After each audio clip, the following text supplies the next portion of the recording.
You ready or what? Oh, sorry. Good morning, everyone, and a warm welcome to the second day of this year's World Biogas Summit. Yesterday, I hope you agree, we had a superb first day. Thank you to all of you who were here in person and who joined us virtually, and thank you for coming back today. This is going to be another crucial day for us to discuss the future of the global biogas industry. Yesterday's first keynote, Rick Duke, the Senior Director and White House Liaison for the Special Presidential Envoy for Climate, John Kerry, perfectly set the scene for the urgency of deploying biogas worldwide and recycling all the methane-emitting organic wastes that we humans generate. He spoke to the methane emergency, the global methane pledge, and what needs to be done this decade to achieve it. Her Excellency Haja Samira Bawumia, the Second Lady of Ghana, demonstrated that action on short-lived climate pollutants, including methane, is not only about saving future generations from an unlivable planet, but it also has direct health benefits today. We then heard from the head of the CCAC Secretariat, Martina Otto, the Commissioner of the California Public Utilities Commission, Clifford Rechtschaffen, and the Chief of Non-CO2 Programs Branch at the US Environmental Protection Agency, Pamela Franklin, and of course from the Executive Vice President of the European Commission, Frans Timmermans, about their current plans to cut methane emissions and to deliver on the global methane pledge. We reduce methane emissions simply by treating and recycling organic wastes to generate biogas, digestate, and other valuable bioresources. And thanks to them, we can deliver so much more. Our second panel of the day looked at the role of AD's products in delivering energy and food security, and what the energy and fertilizers crisis and the resulting changing economic outlook mean for our industry. We also went a step further, and guided by tech-agnostic hexagon agility, we considered a roadmap to net zero in the heavy goods vehicles, transport, and industrial sectors. Finally, our last panel of experts explored the issue of capturing food waste, one of the largest emitters of methane, and focusing on best practice for implementing food waste collections and zero-waste policies, and on the innovative technologies that offer game-changing economics of delivery. So yesterday was a truly productive day, which I hope you all enjoyed and found as beneficial as we did, as together we must strive to build the future biogas industry. And as I said, today I hope will be at least as engaging, if not more so, as we move from discussing the opportunities before us as to how we can capitalize on them. We will discuss how we mobilize finance toward biomethane and integrated clean energy transitions. On a similar note, our keynote from the Global Methane Hub, Carolina Urmanata, will discuss how we can catalyze investments for action on methane emissions in the energy, agriculture, and waste sectors. And we've got a lot more to cover, but let me first thank our sponsors one more time, as without them, we wouldn't be free to attend. We wouldn't have a free-to-attend summit. So a big thank you to Marathon Capital, Total Energies, and Hexagon Agility. And now, without further ado, I'm going to pass the floor to Chris Huhn, Chairman of ADBA. Thank you. Well, thank you very much, Charlotte. I'm delighted to be here as part of the opening for the second day of the summit. I thought that yesterday was a very interesting day. I picked up a lot of information going and talking to people, but also in the presentations. And I think the case for biogas is extremely strong, as always, and we've heard some very eloquent resumes of that. What really struck me, and why I'm so convinced that we are at a turning point for this industry, and a real point of potential takeoff is that there are increasing numbers of operators and developers who are actually building biogas plants around the world without any support mechanism at all. And that seems to me to testify to the changed market conditions, which are making it easier to build.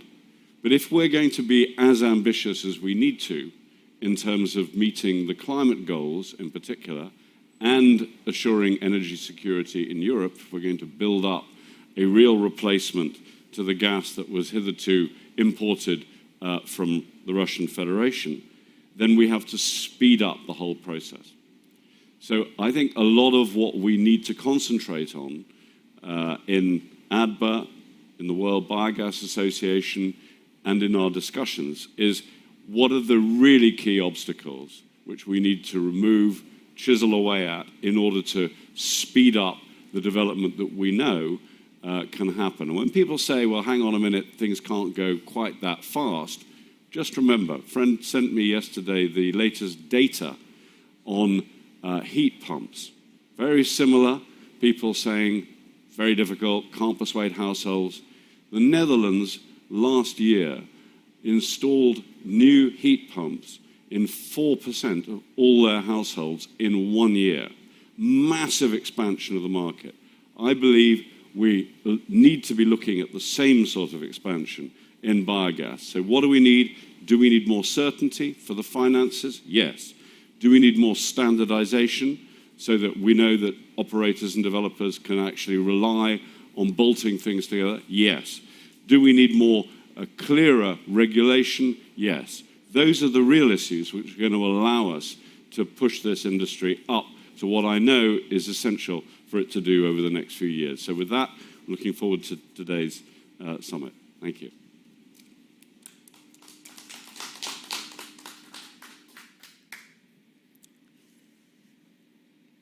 Gives me great pleasure to introduce our first keynote of the day, Dolf Gielen, Director of the International Renewable Energy Agency's Innovation and Technology Center.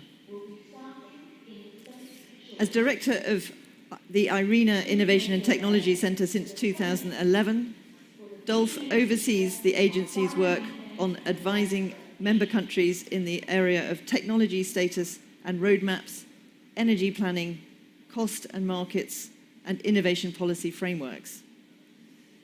Before joining IRENA, Dolf was chief of the Energy Efficiency Unit at the United Nations Industrial Development Organization.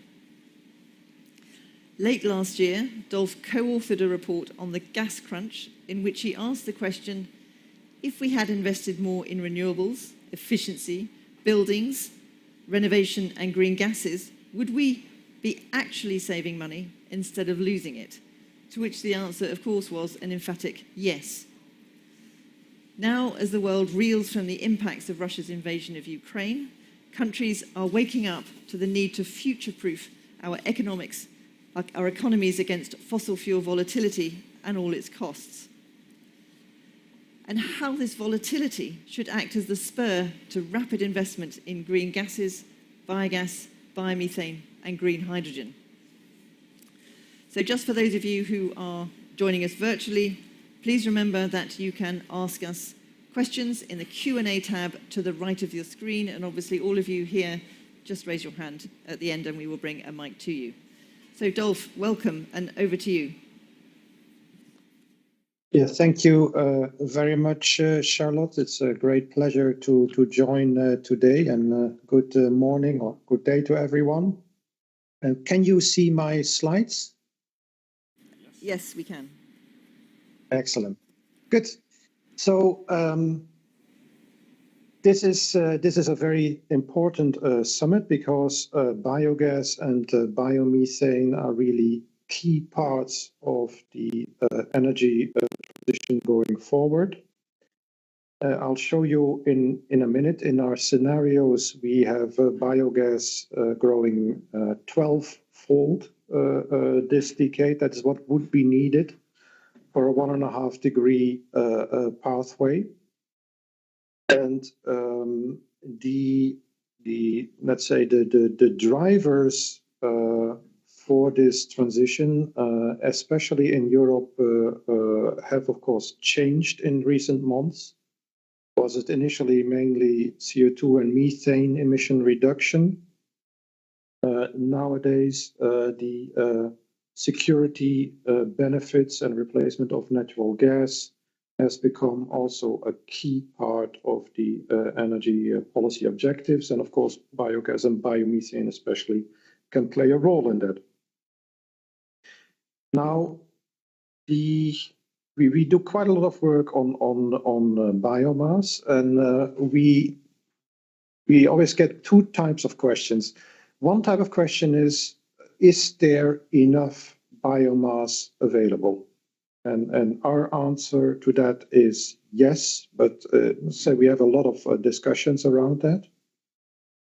And the second type of questions is around what is now the optimal use of the available primary biomass. And so we think that biogas is a very important part of the application.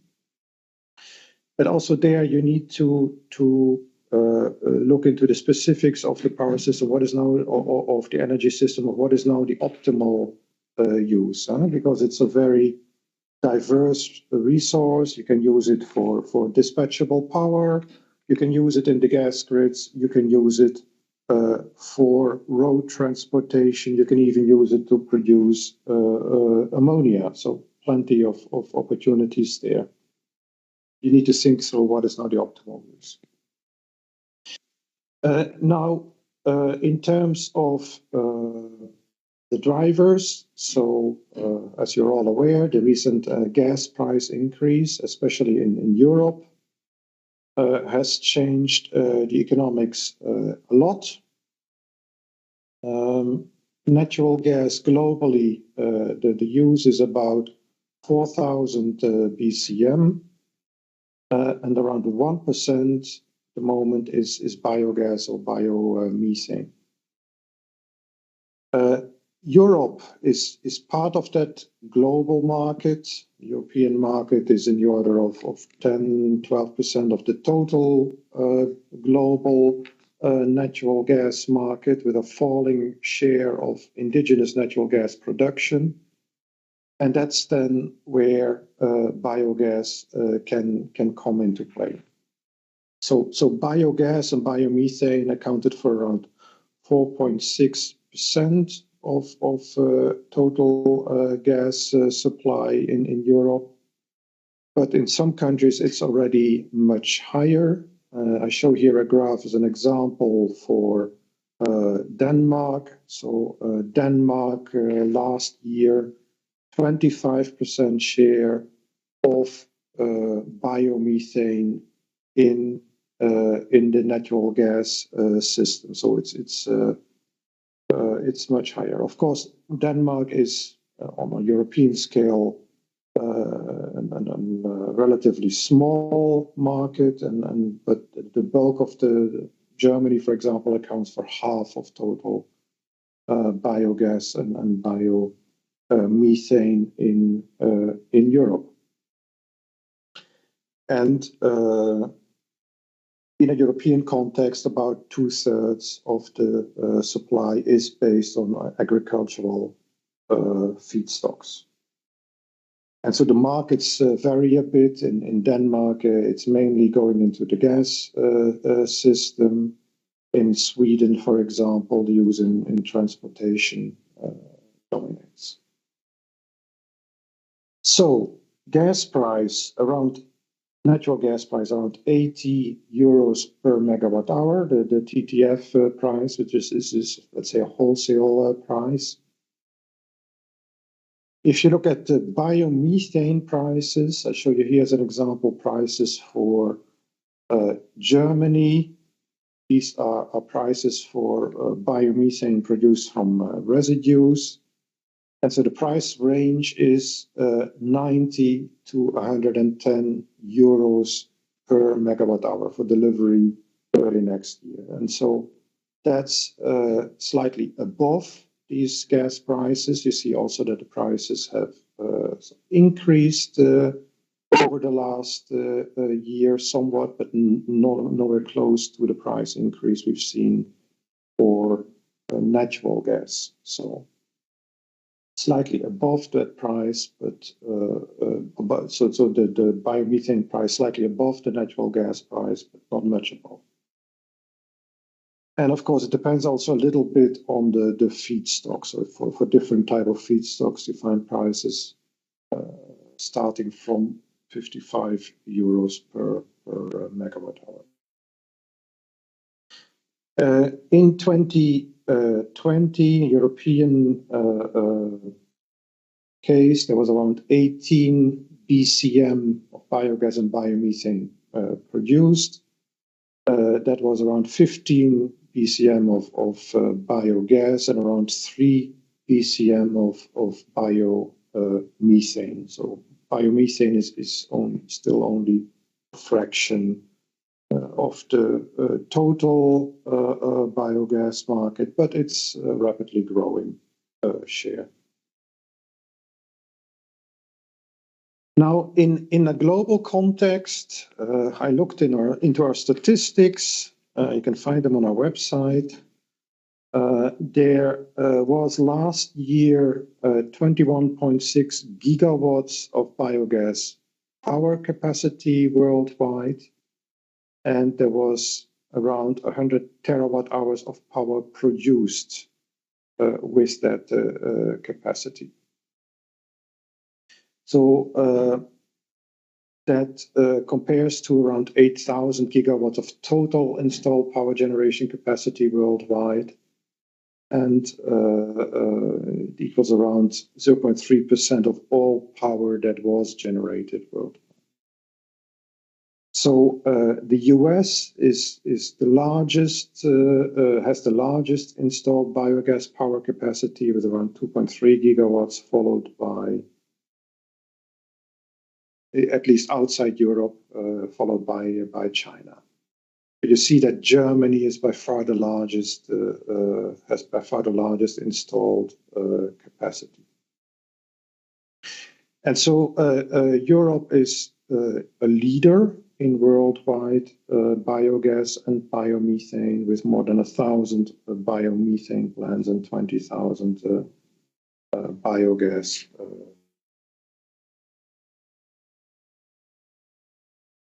So as said, there are a number of markets.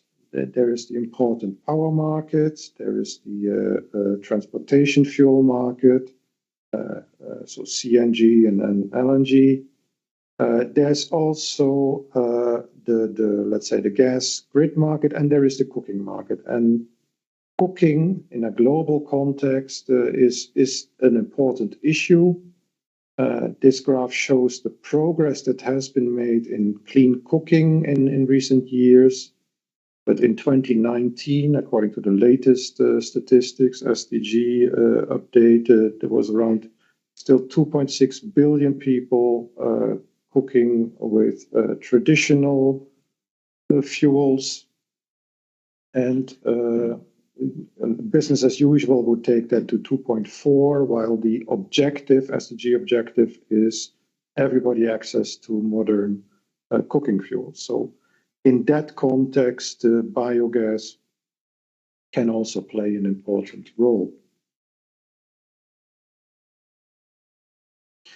And these two graphs show you the trends for biogas cooking. So roughly flat in Asia, around 120 million people using biogas for cooking, and a growing use of biogas in other parts of the world, notably in Africa, but of course the levels are much lower than in Asia. So around 400,000 people using biogas for cooking. So there is a significant growth potential going forward.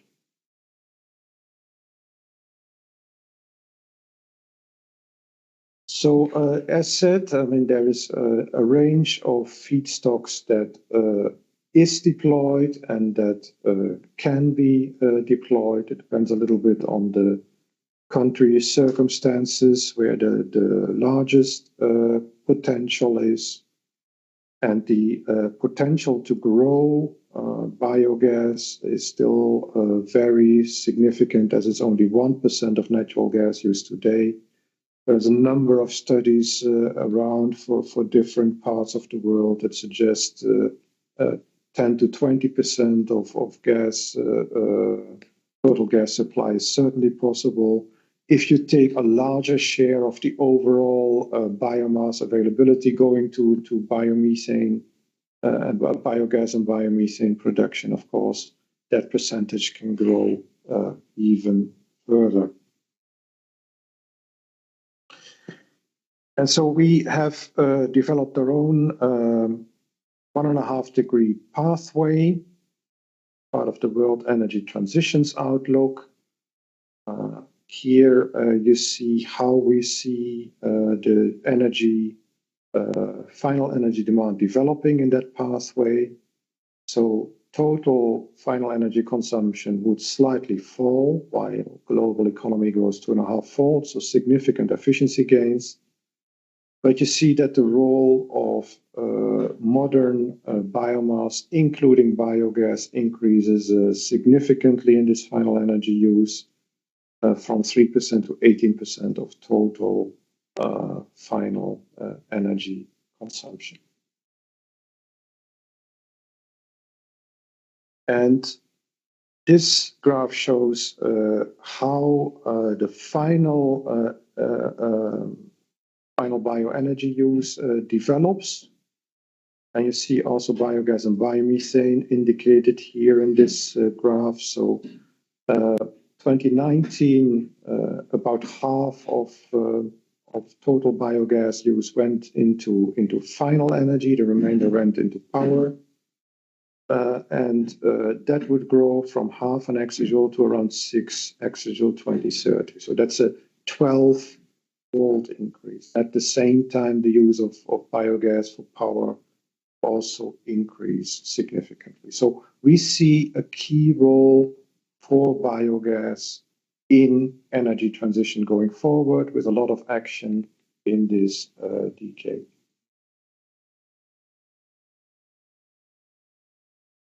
And so this graph shows then the primary biomass use. And you see also here in top indicated what part of the primary energy use would go to as feedstock for gaseous biofuels or biogas. And we see total biomass use, primary biomass use, grows significantly in this pathway, nearly threefold to around 150 exajoules. And out of that, around 20-25 exajoules primary biomass would go to gaseous biofuels. So, which then gives you around 10-15 exajoules of biogas. And then half of that would go to power, half of that would go to final energy use, either as biogas or as biomethane.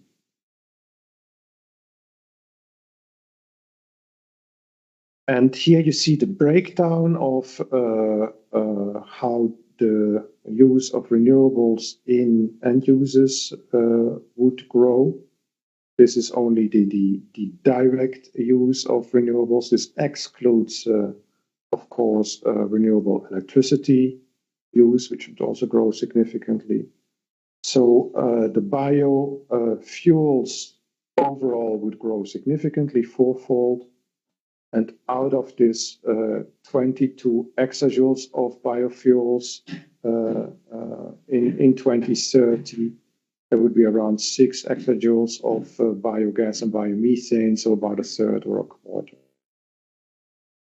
So significant role of biogas overall in the energy transition. And We've broken that also further down into biomass used then for buildings, for heating and cooking, as well as for industry. So we think that both shares would grow roughly equally going forward.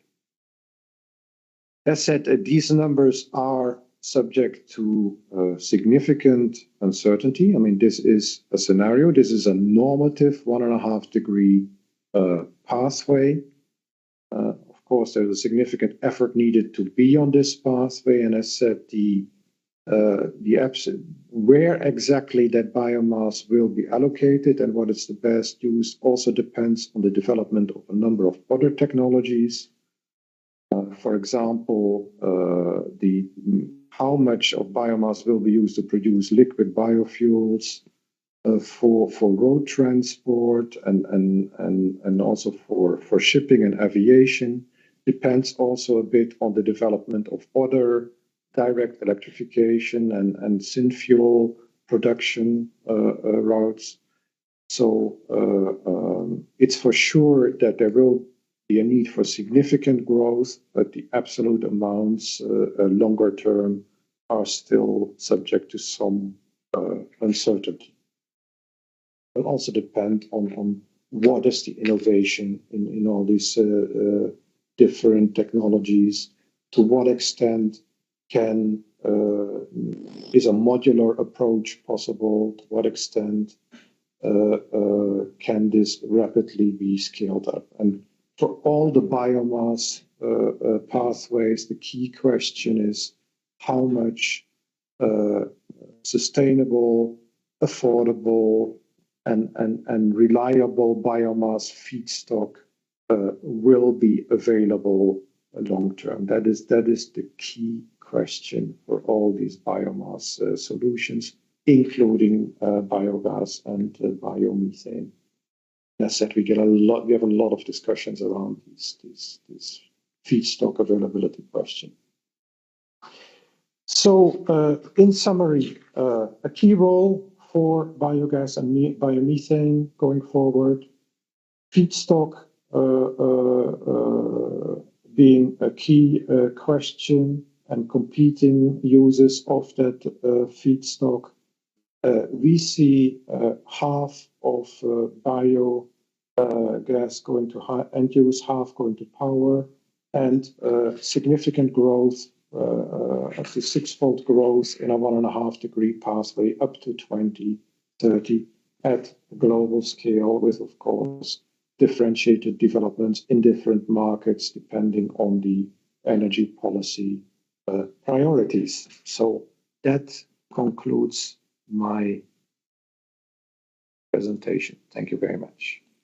Thank you. Thank you, Dolf. That was very interesting indeed. And I think the whole question of availability of the feedstock that would go into generating biogas is definitely something that there is a lot of questions about.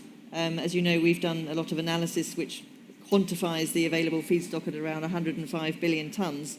But of course, there's a slight nuance here between the feedstock that is technically there and the costs of extracting it and putting it into AD. So at what point do you say that it's economically viable to put that into biogas? But obviously that's a question of how we adjust the pricing, I suppose, to ensure that we get the right outcomes. So we have the opportunity to, all of you audience members, both here present and virtually, have the opportunity to ask questions for Dolf. Do we have any questions from here now? We can get the mic to you. We have great Roberta. We have Roberta here from the Roberta Cheney from the Maersk Moller Net Zero Shipping Centre. Roberta. Good morning, Dolf. I was wondering, in your estimate, what is the role of electrification in the residential use of energy? Would you foresee that in Europe, probably this is going to become more and more affordable for most countries? What would you see the trend being worldwide? I could see the trend in biomass consumption for residential purposes going up to a certain extent and then down again. Is that because it is replaced by electricity, or are there other considerations? Yeah, so there are a number of different, let's say, market segments. Today, the bulk of the biomass going into residential use is for cooking. It's traditional biomass going for cooking. So in this scenario, traditional biomass is replaced with other cooking solutions, including modern, more efficient biomass stoves, but also the use of biogas for cooking. And because of that, the efficiency gain is roughly a factor 3. So because of that, the overall use of biomass drops. But at the same time, new applications, including the use of biomethane in gas systems, increases. So that's why you see the trend as it is, and it's quite differentiated by region, because, of course, some regions have significant heating demand, and other regions are less so. Thank you. Chris. Great. Dolf, thank you very much for a very interesting presentation. I really wanted to ask something about how we should think about what is likely to happen in the future. I, many years ago, participated in Shell's famous scenario planning exercises, and I wondered whether that was a useful way, rather than establishing the conventional economic forecasting base case, whether it's useful to look at some of the key things that might change and might change the outlook. And I wonder if you had to think about that for the biogas sector going out to 2050, what would be the key potential technological shifts which might cause a change in scenario? So there are, let's say that there is a consensus between our scenario and other scenarios that deep decarbonization means a lot more efficiency, a lot more electrification, and a lot more use of renewables, both renewable power and direct use of renewables. And that's roughly maybe 2/3 or 3/4 of what is needed. And then there is uncertainty more around, for example, the use of CCS. And also in that category, then the use of BECCS, which can have a link also to biomethane. So that is one of the things I haven't talked about. But the production of biomethane could be one of these processes where you capture CO2 and store that. I mean, at the moment, there's still a scale problem. You would only do that at large scale, but technologically, that would be an option. Then there is the question, okay, well, what is now, first of all, how much biomass is available, and what is the optimal use of that biomass? And there is a wide range of projections of how much biomass can sustainably be produced. So as I showed you, we use 150 exajoules. There are also much lower estimates of how much can sustainably be produced. And that is a discussion we continue to have. And then the question, okay, and how should you now use that biomass? I mean, when I look at developments last couple of years, we see that electrification in road transport seems to be developing very fast, not only for cars, but also for delivery vans and for heavy-duty vehicles. We see that in shipping now, there is more attention for ammonia and methanol as a solution than into bio LNG, I would say. So there are some positive and some negative elements in that can impact the biogas outlook. And maybe it's worthwhile to do a dedicated study, a dedicated multiple scenario study just for the biogas outlook, because it depends on a number of inherently uncertain factors. But as said, I mean, our estimate is it will grow significantly going forward in any scenario. Great, thank you, Dolf. I know we've talked briefly when we last spoke about possibly doing a joint study on biogas, and I think that could be a very sensible thing for us to do. Do we have any more questions? One here, John. So in the presentation, I have seen the price of biomethane, 90 to 110 euro per megawatt hour. I wanted to understand this price is independent of the purpose of usage. For example, if it's used for transportation fuel or heat, or how the pricing were evaluated. Yeah, so that's a price for German biogas, a wholesale price for German biogas. My understanding is a price for the grid, and it's a forward price. So price for a contract you sign now for delivery early next year. But it's a price, it's not a cost. Okay, thank you very much. Do we have any other questions from the floor? There's one here, John. We yesterday heard even that it's very dangerous for the woman to cooking with wood there in Africa. And I think there is a lot of potential, and you also showed it in your slides, that there is a potential for using biogas for cooking.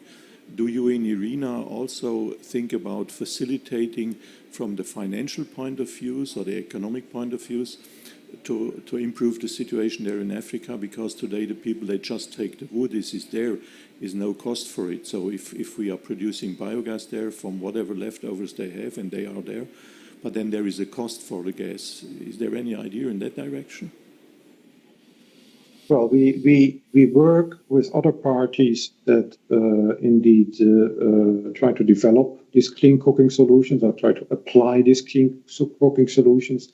Because there are already so many initiatives, we thought it's not it doesn't add much if we as IRENA start our own additional initiatives. So we try to work with SE for All, the Clean Cooking Alliance, etc., to put these solutions into practice. Thank you. Dolf, we're now out of time. That's been a fascinating presentation and a fascinating discussion afterwards. So thank you very much indeed for joining us. And I look forward to continuing our discussions. Thank you.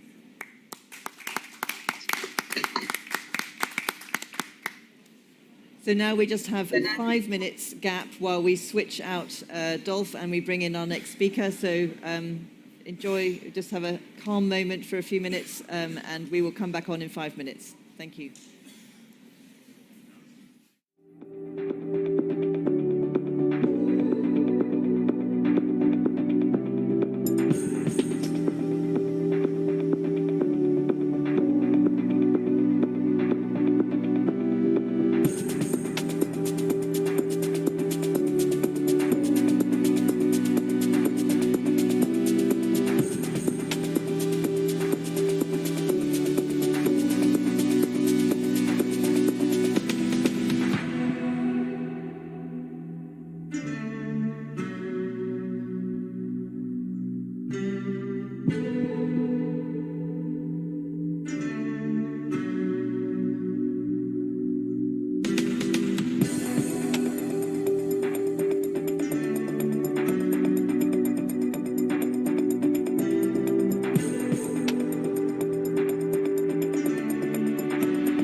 Well, welcome back. It now gives me great pleasure to welcome to the summit Carolina Urmanata. Carolina is the Circular Economy Program Director and America's regional lead with the Global Methane Hub. The hub represents the first coordinated approach to methane mitigation funding, focused on energy, agriculture and waste sectors, which account for around 96% of human-caused methane emissions. Before joining the hub, Carolina served as head of the Climate Change Division of the Ministry of the Environment of Chile.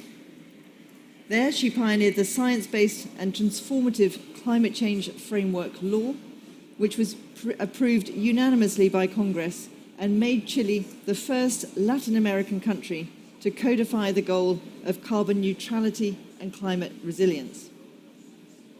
So again, for those of you joining us online, a quick reminder that you can ask questions using the Q&A tab, which you'll find to the right of your screen. And obviously, everybody here can just raise your hands and we'll bring a mic to you. Carolina, welcome. I hand over to you. Thank you very much. Are you listening to me? Absolutely. Okay, great. Thank you very much for this invitation. I think that it has been 2 wonderful days, really good conversations. So now we are going to talk about methane emissions and why we must reduce them. Of course, you have talked a lot about this thing during the previous presentation, but we want to get you like deep on methane and why we are working on this. So the first thing, there it is that we have key facts based on science about methane and about why we need to reduce methane emissions that come from human activities. Okay, 60% of the methane emissions come, in fact, from human activities. And what is really important is that methane emissions have caused 0.5 degrees of the increase of the temperature that we already have. And on a 20-year time scale, methane global warming potential is 86 times stronger than carbon dioxide. And why are we talking about this 20-year time scale?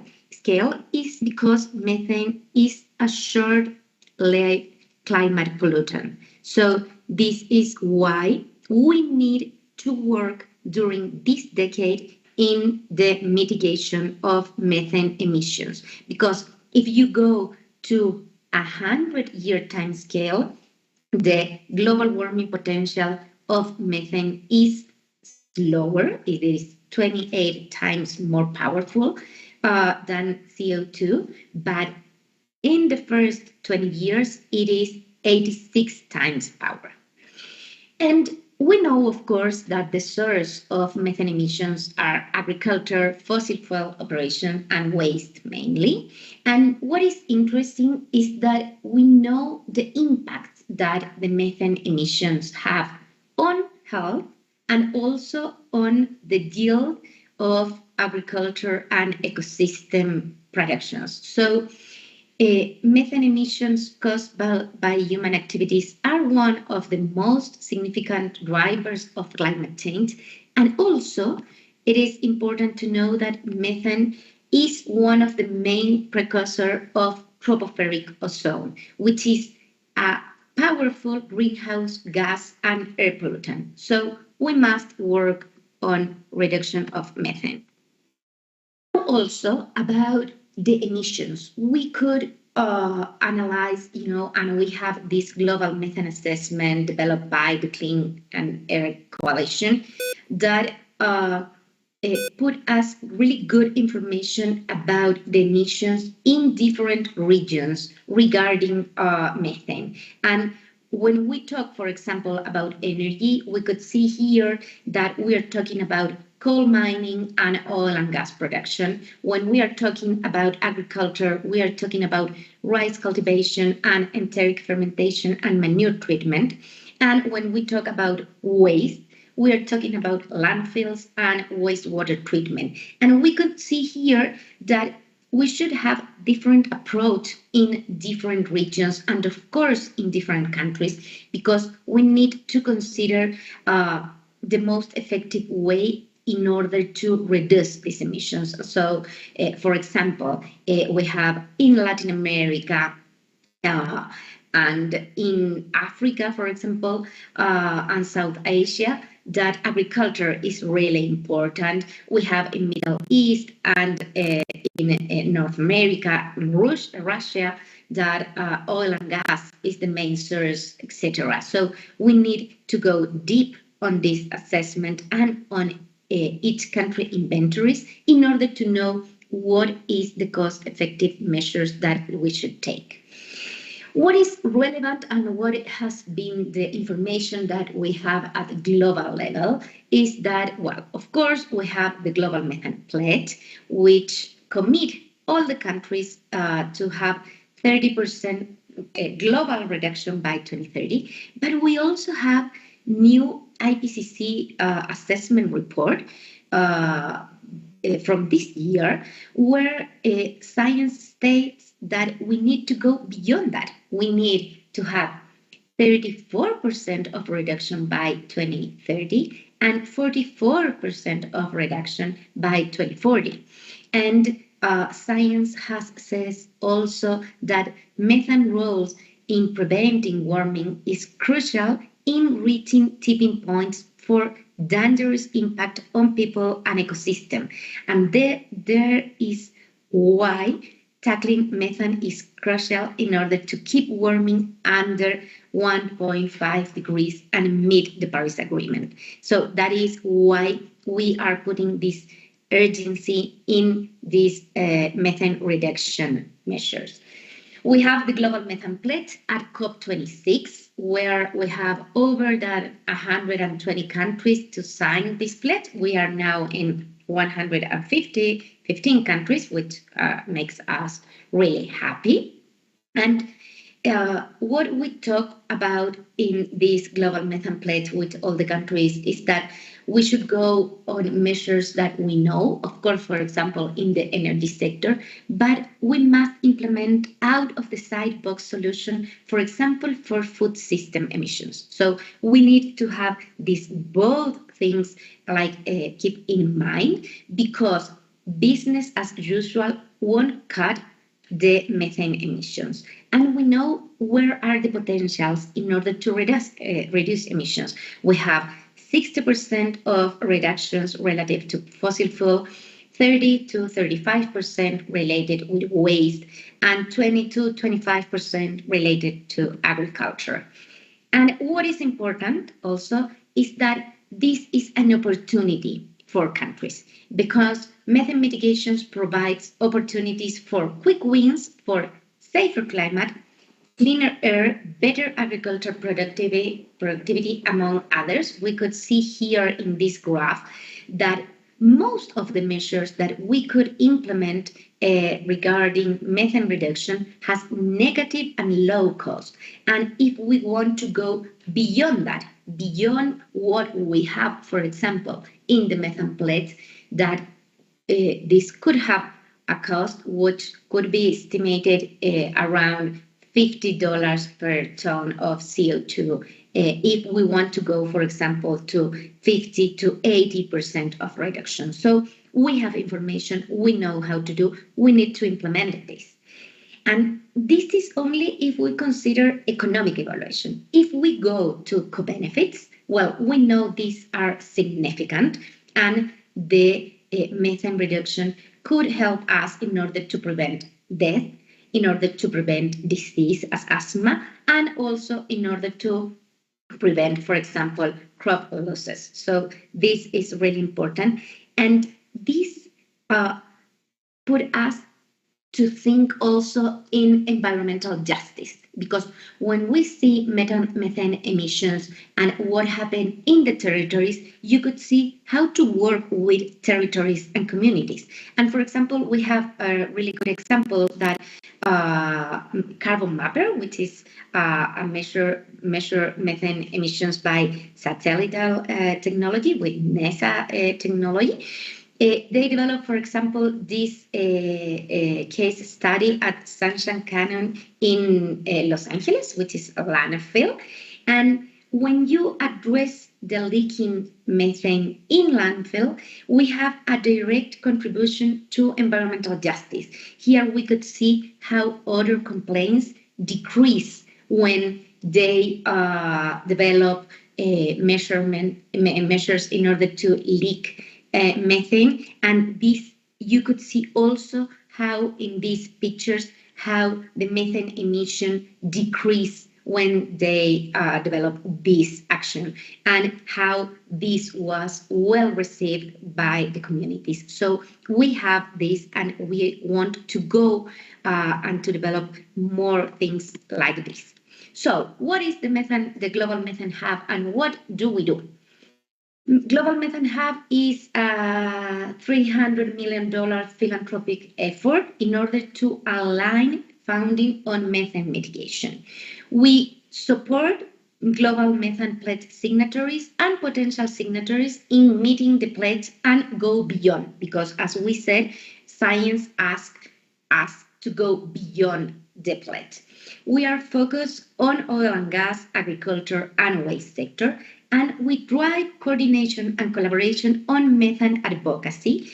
And for that, we granting areas with the highest impact in order to cut methane emission across the different sectors. We are based on Chile, in Santiago, specifically at Valparaiso Catholic University, and we have three main areas, which is energy. The program director of energy is based in Denmark.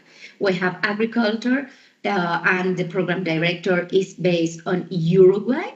And we have circular economy and waste, which is, I am the program director, and I am based in Chile, also with most of the people of the hub, but we are not all based in Chile. What do we do when we are talking about collaboration and coordination for methane reduction ambition? Well, we help national governments and local governments in order to update policies, regulation, and laws. And for that, we make studies, analysis, inventories, projections, and capacity building to have more ambitious policies. And we want to have, for example, more laws and regulation in order directly to reduce emission. And for that, for example, we develop studies in order to make cost-effective analysis for countries in order to them have action plans or pledges regarding methane reduction. We work really close with the Climate and Clean Air Coalition. We have a grant with them, and they are working in 30 countries, for example, with this objective. So this is some of the work that we are doing. We are a pretty new organization. We established at the beginning of this year. So this is what we are doing and what we want to do. We work also in catalytic implementation and finance leverage. Here I put an example of what we want to do and we want to replicate. For example, in Chile, we have a really good experience with Reciclo Orgánicos program, which is a program in order to avoid waste, organic waste, go into the landfills and do, for example, composting, and then use this compost in order to improve soil quality.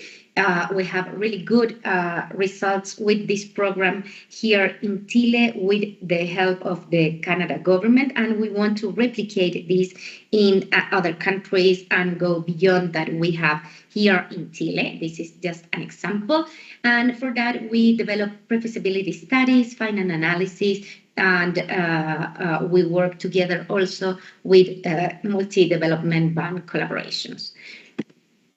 We work also in improved monitoring, report, and verification. And for example, the last week at the Summit of the America, we have a side event with the special climate envoy John Kerry. We have the participation of around 10 ministers from different countries at Latin America, and we have a really great announcement from the Governor Newsom from California in order to commit 100 million on the methane accountability program, which is something really relevant because we must consider that we need to have transparent accountability and monitoring regarding the methane reduction, and in order to also use this information for this new biennial update transparency report that countries must present to the UNFCCC convention. So this is some things that we do. And just a quick update on funding that we have done. We have already approved $10 million on energy sector in North America and Europe. $10 million in 3 years support countries in methane reduction. This is what we are working with CCAC. $3 million in energy sector for Europe transition, $2 million to work in Australia and in Latin America.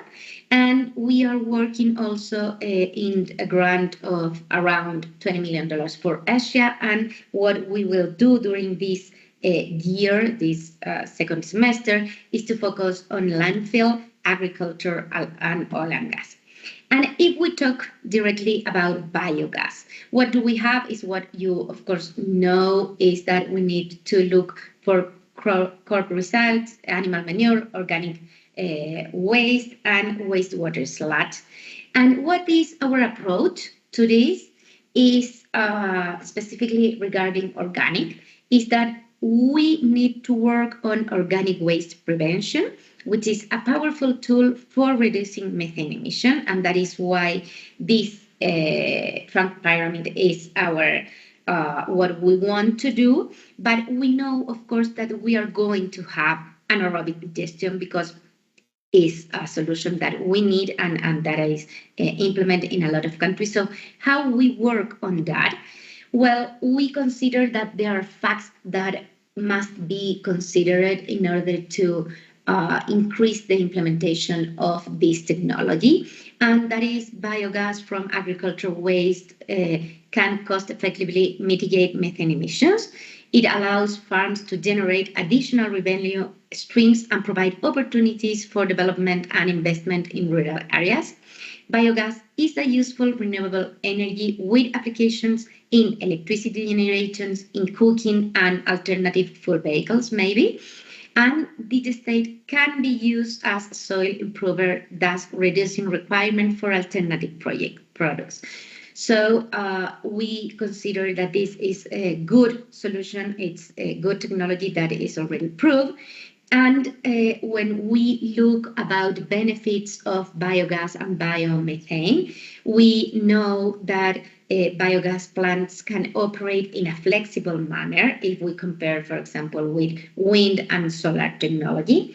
We have certain industry that produce waste with high organic content that is a suitable feedstock for anaerobic digestion. Biogas production can also have the co-benefit of providing treatment for waste while also supplying on-site heat and electricity. And we know also that we have production of biomethane worldwide, and this is majority done in Europe and North America. So we want to go to the other regions. And we think which is important also to consider, and you talked about this yesterday, is that traditional cook stoves typically are fueled by wood or coal through inefficient and incomplete dirty combustion process, making a lot of emissions. And we have China leading the world in biogas digester installation for cooking. And for example, we think this is a really a cost-effective alternative in regions such as Africa, and we should consider this. And why we should consider this? Because we know that biogas cookstoves have positive environmental performance, matched only with solar, cooking, as we could see here in this graph. And this is really good, considering the reduction of emissions that could be compared with petroleum gas and also ethanol. So we think this is another good example, and we want to contribute in order to increase the implementation of these solutions. So just to end my presentation, we know what works. This is what we think. We know also how it works. We know we must act, and we know the time is now. So you can count with Global Methane Hub in order to make this happen. And if you have any questions or comments, I'm happy to answer or to talk about this. Many thanks. That was an excellent overview of why methane is such a problem, and all the things we need to do with it. And particularly, obviously, we're here very focused on the benefits of recycling the organic waste that can go through biogas and the actions we can take. Just before I ask you a question, do we have any questions from our audience here? Online? Not yet. I mean, I think, Carolina, yesterday, I mean, obviously you and I, we have both spoken to talk about how we can potentially collaborate, and at the summit and expo here, we've been talking to lots of our members about, the ways in which the actions we as an association can take to effectively speed up the rollout of biogas plants, because as you've highlighted, 2030 is really not very far away. It's 7.5 years, and that means there's an awful lot to do. And so looking at ways in which we can speed that up, whether that's through developing standards, developing training programs, because of course we're going to need a lot more people coming into the industry, and of course the support we can give to governments to put in place action plans that will put the policies in place that will create that enabling environment is really important. And yesterday we had a presentation from the California Public Utilities Commission talking about the plans they're putting in place and the CCAC. So there's a lot for us to do and to coordinate. So how do you see, where do you see the coordination happening most effectively? Do you see it at the level of the methane hub? Do you see it at the CCAC Secretariat? How do you see that coordination process working most effectively? I think, and this is really good, because I think we could all help. We are working together with CCAC. We are part of the waste hub that CCAC have, and they are working on this. And we are working with them, and they are working with us. We have granted CCAC in order to go with this speed up process. The approach, I think it's really common, and we have the same approach on this. And what is good, I think, is that CCAC works like in a formal way, considering UN requirements and everything with countries, and we are totally in with that. That is why we give them a huge grant. But what is also interesting, for example, is that we are a philanthropic effort, and that gives us more freedom in order to do some different things. For example, CCAC grant could not help ODA countries. We could help them, okay? So that is some things that we could do. We could work with NGOs, with different partners in order to complement what CCAC is doing with governments and to have this really speed up process. I think that is how we see our collaboration, and that is why when I present what do we do, we want to be a collaboration organization. We want to be coordinated with different institutions. We know that it is never enough.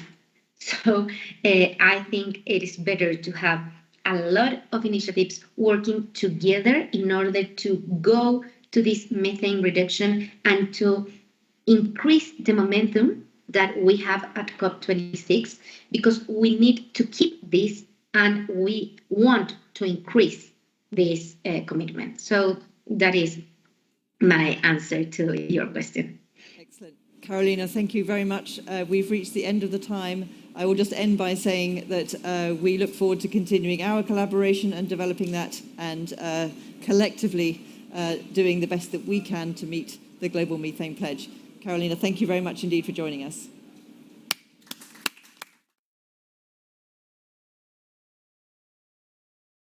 A 5-minute gap before Chris Huhn will return to chair the next session. So enjoy the few minutes.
virtual?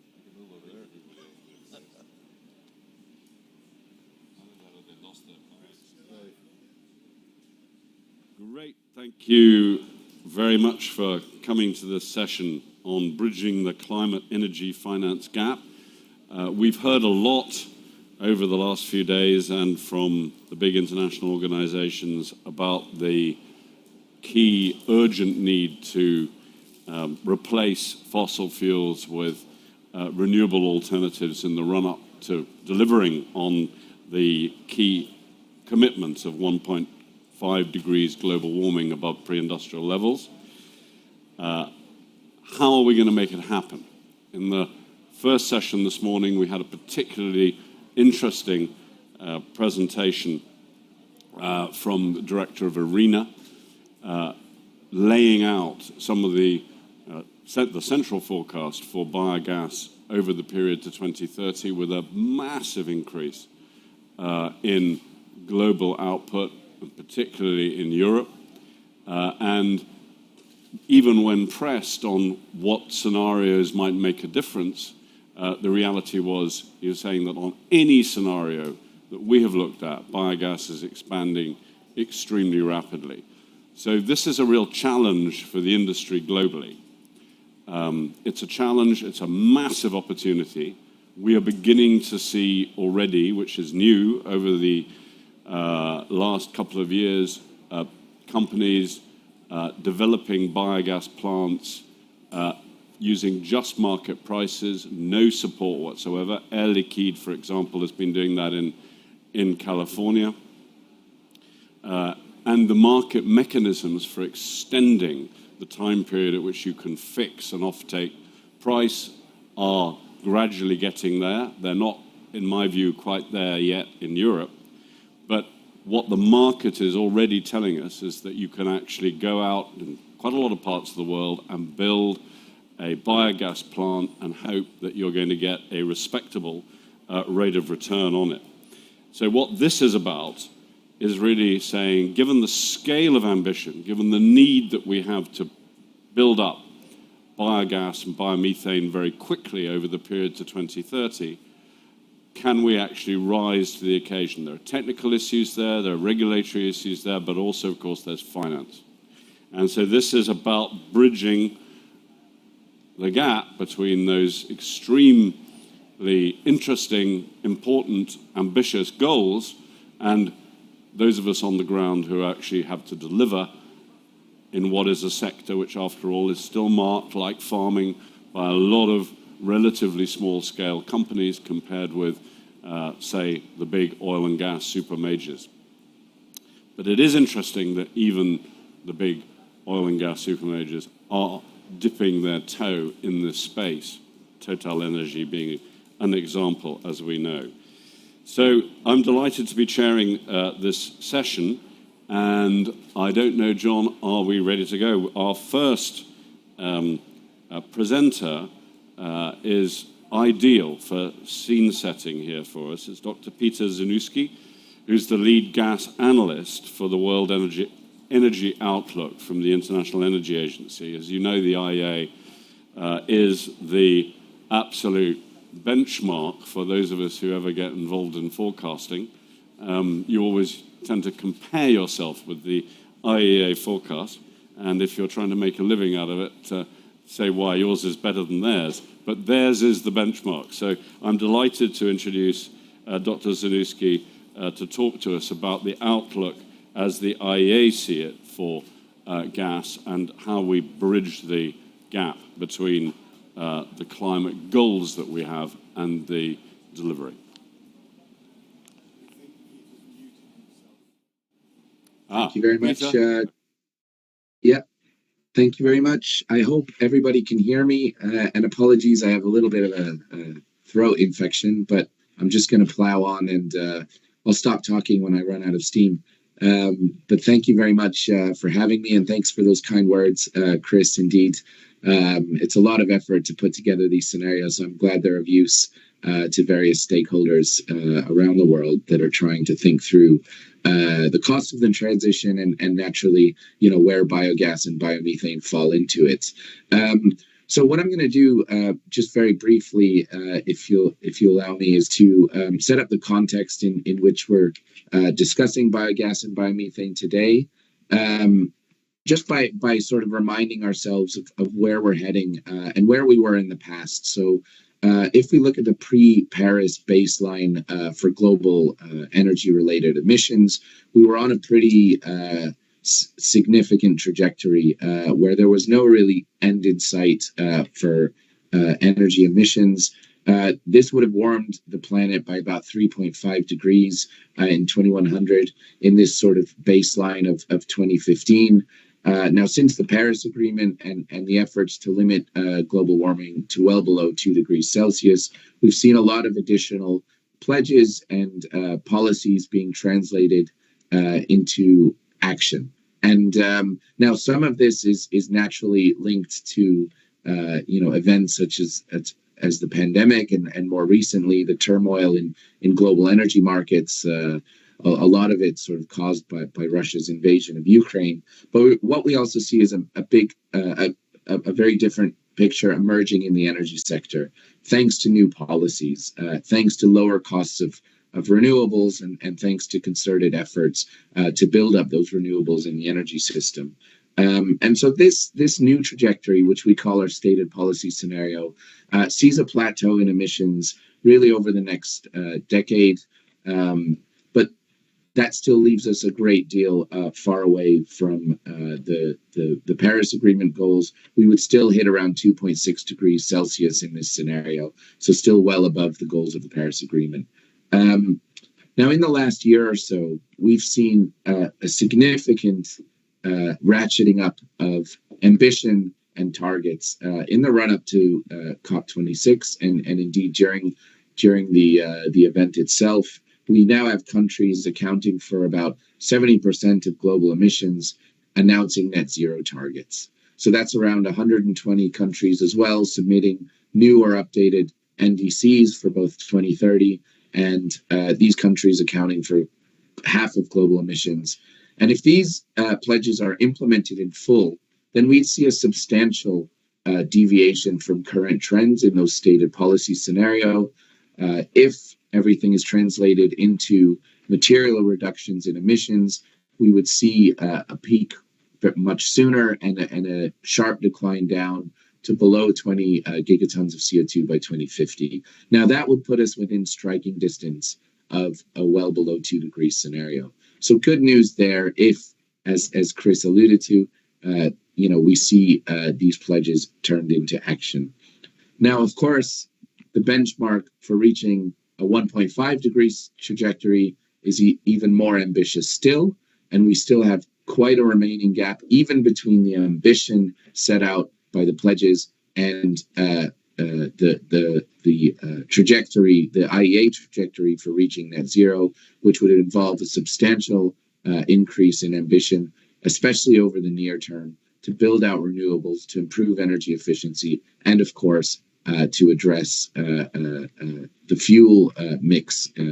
So getting really low carbon fuels into the energy mix as soon as possible. And this is where biogas and biomethane could play a very substantial role in addressing the emissions intensity of the gaseous fuel mix.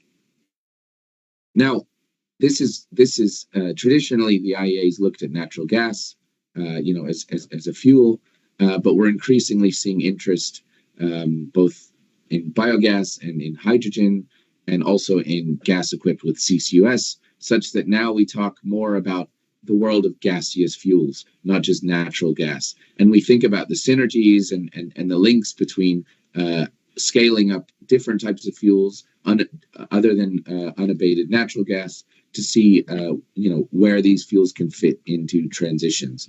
So I'll just put on the screen there what happens to unabated natural gas in our scenarios. So you see pretty consistent growth in the stated policy scenario. That's moderated considerably in announced pledges, as countries move away from unabated fuels. Now, there is still a significant role for gas to play in the near term. In fact, in all of these scenarios, but especially to 2025, to rapidly reduce coal use in emerging markets, gas can step in to play a role there. Now, that role is being challenged currently by significant market turmoil, unaffordability concerns, and so on. And we'll be naturally revising this outlook to take into account this new reality coming in the autumn. But by and large, it shows us that there's a great deal of uncertainty here for unabated gas.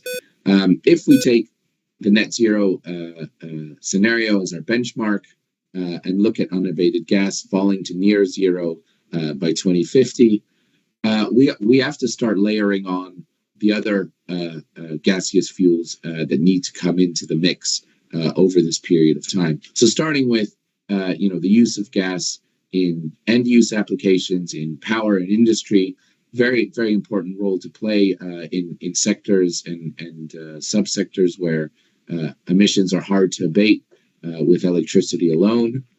We see a significant role for gas through the use of hydrogen. Now, some of that comes from using natural gas and equipping it, equipping your steam methane reformers with CCUS to create near zero or very low carbon hydrogen. But the vast majority over the long term comes from electrolytic hydrogen, which is derived from a variety of sources, but mostly from renewable energy. And then we finally have biogases that can play a significant role as well in the distribution end, in decarbonizing heavy transport, but also if you inject it in grids, biomethane becomes a very important part of satisfying remaining gas demand in various regions, particularly in China, the United States, and the European Union, where these fuels, where this biomethane is getting a lot of support in transport, but in also other applications. So we see there that the picture becomes one of a mix of gaseous fuels that are not very far off from the amount that we consume in energy terms today. So that raises all sorts of questions about the infrastructure that we have today, how much of it is fit for purpose to accommodate the rollout of these fuels, and how much additional infrastructure we might need to build and to finance, indeed, over the longer term. Now, we've done a very detailed assessment of the global sustainable technical potential of biomethane, which has guided has raised a fair few inquiries from financial institutions who are interested in knowing how to monetize feedstocks, how to build circular economies, and what the business case for doing so might be. So this is analysis we conducted in 2020 when gas prices, natural gas prices were very, very low. And we said that there was a great deal of support necessary, to bridge the gap between gas prices then and what we saw as being an average of around $20 per MBTU for developing your biomethane and also injecting it into grids or to bottle it or to liquefy it, indeed. The picture that you see here does not include those injection costs, so it's slightly undercounting the overall costs of developing biomethane, but it gives you a sense of the cost curve and the links today to today's high gas prices. However, what we do say is that these high gas prices should not be a substitute for policy support for biogas and biomethane, even though we're encouraged by unsubsidized projects moving ahead. In the long term, the business case for biomethane and biogas does rest on a differentiation of biogas and biomethane to natural gas through its emissions intensity, through carbon accounting, and indeed through methane emissions or avoided methane emissions accounting that you could achieve by developing these fuels. This is the picture we have out to 2050. Indeed, costs come down. There are some learning effects, especially in the area of biomass gasification, but we do see a lot of additional organic waste streams coming online, especially in emerging markets in Asia. So I'm going to end on our view of where we see all of this heading and the uses of biogas and biomethane in our scenarios. Out to 2030, we see a significant rise, a doubling in the STEP scenario. So even in the current policy environment, we see a large-scale growth in biogas and biomethane. Now, a lot of that growth is underpinned by local electricity and heat demand. Energy access also forms a big chunk, but in volumetric terms, it's not as large as, for example, the growth that we anticipate of upgrading biogas to biomethane, especially in Europe and the United States, as well as in China, where there are specific policies for scaling things up.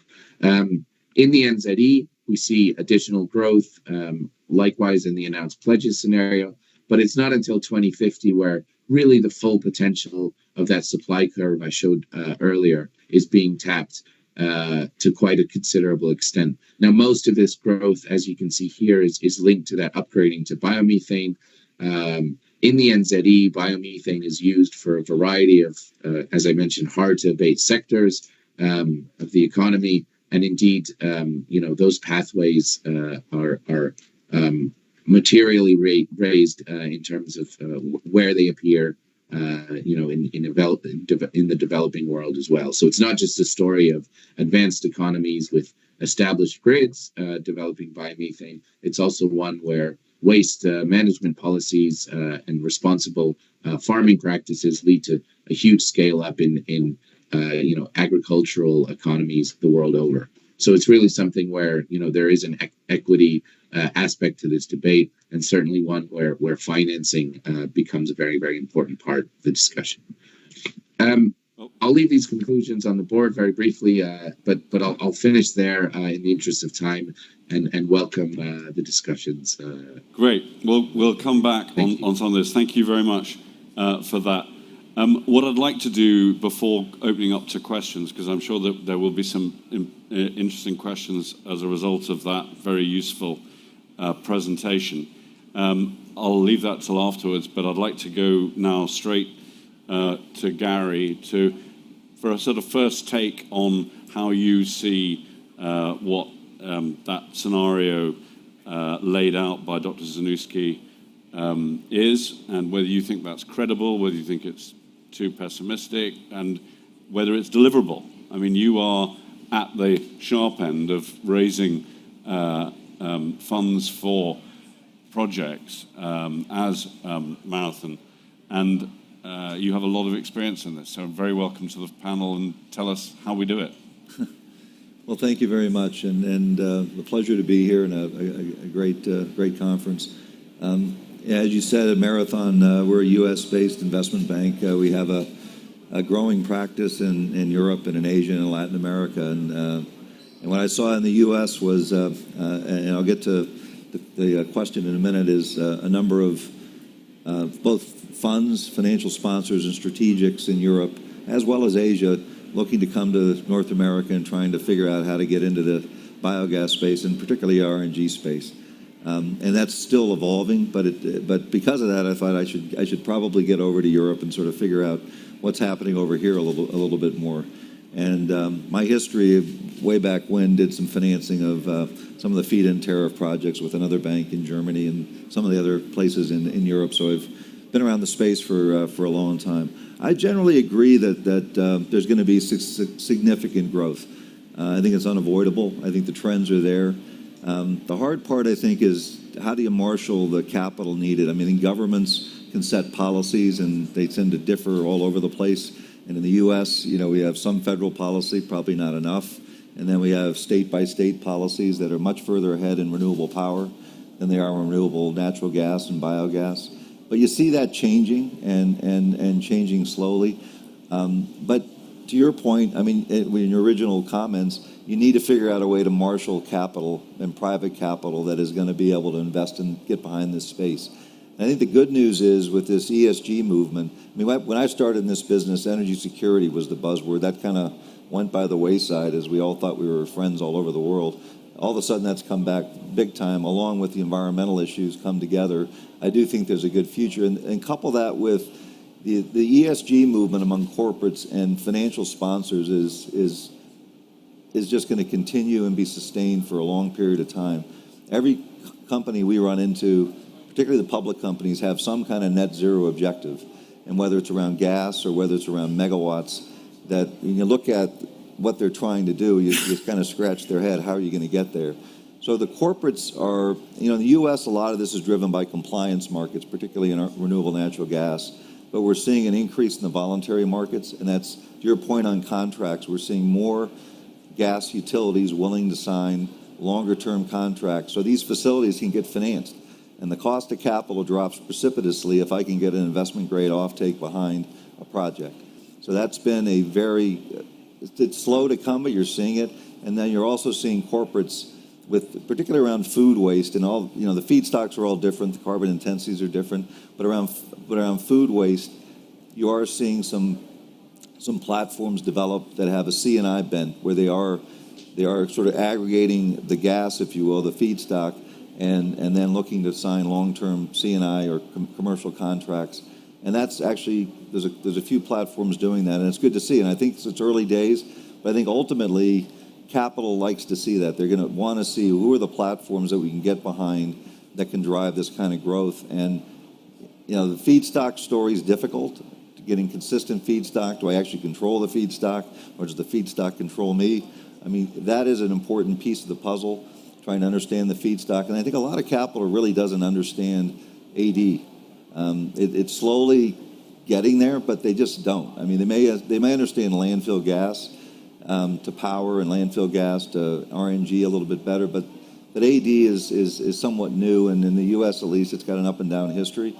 So there's an education process, but because of some of the incentives, you are seeing a lot of big private equity groups spend a lot of time in this space, and I ultimately think and they all have ESG funds now that need to invest in spaces like this. So I think the trends are really, really good, but bringing more certainty around cost, your comment on standardization, and understanding, renewable power, the cost curves went down until recently.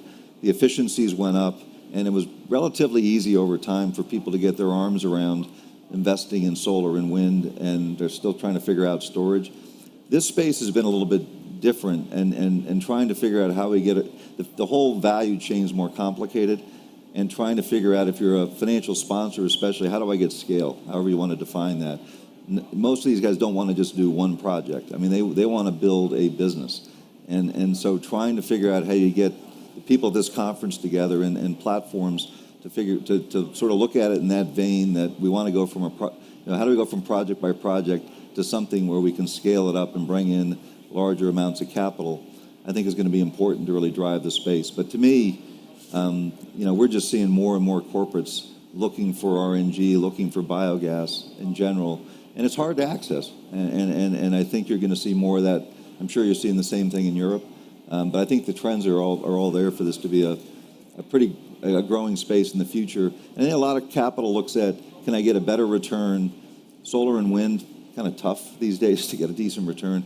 Maybe I can do better in a newer space that has a lot of growth opportunity. And so it's incumbent on everybody here to sort of, take that and try to figure out how we can move that forward with these entities, because they're out there. I mean, they're all looking for a place in renewables, and a lot more are looking for a place in biogas, and particularly RNG right now. Great. Thank you very much, Gary. That's fantastic. And I think we can, John, are we ready to go to our next speaker, who is Wim van Ness, who's the Global Technical Advisor Energy for the Netherlands Development Organization. So a perspective about how to make things happen. I'm going to share my latest favorite statistic, which is a friend texted me yesterday, the latest figures for the Dutch heat pump industry. It is quite astonishing that when people say, no, you can't really build things up quickly, the Dutch heat pump industry last year managed to, virtually from a standing start, install heat pumps in 4% of all the households in the Netherlands. So anybody who says we can't ramp up this industry needs to look at what they've done in heat pumps. You can move really fast. John, can we please move to Wim van Ness?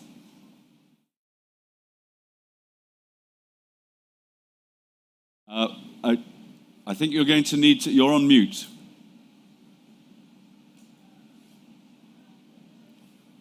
No? Still on, are you on mute? Can you hear us? No? It's his end. Hello, Mr. Van Ness, you're on mute. Can you hear me? You can hear me, but we can't hear you, unfortunately. No? Okay. Well, we'll come back. Shall we, in that case, move swiftly on? No? Okay. We'll talk amongst ourselves in that case here. I actually had a question for Gary, which is, one of the issues here in this sector compared with wind or solar is with wind or solar, you take your offtake, or you get an arrangement for with a producer, and you're basically there. But in AD, what happens, and how does an investor make themselves comfortable with the fact that you may have a massive increase in feedstock costs?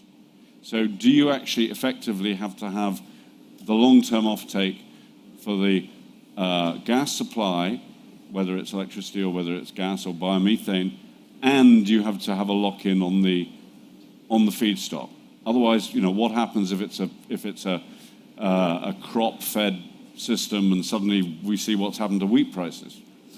Yeah, traditional financing, if you go to project financing, they're typically going to want to see long-term feedstock agreements, some certainty around the feedstock, along with revenue certainty. Yeah.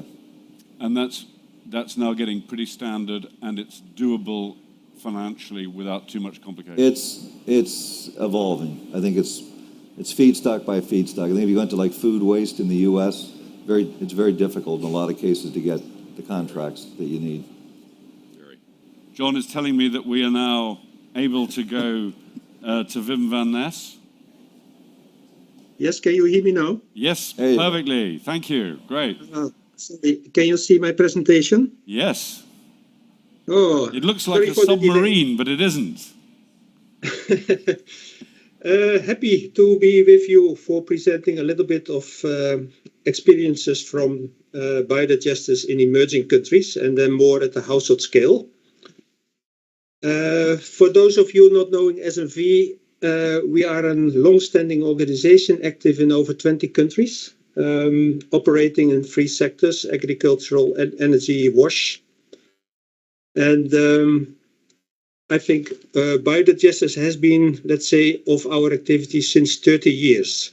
We do not build or produce biodigesters, but we facilitate and develop markets. Sorry for that. Just to set the scene on the technology, we basically talk about very small scale units with a volume of between 2 and 20 cubic meters. And there are ample modifications around in the field. It can be either constructed in situ with traditional construction materials, or increasingly we also see coming to the market prefabs in all kinds and sorts. So far, the dominant feeding is by animal manure, sometimes also coupled with human excreta, though there are some cultural resistance against it. And we aim at having at least 20 kilograms of day of input. Investment costs vary depending on size, location, quality, between 300 euros and 1,500. And technical life, there is a variation as well, of course. It can be 5 years, but it can easily also go up to 20 years. For these small-scale systems, the main gas use is on cooking, clean cooking. Women are in particular very happy once a digester is installed. Important to emphasize that we consider bioslurry as equally important, as many of the farmers, for instance, in the Sahel countries, they value even bioslurry more than they value gas. So far, SNV has supported the installation of over 940,000 units in 24 countries, and that is by the end of 2021. And needless to say to this audience that a digester has multiple benefits. Technical potential for household biodigesters, we estimate that roughly to be 150 million. In Asia, about 100, in Africa, 30 million, and then Central and Latin America at 20 million. I heard some other figures as well, let's say, and Dolph was also referring to already existing digesters. The main question is on the operation of the digesters installed in China so far. I think that country has established maybe 45 million digesters, but the question is how many they are still in operation. In all of these markets, we see interesting niche markets coming up for medium scale and even large scale digesters. What about the greenhouse gas saving potential of household biodigesters? Basically, there are three areas where methodologies could be applied. That is on the manure management, that is on the fossil fuel and non-renewable biomass substitution, and it's also related to reduction or substitution of chemical fertilizer. The latter methodology is for this kind of systems pretty difficult, I have to say. Now, in ballpark figures, what is basically the scope? If we consider a unit of 6 cubic meter, very average, with an investment cost of euro 650, this system will save between 3 and 6 tons of carbon dioxide, with current prices of, let's say, between 2 and 10 tons in voluntary markets, and it will provide annual revenues, let's say, to the tune of between 6 and 60 euros a year. Given the lifetime of 10-15 years, it's clear that carbon finance is a relevant source of finance, in addition to investments by customer, and sometimes we see also government and donor subsidies in the countries applied. In NDCs, we also see an energy compacts that countries do include quantitative targets on small-scale digesters and also medium-scale. For examples are Bangladesh, Burkina Faso, Ethiopia, and Nepal. What are market needs and opportunities?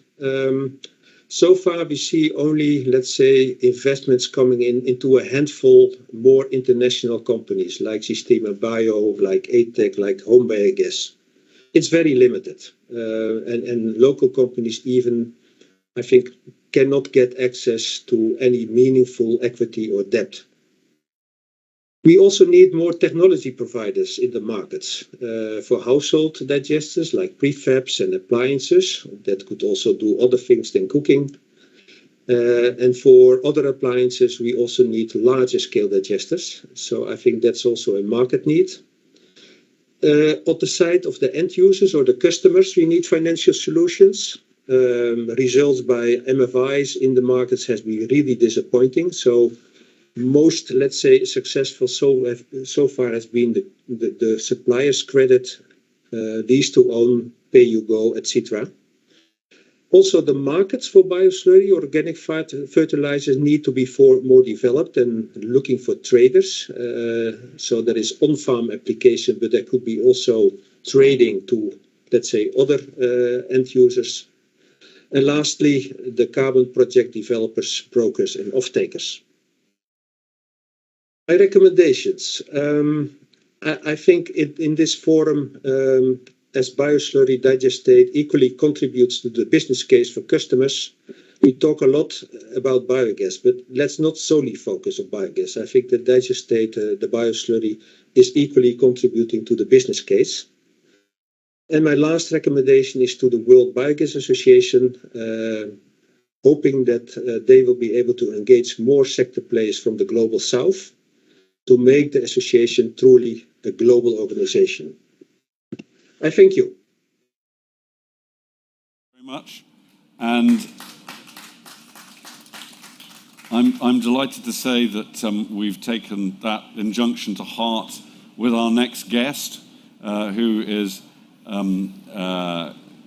Raghunath from India, from the KAS group, which is I think the biggest, but he'll correct me if I'm wrong, biogas company in India, and will be our next presenter. Yeah, good morning and good afternoon to whichever part of the world you are. Can you please share the presentation? Okay, thank you. Go to next slide. Go to next slide so that we are running out of time. Okay, next.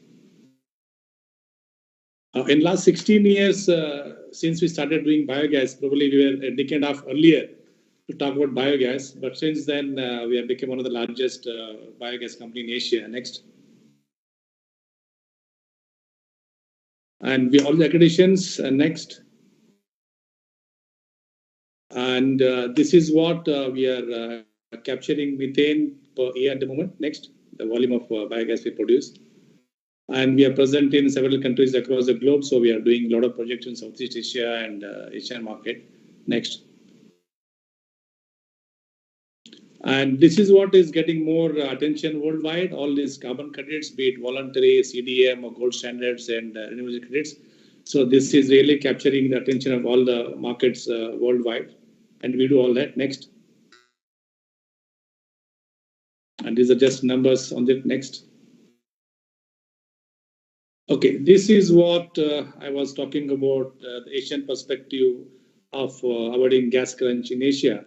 This probably, I believe, the first project in Asia wherein the biogas is produced in the backyard using cow dung or the cow manure, and it is being retailed in the same location. So this probably is one of the most ideal model for Asia as well as Africa and probably developed world, so that you don't have any transportation of cost.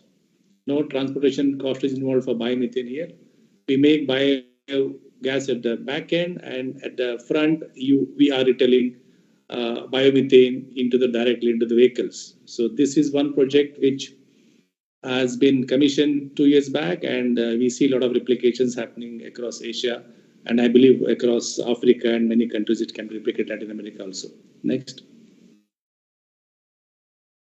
And this is probably, I'm not sure, the world's first 2 villages where they'll be getting a piped biomethane into their houses. Some of the developing countries, the big cities, they have this gas line coming into their homes. But these 2 villages, this is happening in Malaysia, Sarawak, one island of Malaysia, wherein we are producing biogas from the organic waste from the sago mill, and we are feeding and making biomethane, and we are sending it to 2 villages in that nearby villages. So this is going to be one of the most suitable model for Southeast Asia, India, across Asia, and also for the African countries, wherein you can definitely avoid the dependence on fossil fuels, be it LPG or natural gas, piped gas. So this, I believe, going to set a tremendous role model for the entire world, and this is what is happening in Malaysia at the moment. Next. And this is another example, I believe, again, probably the first of its kind in Asia for sure, and probably in the world, wherein the new housing complex is built with a piped biomethane connection to all houses. It is under construction now. It's probably being commissioned in next 1 month, as you can see in the pictures here. So the new housing complex is built with the waste collected from each houses, and all these houses will be piped with the biomethane. So there is not a single house that will consume anything fossil fuel. I believe this is one of the role model for the new development, new housing complexes to be built or new township to be built in the world, so that you can probably be more sustainable and more avoid the dependence on fossil fuel.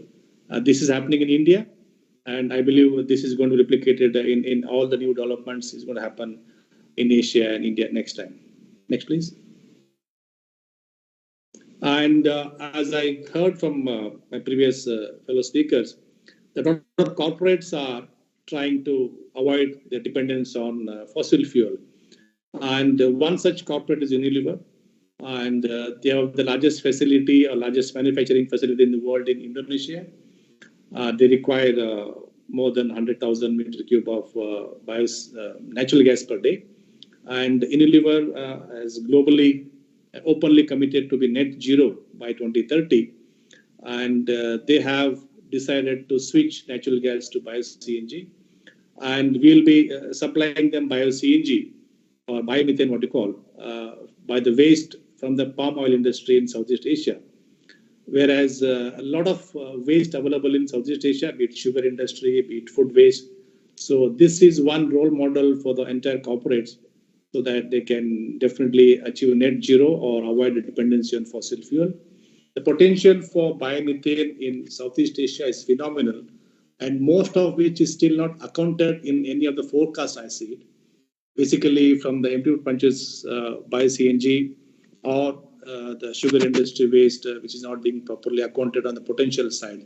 So this is one example which is being done now in Indonesia, wherein we'll be replacing the fossil fuel used in Unilever, natural gas and diesel with the biomethane produced from the waste nearby Unilever complex. Next. And from the Indian perspective, as you can see, in India, presently, they have got a good policy. I think probably in Asia, only India has done with this policy. Indonesia is developing a policy. Malaysia is developing a policy. They have set up a very good price for biomethane in India. And Indonesia is also following that footstep.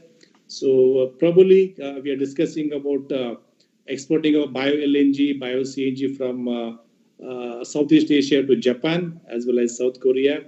I think in the future, so Southeast Asia could be a bioenergy hub for the developed countries in Asia like Japan, South Korea, and even to the Europe to some extent. So the potential is phenomenal from Southeast Asia to be the energy hub, bioenergy hub of world in next couple of 5 years down the line. Next, please. And that's it from me. Any questions, any clarifications, I'll be happy to answer. Thank you so much to once again the World Biogas Association for inviting me to share the Asian perspective of biogas projects happening. Once again, thank you so much. I'm open for any questions. Thank you. Thank you very much, KR. I thought that was a really interesting presentation and one that is inspiring in terms of the ability to make things happen at scale where clearly they're very needed. And our last presenter today is Chris Maloney, President of Entsorga and the Integrated Biogas Alliance, to provide a perspective for us on, again, bridging the climate energy finance gap. Chris, do you want to go to the podium, or you know what? I'll just you'll go here. Okay. And I'm sorry. The clicker's up there. Yeah, the clicker's up there. So, well, then I will. We're making you stand up. I'm sorry about that. Okay. And it looks like I've got more than 2.5 minutes. Thank you for extending. So we for questions, we have extended this by 10 minutes. Yes, very good. Okay. Well, it's a pleasure to be here, not just because as a member of the WBA Council Board, this was a terrific opportunity, but because I'm here, my luggage is still in Amsterdam, so I attended the gala last night in the same clothes you see me today, but it is certainly a pleasure to be here. I wanted to give a quick shout out, since we have a few more minutes, to Charlotte and to the exceptional team here. One of the strongest advocates, the WBA, and certainly under Charlotte's leadership with a stellar team, really enables events like this, and it's so wonderful to see teeth and smiles and not masks. So I want to touch on a number of things. I'm going to go through this deck pretty quickly. but I think before I begin, the Ensorga's business is really bifurcated into two parts. One is the RNG side, and the other is the SRF, solid recovered fuel side. Obviously, I'm here to talk about RNG, but for context, my comments are going to be specific to organic food waste and landfill diversion, as opposed to animal waste. So, as been touched on a number of times, both yesterday and today, the news continually, every week, there's an article about decarbonization from governments and industry corporations tied to ESG, board imperatives, and there's a lot of hype, but there's a lot of capital and a lot of corporate support driving and implementing these programs to decarbonize the energy supply portfolio. But it's pretty clear to me anyway, and I think for many of us running businesses in this sector, that achieving net zero by 2050 is going to require more than just capital and programs. It really, I was thinking about some of the comments that Gary's made, Dolph, a conversation I had with Charlotte. It really is going to require a transformational collaboration, across, governments, certainly the whole investor capital side, technology companies, project developers, waste management companies. When I had the pleasure of speaking at COP26 in Glasgow, and it was several of the conversations that kind of crystallized this point as it relates to business as usual and really getting after this market, because there's a ton of capital chasing it. The technologies exist, but several of those presentations really highlighted for me this concept of a transformational collaboration. It's not going to be easy. It certainly will take time, but it must happen if we're going to align the climate change imperatives with investment ROI and economic and market realities, and certainly across the globe those geographic differences. I think you've heard this statistic before, but it bears repeating. With 2 billion tons of waste being sent to landfills every year, and just a small portion of that really getting into the energy economy. While we're seeing the acceleration, we still have a long way to go. Another statistic that some of you have heard before, I think, is that if food waste were a country, it would be the third highest emitter of greenhouse gas emissions on the planet, only behind the U.S. and China. Pretty staggering. And also, when you consider that only 2% of the global potential of AD is currently tapped, we really must continue our efforts to demand a level playing field.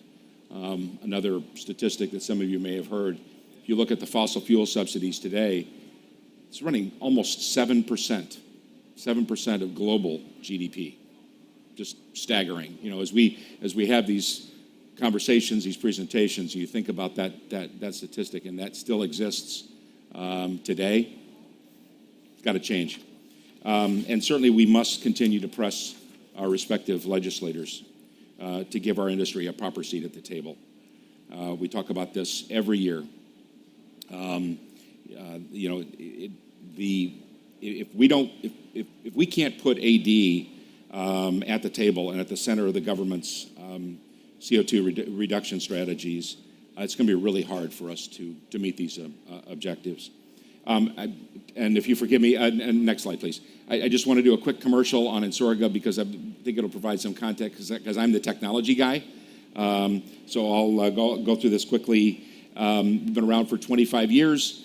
We are an ESG company since 2008. We've been net zero since 2017. Going to the next slide. You guys can read through this quickly. I see the hook. Next slide, please. So 100 plants, project systems deployed on 4 continents, 27 countries, provinces. We're processing 2.5 million tons of waste every year. and removing about 500,000 tons of CO2 annually. Next slide.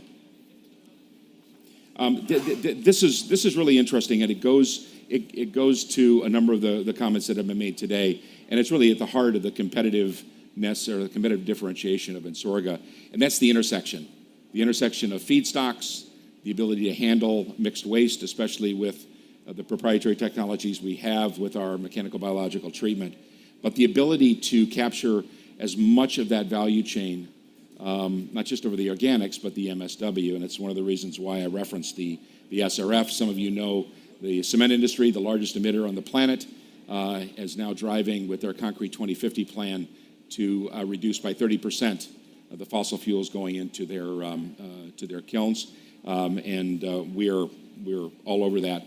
The last point I want to make on this is something that I know it gets touched on, and that, certainly there are presentations around organic fertilizers and compost. It is always kind of been considered as a developer kind of a necessary evil, I see in the next several years, I see much more conversation around the NPK aspect of digestate and the back end. Okay, next slide, please. Okay, so this is Santhia, just outside of Milan, Italy. Phase 1 is operational. Phase 2 will be commissioned this fall. It's in construction right now. Serves about 1 million people, and process almost 90,000 tons of source-separated organics. This is really our flagship, and it's the only project, the only plant in the world that does both RNG, SRF, and compost. Next slide. And this is our flagship SRF plant, 300,000 tons of municipal solid waste, turning it into SRF for the local cement company. Next slide. Sorry, I'm going to take 1 minute on this because this is really important. I know we have some fellow members of the Integrated Biogas Alliance here. I think we've got 3 or 4 of them. This was really a concept that came about 4 years ago, specifically to address this idea around standardization and value engineering of platform solutions around a specific feedstock. There are 9 companies. We're in discussions with others. Over 200 years of combined experience. This is really an incubator. But it really is around not just innovation, but it really is around getting industry to a place where you've got an end-to-end solution with all the interfaces engineered, with leading technologies, pre-engineered, pre-designed, that can be repeatable and that can be scaled. And in my mind, and certainly many that I talk to, this is really, really one of the keys around accelerating the deployment of biogas plants. Next slide. Final slide. As I was challenged with this idea of creating a blueprint, in my mind I had this idea that I could kind of take these risks and kind of shape a blueprint, it became pretty clear to me that it's just impossible, the complexities and the layers of risks. But for me as a technology company, as a developer, these are the things that I think about, right? One of the comments that Gary made, I want to highlight, which is investment grade, right? I like to say these projects all start and end with feedstock, but they end with 3 things: ROI, ROI, ROI. And we talk about environmental sustainability. This industry is going to have to migrate to an economic sustainability, and that's going to require scale, and it's going to require, as I said at the outset, transformational collaboration. I'll leave it there. Thank you very much. I think we're okay. I think we're doing fine. Thank you. Great. Perhaps I'd like to open up to questions, but perhaps I could kick off with one to Peter, because you showed a very interesting slide of the different costs for biomethane and the variation. I think it was according to region, but there was one, if I looked at the slide, I may be missing the color. There seemed to be more than one for Europe with different levels. Could you just expand a bit on how you've assessed the potential costs going forward in the scenario that you laid out?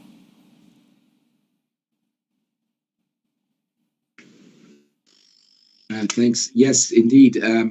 So what we did was we took a bottom-up view on the availability and the sustainability of feedstocks all around Europe, using sort of FAO data, World Bank data on waste streams and so on, and indeed Eurostat data. And then what we didn't do any kind of spatial analysis, which would be the natural next step to look at, proximity of feedstocks to demand centers or to pipelines or to grids and so on. But in the absence of that, we took some assumptions on how much it costs to scale up biogas and biomethane in specific parts of Europe where there's a concentration of organic material. Then we had to take some assumptions on the capital costs of biodigesters. What the financing looks like. The cost of capital is clearly very important, and all the sort of elements that were discussed just previously to take into account. So you'll have that variation in the supply cost curve. And if we look, at other comparisons in the literature, there's a variety of estimates out there. Some say 50 euros a megawatt hour, others say 100 or even more. But we wanted to give a little bit of sense of scale that there actually is low-hanging fruit there, and biogas and biomethane that can be developed at a relatively low cost. You think about your landfill gas, and your other sort of cheaper feedstocks that are out there.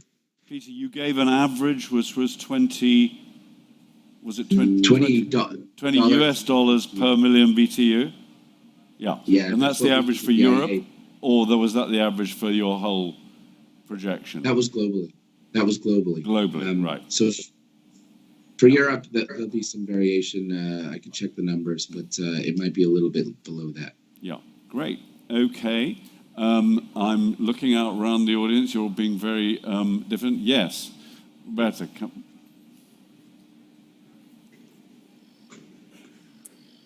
Thank you. And I have a question for Wim. Wim, I was wondering, in your for the business that you are operating, it is mandatory to have CapEx as low as possible. What is the source of revenue? Is there any room for implementing features in these plants that reduce or eliminate methane emissions? In fugitive emissions I'm talking about. I'm afraid of the venting that is often, as far as I am informed, is a natural way of releasing pressure buildup. Yeah, can you hear me? Yep, we can. Yeah, okay, I think valid question. It's a concern, of course, also in this kind of small-scale installations.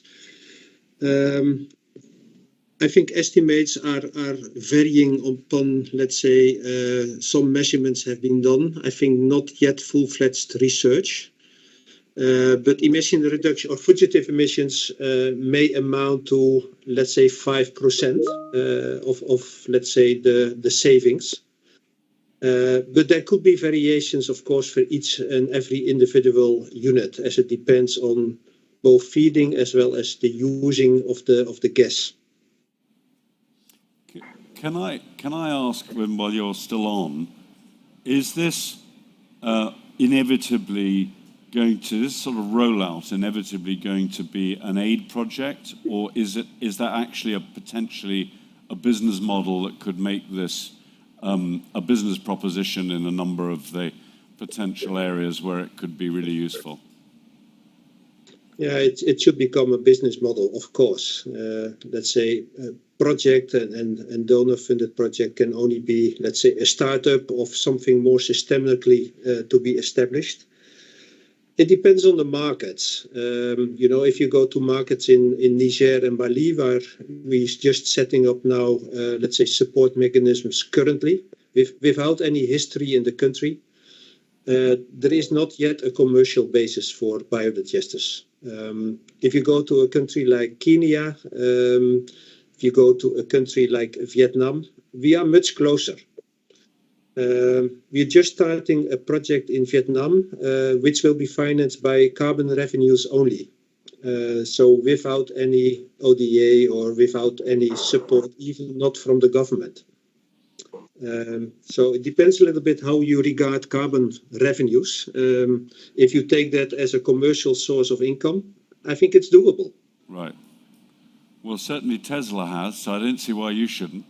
Perhaps I could ask KR for his perspective on this, because as I understand your business, you're mainly in quite big scale, but you showed us a project which I thought was very interesting in Malaysia, which looked smaller scale.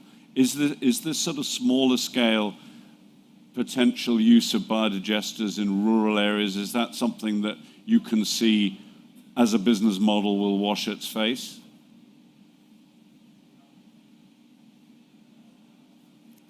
I think we have KR, you need to unmute yourself. Do we have a technical? No? Sorry, we've lost him. No? Back? I'm here. Fantastic. Great. Did you hear my question? Okay. Yeah. Yeah. Yes, I heard your Great. question. Far away. Yeah, that's a model which is being done as a pilot model, which the government of Sarawak intends to replicate all over the state. So it's definitely a commercially viable model. If we compare the LPG price, which the household pays per month or once in 3 months, so you can definitely give it a cheaper price than that. Coupled with carbon credits and all, it definitely becomes a commercially viable project. Like I mentioned, even on the bigger scale, Unilever, probably you might be surprised to know that we would be giving at the same price as natural gas price to Unilever. So economy of scale comes into the picture, and then the feedstock availability and reliability is definitely back-to-back contracted. So in such cases, I believe that properly done, properly executed projects, at least in Asian market, we can definitely compete with the natural gas price, and this is definitely going to take a huge growth in coming years in both Southeast Asia as well as in Africa. I mean, it occurred to me listening to Wim's presentation that technology could easily be used in difficult to reach rural areas in developed countries as well as in developing countries that are clearly off the water mains system and maybe off the sewage system. Has there been any interest in that you know of, or is this very much strictly a focus on developing country need?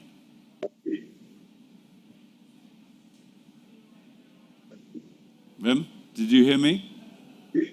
I did hear you, and I think, Chris, as I sketched, I think that there is this potential of 150 million households in the rural areas, livestock owners, basically. And the technology is fit for that.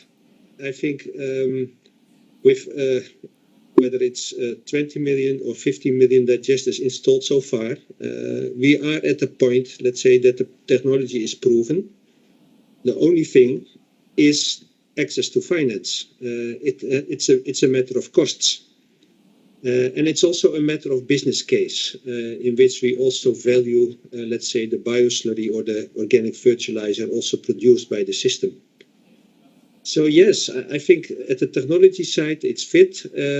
We can go forward, but there are other barriers in the market that we need to address. Great. Well, thank you very much. I think we're coming to the end of the session. For our very patient participants who are sitting here on the panel, I will give you the last word, because if there's anything you'd like to add just to wind us up.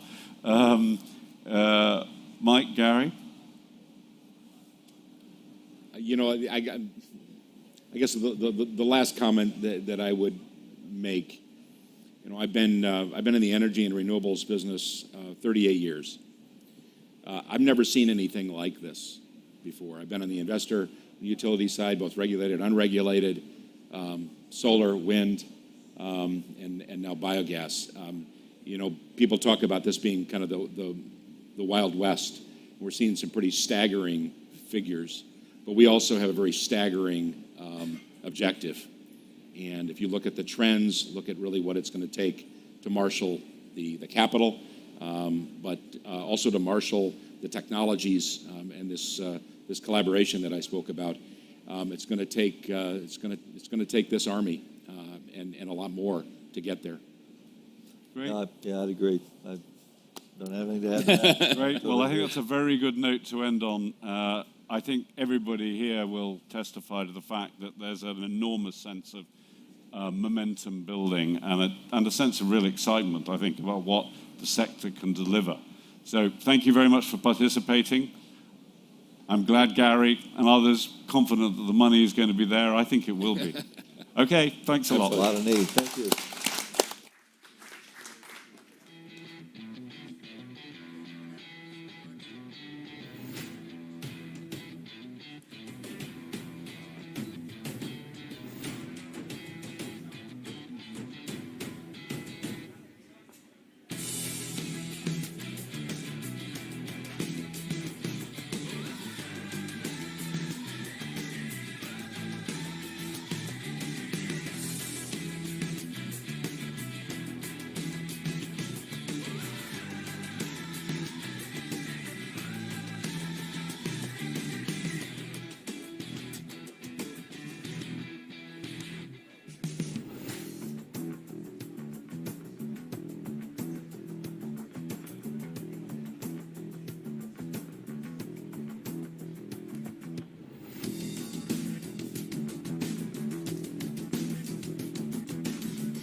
Hello everyone, welcome to the next session for the summit in the World Biogas Bouncy Castle. I hope everyone's having a nice event.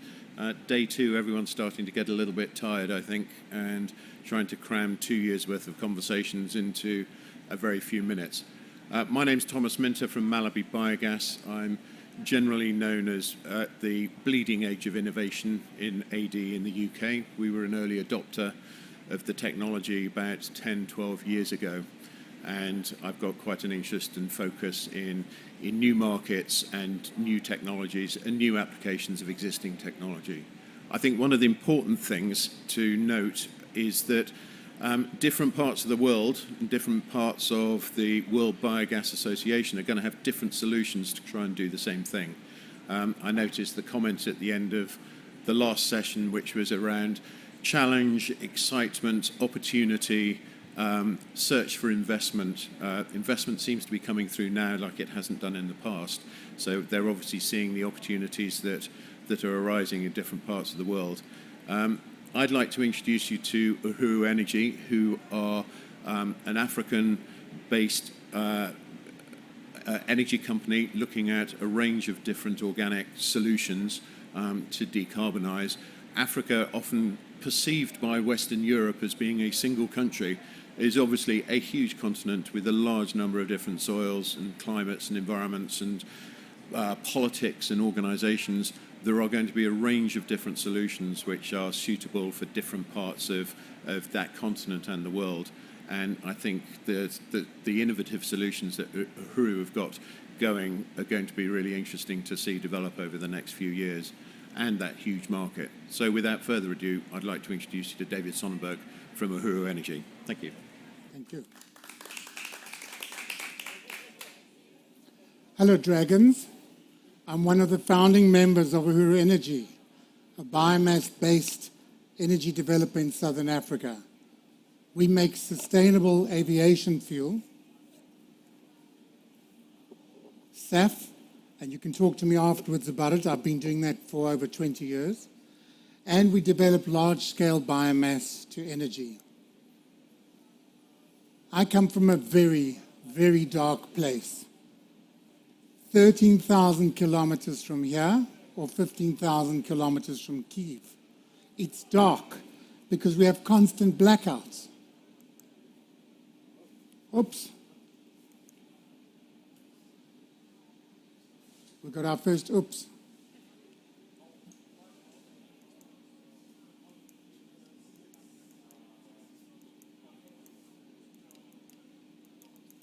Something's gone wrong.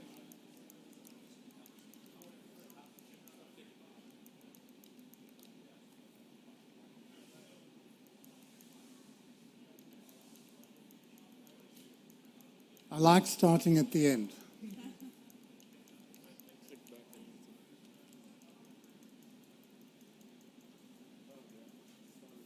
We do things very fast in Africa. We get to the end and the end product very quickly.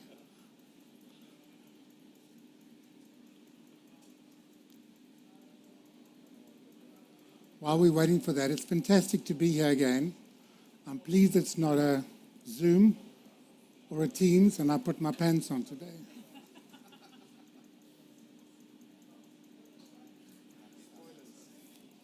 That's a spoiler. How did that happen, Phil?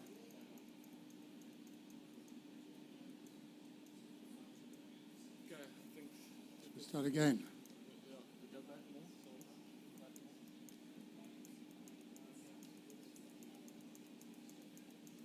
Okay, try again. So, a very, very dark place because we have a failing coal-based power electricity system. But South Africa has the highest solar resource globally and millions of acres of unused land, an ideal opportunity for developing massive photovoltaic system in the desert areas of South Africa, which creates substantial daytime energy, but a shortage of power at night. Don't waste a good crisis. We have this incredible opportunity of many opportunities in South Africa. Nighttime power from biogas, nighttime and storage from biogas. It's our opportunity number one. why we're here at ADBA. Either because you want to save the planet, make money out of selling biogas stuff to us, or your boss sent you. Hopefully you're looking to invest in Africa, and it is not a scary place to invest in. There are many companies, for example, 500 large mining companies that use over 15 megawatts of electricity only, some are 120 megawatts. That opportunity is there in Africa. I'm only going to explain a tiny fraction of the opportunities. My renewable journey began nearly 30 years ago when I was challenged by this man. He challenged me after his release from prison. Nelson Mandela became our first democratically elected president. He predicted that rural poor would flock to cities looking for opportunities. He was correct. As democracies develop around the world, globally, people are migrating to cities, which gives us many more opportunities. We then began our early version of Uhuru Energy, a rural community development program, biodiesel, designed to supply farmers, truckers, buses, and taxi operators with fuel. The Uhuru concept, even I can't say it easily that sometimes. The Uhuru concept is that industry must buy energy from rural communities from sustainable energy projects that benefit the surrounding community rather than buy energy from far, far away, from a group who doesn't really need another jet, a camel, or a luxury yacht. Uhuru has the solutions to decarbonize any industry in Africa using biomass-based energy. And lately, we've been inundated by approaches from multinationals, but we have a new marketing team. COP26 has been fantastic for us, and Vladimir is our new head of marketing.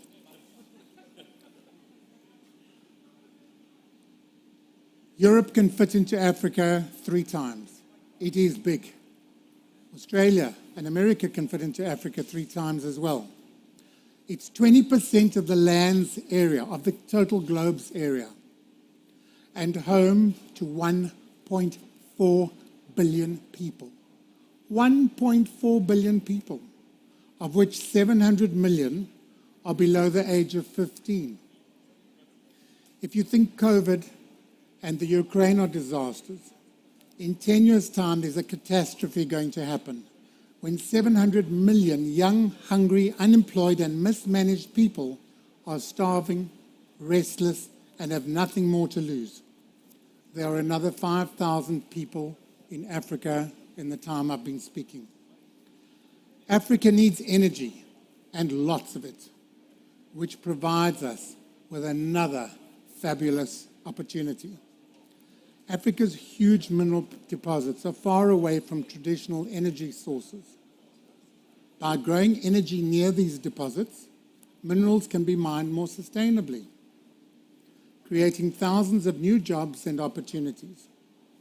The unemployed would have a future. Copper, iron, chrome, and platinum would have lower carbon footprints. There are another 5,000 people in Africa. In the next 10 minutes, the amount of sunlight falling on Africa can supply enough energy to support the total energy of the total planet for power, logistics, mining, processing, and shipping. And for the energy for your comfort, heating, cooling, the media, computers, cell phones, and lots of cappuccinos. 10 minutes of sunshine in Africa for the world's total energy use. We harness that energy through biomass. There are another 5,000 people in Africa. Power plants. Uhuru has power plants, many power plants. Our power plants make electricity, fuel, heat, and cooling. Our power plants are called speckworm, Euphorbia terricalia, opuntia, and pineapple. These are all CAM plants. CAM plants are plants that do not die when they don't have water. They can live in deserts. And you can see by pineapple, they're very valuable plants. CAM plants utilize a different photosynthesis when there's no water. It's called crassulation acid metabolism.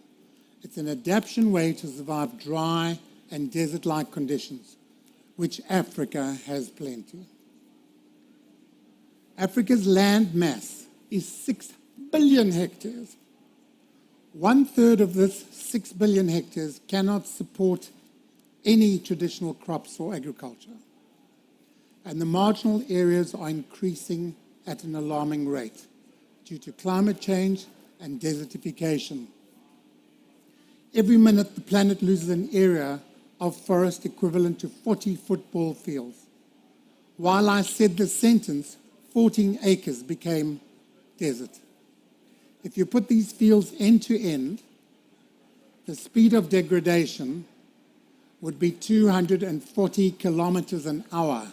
That's how fast we are losing soil, and gives us another massive, humongous opportunity.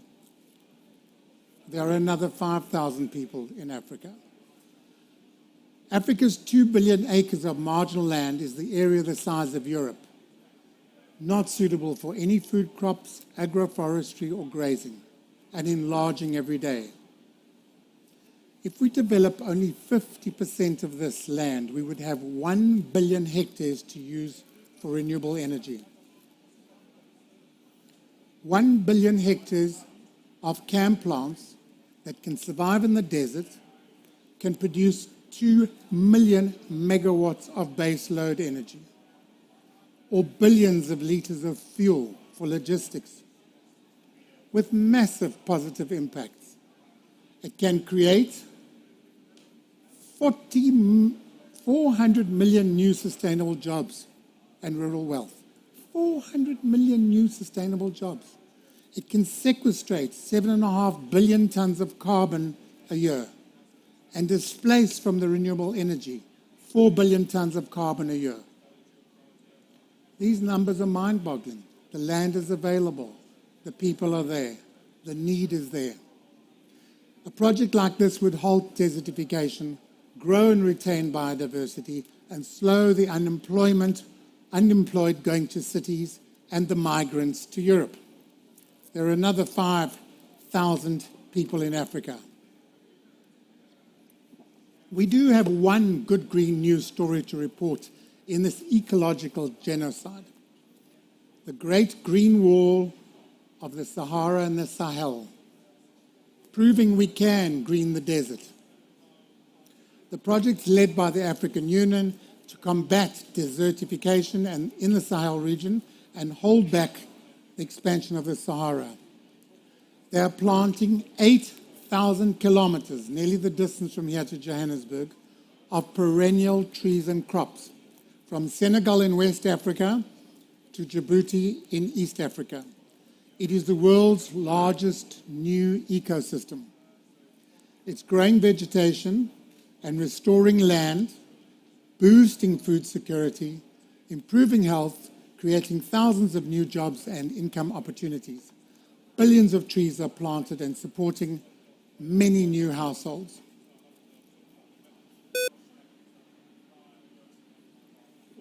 We estimate the fossil carbon emissions for the 3 delegates from Uhuru that have attended ADBA over the past 2 days, calculated from flights, trains, and numerous cappuccinos, to be 15 tons. It's from jet aircraft travel mostly at 90 kilograms of CO2 per hour per person. And we have to get back home. So we've established 10 tons to get to ADBA, with 5 tons for trains, hotel stays. He went to a Billie Eilish concert, data, and even more cappuccinos. So we've set it at 15 tons of carbon to be offset by us. When we knew we were coming here, we planted 16 hectares of our favored crop. It's a suitable crop for degraded land, doesn't need water, it's not invasive, it does not die in drought, it has 3-meter-long taproots which absorb carbon and it looks after itself. Fire doesn't kill it, animals don't kill it. We plant it once only, and the emerging shoots are edible. We call this our favored multi-purpose crop.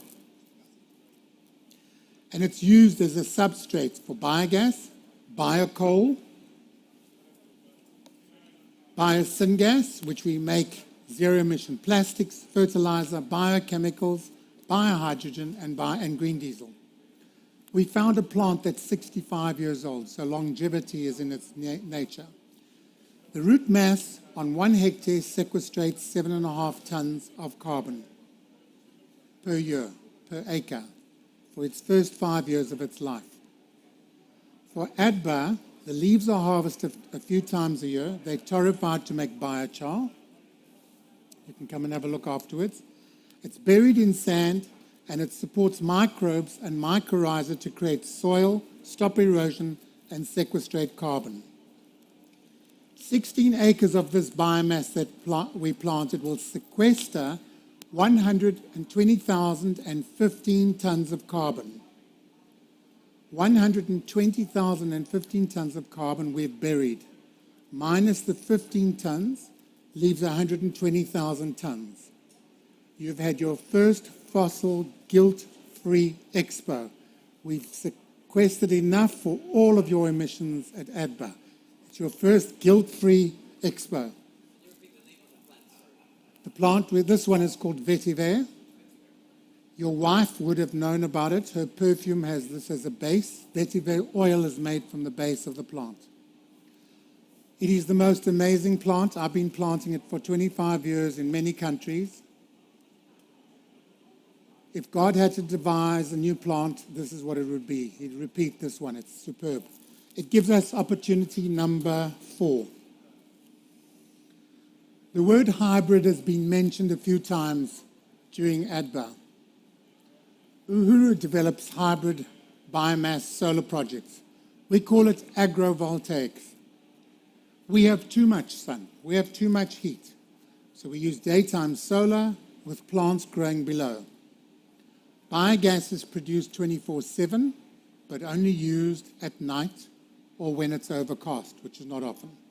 It's developed away from cities, creating many rural opportunities, and this creates opportunity number 5, a massive opportunity in the dry areas of Africa. So the biogas supplies the energy when the sun don't shine. The system increases the biomass yield for various reasons, and we can use the land twice, solar and growing biomass. Because the panels are cooler, you get more energy.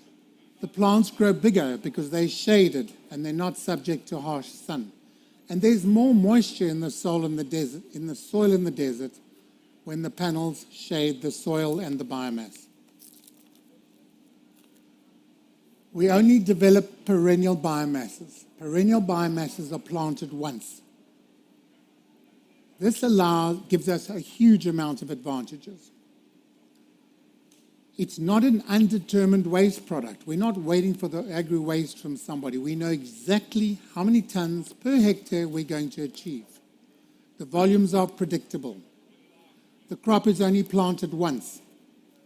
Because the crop lives for many years, the bacteria, mycorrhiza, and microorganisms develop below ground, creating beneficial symbiotic relationships.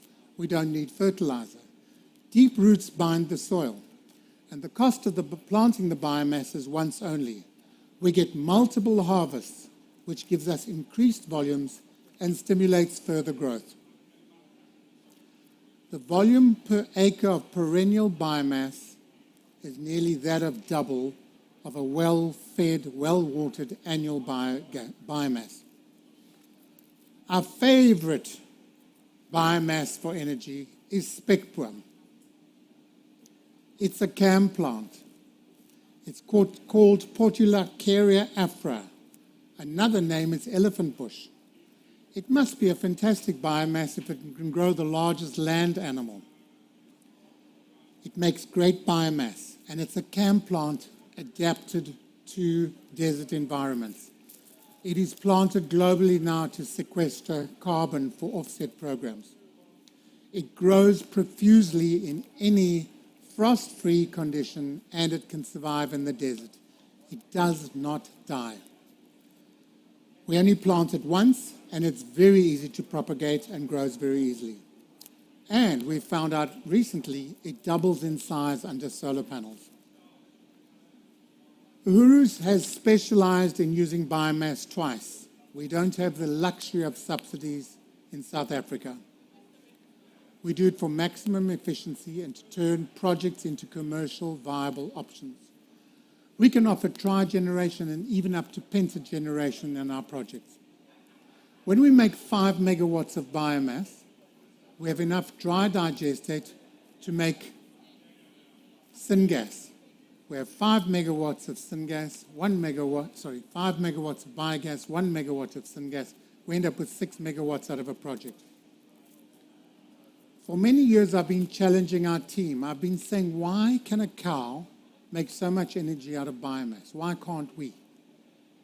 We've been working with various institutions to try and solve this, mostly in Italy. They listen to us. They take on our challenges. And we're very close to understanding this. We can now produce 100% energy out of all the prepared biomass. So we're now receiving 3 amounts of energy from the biomass. 100% of biomass into biomethane. It's not a disaster if the CO2 level is high, and we don't have to look for end users for the CO2. Again, as we have no subsidy or support in Africa, this is a game changer for African biogas. We have 30% more energy for the same input, or we need 30% less biomass for the same expected outputs. So with some clever Italians, we've produced a cow. Well, 95% of a cow. We can't make a calf or milk yet. We have the most amazing opportunities of decarbonizing mines in Africa. There are 550 very large-scale mines. Outside in the parking lot here, I saw Ford Ranger. It was manufactured in South Africa. We're very familiar with this plant in Pretoria. Uhuru developed the decarbonization plan for this plant to turn this plant into the first zero-emission vehicle production facility globally. Ford has shown this project on international news many times. The biggest solution for them is large-scale biogas to do the paint, the heating, the electricity. While Uhuru was planning this project, we went through the fossil life cycle of vehicle components, which are rubber, plastic, aluminium, paint, steel, and lots of logistics.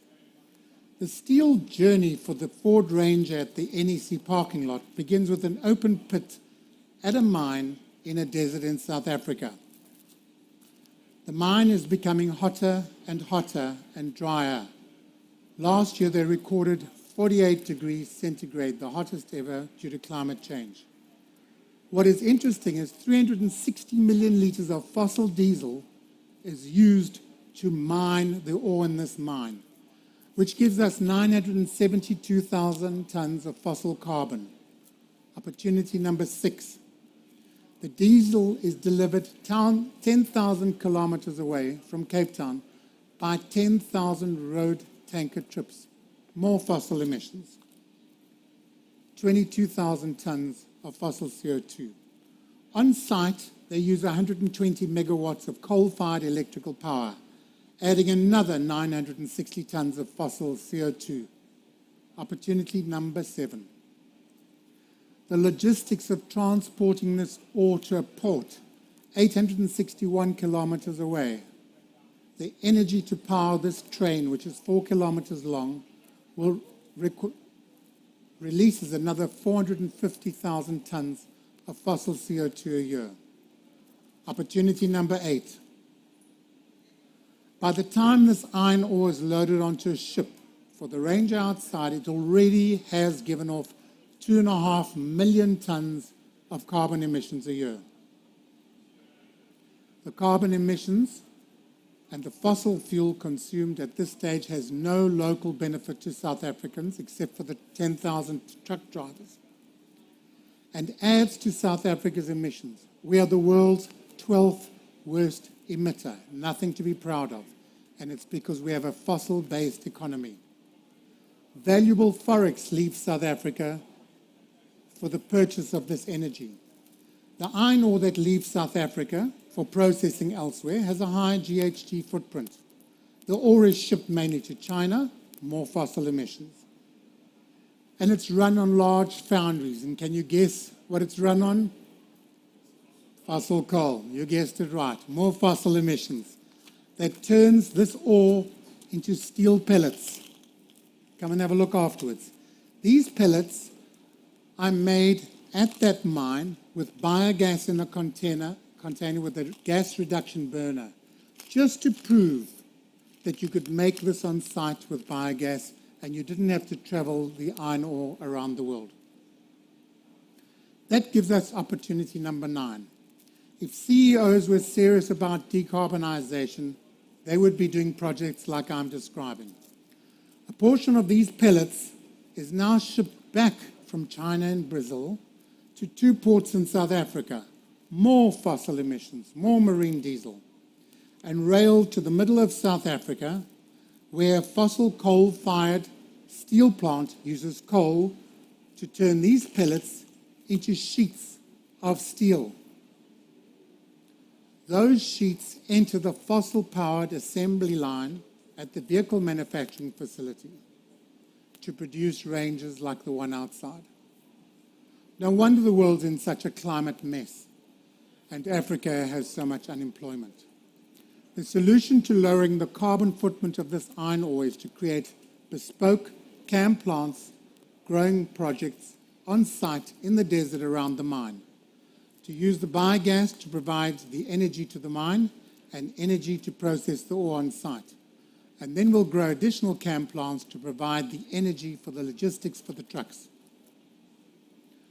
The positive impacts from this would be many new local sustainable jobs, small to medium-sized SMEs and new business development. Thousands of tons of carbon would be sequestrated permanently. Deserts and marginal land is turned into a valuable asset, halting valuable forex from leaving the country, and climate change is slowed down. A large global mining giant will turn its publicized decarbonization plans into reality, lowering the Ford Ranger emissions outside.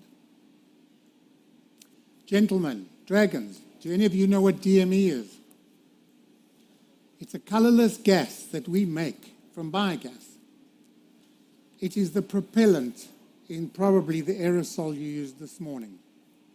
It is the only bio replacement that you can use for LPG, and that's where we see its growth. Japan and China are the world's largest producers of DME, mostly as LPG replacements. We have a module that bolts onto our 1 megawatt digester. Volvo engineers have been touting this potential of bio-DME for years, a fuel to replace or blend with diesel. Ford is running passenger cars on DME. In Milan, I've been driven around on a truck on a retrofitted DME system. For bio-DME, we see the biggest opportunity as replacing up to 20% of fossil LPG with bio-DME. We can make this at non-productive areas in South Africa. Bio-DME to replace fossil LPG is our objective. Volvo says it's convinced DME's time's come, so does Uhuru. I'm trying to talk as fast as I can, but this is our most exciting development. Regenerative rotational grazing for food and fuel. Ever since we've started projects in Africa, we have the food versus fuel conundrum. We've developed a project because we have a large, dry, hungry continent. Biomass-based energy projects, when we install them, produce more food and energy than there was before. But we've recently created what we believe is a groundbreaking food and fuel sustainable supply chain in Africa for vast grasslands. It's a viable solution for damaged, overgrazed grasslands. It's our opportunity number 11. One of the most sought-after experiences for wildlife and nature enthusiasts in Central Africa is to watch the Great Migration. This moving circular migration of over 1 million animals across the Serengeti Mara. It's an ecosystem as old as time itself. You might have seen this in the media. The constant movement of columns of wildebeest and zebra, which follow an age-old system in search of grazing. When grown, the leaves are only suitable for energy production, as seen burning in the veld annually in Africa. Uhuru has tested the process and proved more successful than we thought. The procedure. For every megawatt of energy, we plant 500 acres of degraded grassland with rows of new energy grasses. When the grasses are established, 2 acres of energy grass is harvested for biogas every day. Within a week, there are new green shoots. High in protein, animals rush to graze the grass. During the bulk grazing on new shoots, big volumes of manure and urine fertilize the area for future growth. Our solution follows the solution in Africa: fire, rain, emerging grass, and grazing. We plant grasses that are edible when young, and these grasses are palatable for the first 2 or 3 weeks. Thereafter, they are not palatable. When the next 2 hectares are grazed, the animals move to those shoots. Uhuru has run the system in a small area in our trial farm, and we're ready to unleash the power of regenerative rotational grazing for food and fuel on African grasslands. In the last 10 minutes, there have been an additional 2,500 acres of deforestation and new desert. Africa has another 60,000 people, and 1 million tons of emissions have gone into the atmosphere. Please invest in biomass in Africa. Any questions, dragons?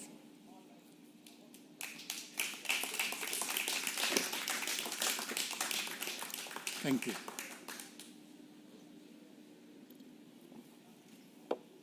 Silence. Yes, sir.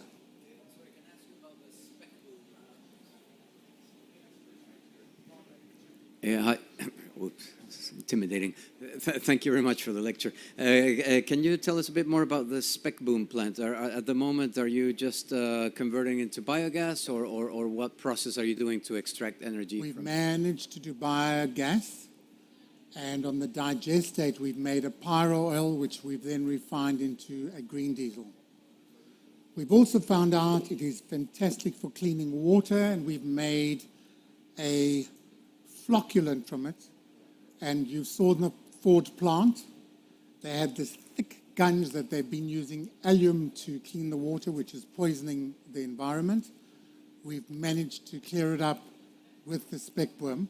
So what we've done is we've put the spec worm in the dirty water, taken the sludge out, the water is drinkable, and we take the sludge and the spec worm amount, and we put that in the pyrolyzer and make energy. So there's no waste to landfill. It's also edible for animals, as you've seen. So we could have a food and fuel process with that.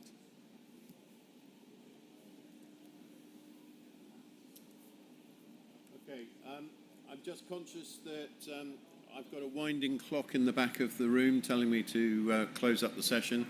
If there are any other questions, I'm sure David will be around to answer them for a while. I noticed that lunchtime is coming up, so there's no talking going on for the next few minutes, so maybe we can take any conversations offline. Thank you very much for attending. Thank you. Fascinating opportunities in Africa. I suspect all that's needed is money. Correct. Money and ambition. That's why I'm here. So I think, yeah, Africa has great potential. For once in the life of human existence, we need to actually take some action and get things working on the ground. So thank you very much. Thank you very much. Thank you for coming all the way here.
Today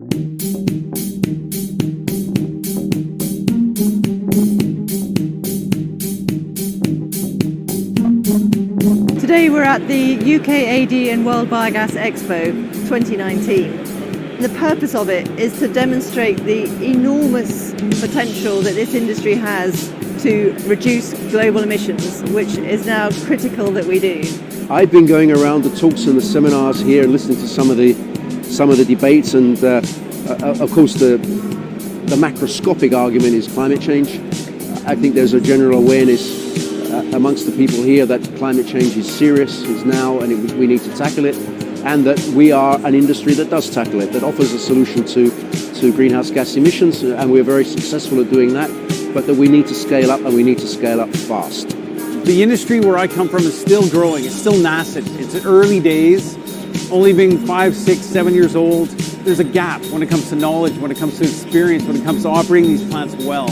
And I wanted to try and leverage some of that experience here, meet some new people, connect them with my technical team back at home so that we could move some of these projects forward and move them forward well. It's great to have so many experienced people from the industry here who can actually speak from the experience of their own projects or funding of projects rather than dealing with people who are new to the sector. In terms of new customers, a lot of the UK folks are here. So they're looking for suppliers of their biogas projects. A lot of people come just because of the diversity of exhibitors here. Today we've been speaking to a customer. They've asked for a service in the next few weeks, so we'll ring them on Friday, organise that. We've spoken to a couple of suppliers today that can offer us a better rate, so we'll follow that up on Friday. I would absolutely recommend people to go to this trade show. I mean, whether you are in the biogas business or if you're somebody who don't know about it but think that could be relevant for you, this is really the place to learn about it. So I hope that many more people will be here in the future. Well, I think it's the only place to be if you're in the AD industry. There really isn't another show that's so heavily supported by the industry associations, by government and by industry. So it's the only one I come to. I'm delighted to get almost 2 awards, 1 winner and 1 commended. The event tonight was wonderful. Lovely dinner and a very good evening. This show is absolutely the best place to come to if you have any interest or involved in any way in the sector. There's no better place to find the best information, to meet the broadest range of people and identify the best business opportunities. It's a one-stop shop.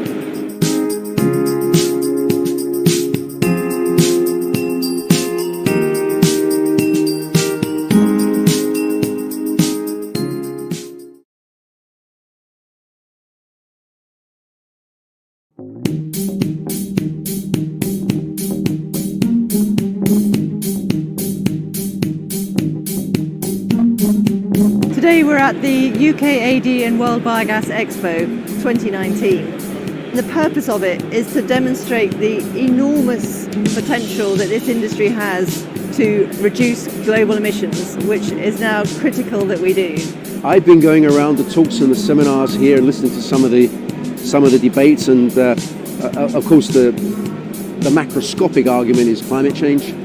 I think there's a general awareness amongst the people here that climate change is serious, is now, and we need to tackle it, and that we are an industry that does tackle it, that offers a solution to greenhouse gas emissions, and we're very successful at doing that, but that we need to scale up, and we need to scale up fast. The industry where I come from is still growing, it's still nascent, it's early days, only being 5, 6, 7 years old. There's a gap when it comes to knowledge, when it comes to experience, when it comes to operating these plants well.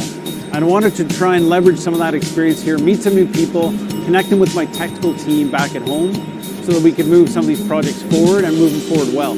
It's great to have so many experienced people from the industry here who can actually speak from the experience of their own projects or funding of projects rather than dealing with people who are new to the sector. In terms of new customers, a lot of the UK folks are here. So they're looking for suppliers of their biogas projects. A lot of people come just because of the diversity of exhibitors here. Today we've been speaking to a customer. They've asked for a service in the next few weeks, so we'll ring them on Friday, organise that. We've spoken to a couple of suppliers today that can offer us a better rate, So we'll follow that up on Friday. I would absolutely recommend people to go to this trade show. I mean, whether you are in the biogas business or if you're somebody who don't know about it but think that could be relevant for you, this is really the place to learn about it. So I hope that many more people will be here in the future. Well, I think it's the only place to be if you're in the AD industry. There really isn't another show that's so heavily supported by the industry associations, by government and by industry. So it's the only one I come to. I'm delighted to get almost 2 awards, 1 winner and 1 commended. The event tonight was wonderful. Lovely dinner and a very good evening. This show is absolutely the best place to come to if you have any interest or involved in any way in the sector. There's no better place to find the best information, to meet the broadest range of people and identify the best business opportunities. It's a one-stop shop.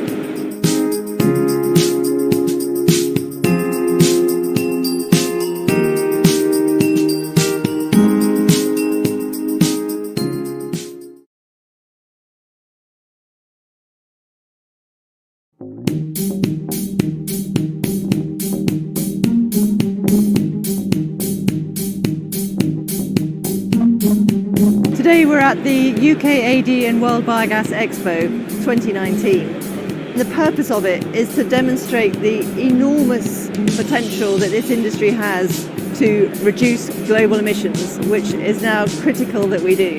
I've been going around the talks and the seminars here and listening to some of the debates, and of course the macroscopic argument is climate change. I think there's a general awareness amongst the people here that climate change is serious, is now, and we need to tackle it, and that we are an industry that does tackle it, that offers a solution to greenhouse gas emissions, and we're very successful at doing that, but that we need to scale up, and we need to scale up fast. The industry where I come from is still growing. It's still nascent. It's early days, only being 5, 6, 7 years old. There's a gap when it comes to knowledge, when it comes to experience, when it comes to operating these plants well. And I wanted to try and leverage some of that experience here, meet some new people, connect them with my technical team back at home so that we could move some of these projects forward and move them forward well. It's great to have so many experienced people from the industry here who can actually speak from the experience of their own projects or funding of projects rather than dealing with people who are new to the sector. In terms of new customers, a lot of the UK folks are here. So they're looking for suppliers of their biogas projects. A lot of people come just because of the diversity of exhibitors here.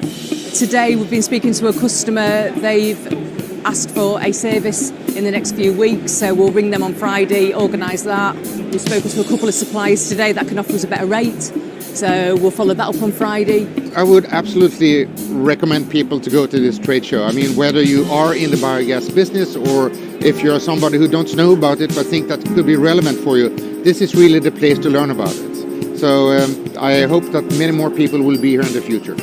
Well, I think it's the only place to be if you're in the AD industry. There really isn't another show that's so heavily supported by the industry associations, by government and by industry.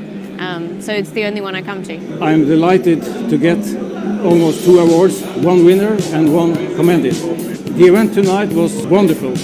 Lovely dinner and a very good evening. This show is absolutely the best place to come to if you have any interest or involved in any way in the sector. There's no better place to find the best information, to meet the broadest range of people and identify the best business opportunities. It's a one-stop shop.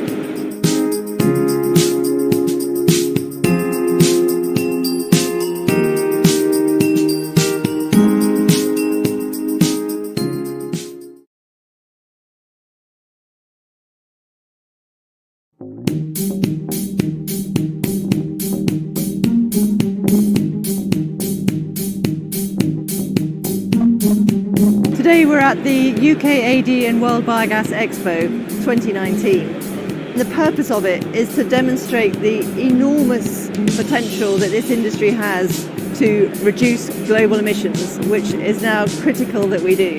I've been going around the talks and the seminars here and listening to some of the debates, and of course the macroscopic argument is climate change.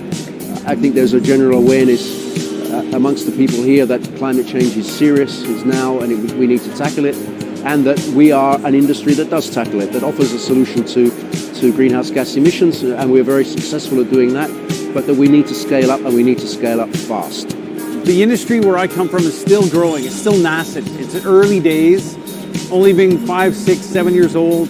There's a gap when it comes to knowledge, when it comes to experience, when it comes to operating these plants well. And I wanted to try and leverage some of that experience here, meet some new people, connect them with my technical team back at home so that we could move some of these projects forward and move them forward well. It's great to have so many experienced people from the industry here who can actually speak from the experience of their own projects or funding of projects rather than dealing with people who are new to the sector. In terms of new customers, a lot of the UK folks are here. So they're looking for suppliers of their biogas projects. A lot of people come just because of the diversity of exhibitors here. Today we've been speaking to a customer. They've asked for a service in the next few weeks, so we'll ring them on Friday, organise that. We've spoken to a couple of suppliers today that can offer us a better rate, so we'll follow that up on Friday. I would absolutely recommend people to go to this trade show. I mean, whether you are in the biogas business or if you're somebody who don't know about it but think that could be relevant for you, this is really the place to learn about it. So I hope that many more people will be here in the future.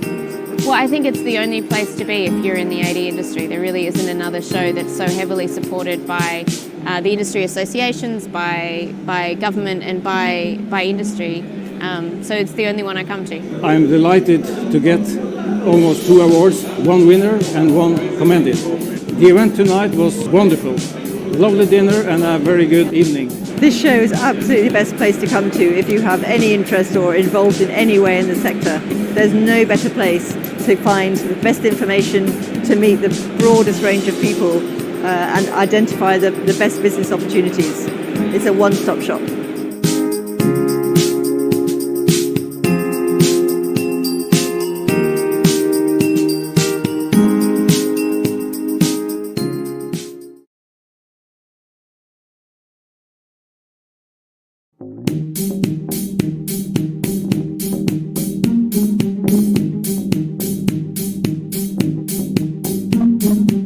Today we're at the UK AD and World Biogas Expo 2019. The purpose of it is to demonstrate the enormous potential that this industry has to reduce global emissions, which is now critical that we do. I've been going around the talks and the seminars here and listening to some of the debates, and of course the macroscopic argument is climate change. I think there's a general awareness amongst the people here that climate change is serious, is now, and we need to tackle it, and that we are an industry that does tackle it, that offers a solution to greenhouse gas emissions, and we're very successful at doing that, but that we need to scale up, and we need to scale up fast. The industry where I come from is still growing. It's still nascent. It's early days, only being 5, 6, 7 years old. There's a gap when it comes to knowledge, when it comes to experience, when it comes to operating these plants well. And I wanted to try and leverage some of that experience here, meet some new people, connect them with my technical team back at home so that we could move some of these projects forward and move them forward well. It's great to have so many experienced people from the industry here who can actually speak from the experience of their own projects or funding of projects rather than dealing with people who are new to the sector. In terms of new customers, a lot of the UK folks are here. So they're looking for suppliers of their biogas projects. A lot of people come just because of the diversity of exhibitors here. Today we've been speaking to a customer. They've asked for a service in the next few weeks, so we'll ring them on Friday, organise that. We've spoken to a couple of suppliers today that can offer us a better rate, so we'll follow that up on Friday. I would absolutely recommend people to go to this trade show. I mean, whether you are in the biogas business or if you're somebody who don't know about it but think that could be relevant for you, this is really the place to learn about it. So I hope that many more people will be here in the future. Well, I think it's the only place to be if you're in the AD industry. There really isn't another show that's so heavily supported by the industry associations, by government and by industry. So it's the only one I come to. I'm delighted to get almost 2 awards, 1 winner and 1 commended. The event tonight was wonderful. lovely dinner and a very good evening. This show is absolutely the best place to come to if you have any interest or involved in any way in the sector. There's no better place to find the best information, to meet the broadest range of people and identify the best business opportunities. It's a one-stop shop.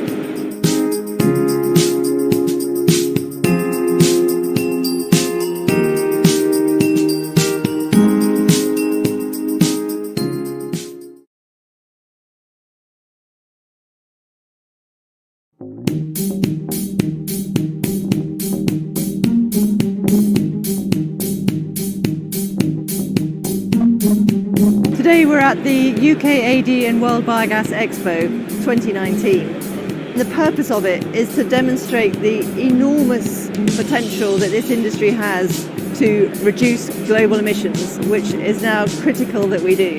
I've been going around the talks and the seminars here and listening to some of the debates, and of course the macroscopic argument is climate change. I think there's a general awareness amongst the people here that climate change is serious, is now, and we need to tackle it, and that we are an industry that does tackle it, that offers a solution to greenhouse gas emissions, and we're very successful at doing that, but that we need to scale up, and we need to scale up fast. The industry where I come from is still growing. It's still nascent. It's early days, only being 5, 6, 7 years old. There's a gap when it comes to knowledge, when it comes to experience, when it comes to operating these plants well. And I wanted to try and leverage some of that experience here, meet some new people, connect them with my technical team back at home so that we could move some of these projects forward and move them forward well. It's great to have so many experienced people from the industry here who can actually speak from the experience of their own projects or funding of projects rather than dealing with people who are new to the sector. Well, in terms of new customers, a lot of the UK folks are here. So they're looking for suppliers of their biogas projects. A lot of people come just because of the diversity of exhibitors here. Today we've been speaking to a customer. They've asked for a service in the next few weeks, so we'll ring them on Friday, organise that. We've spoken to a couple of suppliers today that can offer us a better rate, so we'll follow that up on Friday. I would absolutely recommend people to go to this trade show. I mean, whether you are in the biogas business or if you're somebody who don't know about it but think that could be relevant for you, this is really the place to learn about it. So I hope that many more people will be here in the future. Well, I think it's the only place to be if you're in the AD industry. There really isn't another show that's so heavily supported by the industry associations, by government and by industry. So it's the only one I come to. I'm delighted to get almost 2 awards, 1 winner and 1 commended. The event tonight was wonderful. Lovely dinner and a very good evening. This show is absolutely the best place to come to if you have any interest or involved in any way in the sector. There's no better place to find the best information, to meet the broadest range of people and identify the best business opportunities. It's a one-stop shop.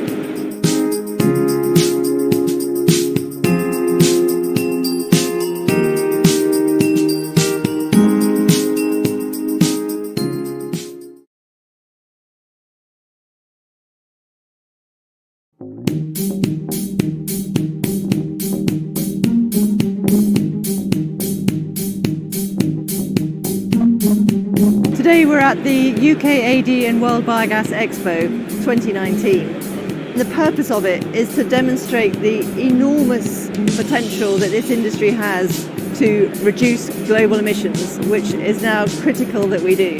I've been going around the talks and the seminars here and listening to some of the debates, and of course the macroscopic argument is climate change.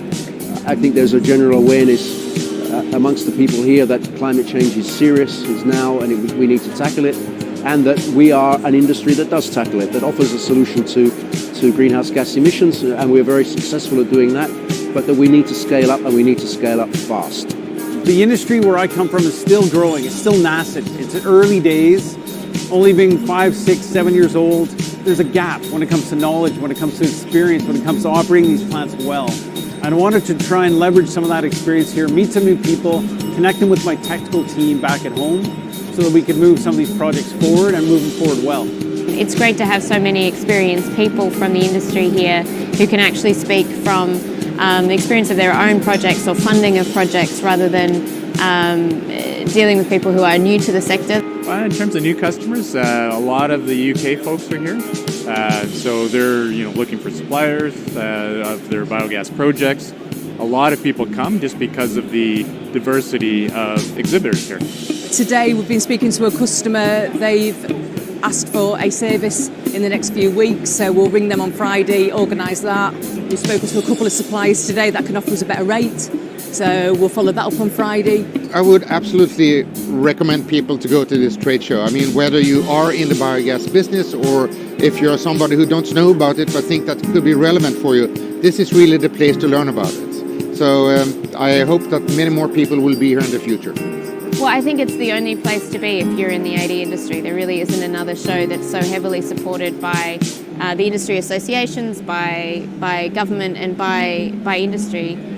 So it's the only one I come to. I'm delighted to get almost 2 awards, 1 winner and 1 commended. The event tonight was wonderful. Lovely dinner and a very good evening.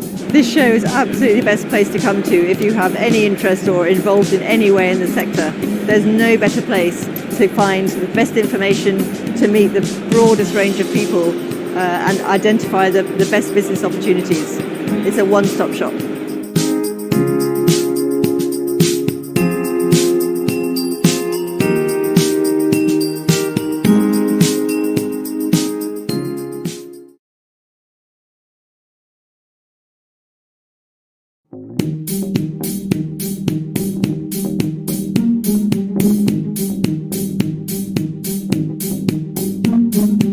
Today we're at the UK AD and World Biogas Expo 2019. The purpose of it is to demonstrate the enormous potential that this industry has to reduce global emissions, which is now critical that we do. I've been going around the talks and the seminars here and listening to some of the debates, and of course the macroscopic argument is climate change. I think there's a general awareness amongst the people here that climate change is serious, is now, and we need to tackle it, and that we are an industry that does tackle it, that offers a solution to greenhouse gas emissions, and we're very successful at doing that, but that we need to scale up, and we need to scale up fast. The industry where I come from is still growing, it's still nascent, it's early days, only being 5, 6, 7 years old. There's a gap when it comes to knowledge, when it comes to experience, when it comes to operating these plants well. And I wanted to try and leverage some of that experience here, meet some new people, connect them with my technical team back at home so that we could move some of these projects forward and move them forward well. It's great to have so many experienced people from the industry here who can actually speak from the experience of their own projects or funding of projects rather than dealing with people who are new to the sector. In terms of new customers, a lot of the UK folks are here. So they're looking for suppliers of their biogas projects. A lot of people come just because of the diversity of exhibitors here. Today we've been speaking to a customer. They've asked for a service in the next few weeks, so we'll ring them on Friday, organise that. We've spoken to a couple of suppliers today that can offer us a better rate, so we'll follow that up on Friday. I would absolutely recommend people to go to this trade show. I mean, whether you are in the biogas business or if you're somebody who don't know about it but think that could be relevant for you, this is really the place to learn about it. So I hope that many more people will be here in the future. Well, I think it's the only place to be if you're in the AD industry. There really isn't another show that's so heavily supported by the industry associations, by government and by industry. So it's the only one I come to. I'm delighted to get almost 2 awards, 1 winner and 1 commended. The event tonight was wonderful. Lovely dinner and a very good evening. This show is absolutely the best place to come to if you have any interest or involved in any way in the sector.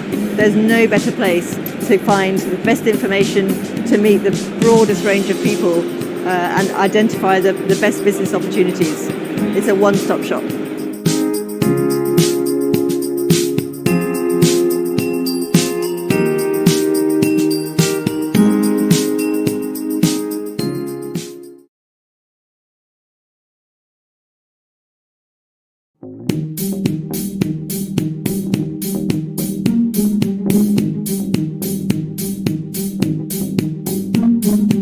Today we're at the UK AD and World Biogas Expo 2019. The purpose of it is to demonstrate the enormous potential that this industry has to reduce global emissions, which is now critical that we do. I've been going around the talks and the seminars here, listening to some of the debates, and of course the macroscopic argument is climate change. I think there's a general awareness amongst the people here that climate change is serious, is now, and we need to tackle it, and that we are an industry that does tackle it, that offers a solution to greenhouse gas emissions, and we're very successful at doing that, but that we need to scale up, and we need to scale up fast. The industry where I come from is still growing. It's still nascent. It's in early days, only being 5, 6, 7 years old. There's a gap when it comes to knowledge, when it comes to experience, when it comes to operating these plants well. And I wanted to try and leverage some of that experience here, meet some new people, connect them with my technical team back at home so that we could move some of these projects forward and move them forward well. It's great to have so many experienced people from the industry here who can actually speak from the experience of their own projects or funding of projects rather than dealing with people who are new to the sector. In terms of new customers, a lot of the UK folks are here. So they're looking for suppliers of their biogas projects. A lot of people come just because of the diversity of exhibitors here. Today we've been speaking to a customer. They've asked for a service in the next few weeks, so we'll ring them on Friday, organise that. We've spoken to a couple of suppliers today that can offer us a better rate, so we'll follow that up on Friday. I would absolutely recommend people to go to this trade show. I mean, whether you are in the biogas business or if you're somebody who don't know about it but think that could be relevant for you, this is really the place to learn about it. So I hope that many more people will be here in the future. Well, I think it's the only place to be if you're in the AD industry. There really isn't another show that's so heavily supported by the industry associations, by government and by industry. So it's the only one I come to. I'm delighted to get almost 2 awards, 1 winner and 1 commended. The event tonight was wonderful. Lovely dinner and a very good evening. This show is absolutely the best place to come to if you have any interest or involved in any way in the sector. There's no better place to find the best information, to meet the broadest range of people and identify the best business opportunities. It's a one-stop shop.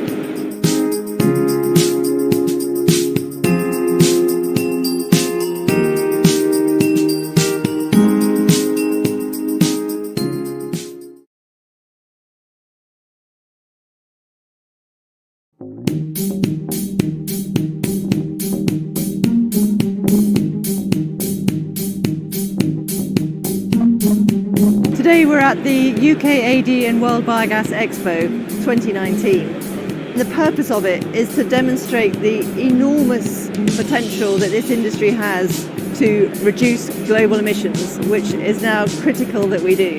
I've been going around the talks and the seminars here, listening to some of the debates, and of course the macroscopic argument is climate change. I think there's a general awareness amongst the people here that climate change is serious, is now, and we need to tackle it, and that we are an industry that does tackle it, that offers a solution to greenhouse gas emissions, and we're very successful at doing that, but that we need to scale up, and we need to scale up fast.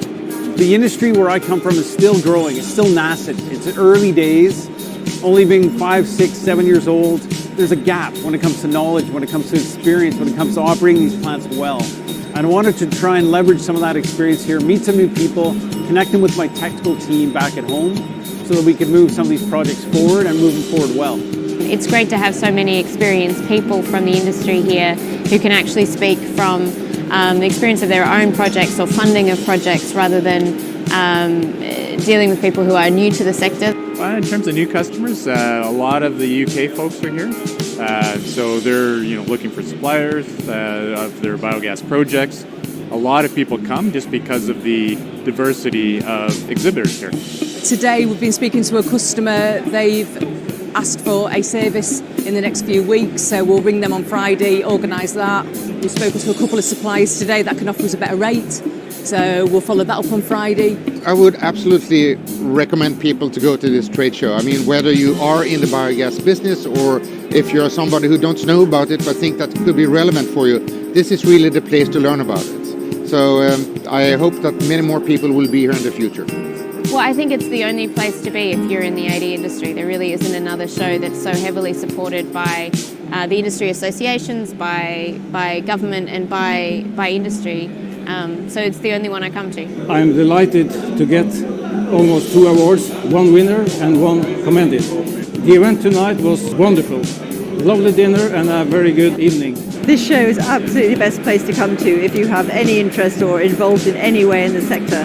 There's no better place to find the best information, to meet the broadest range of people and identify the best business opportunities. It's a one-stop shop.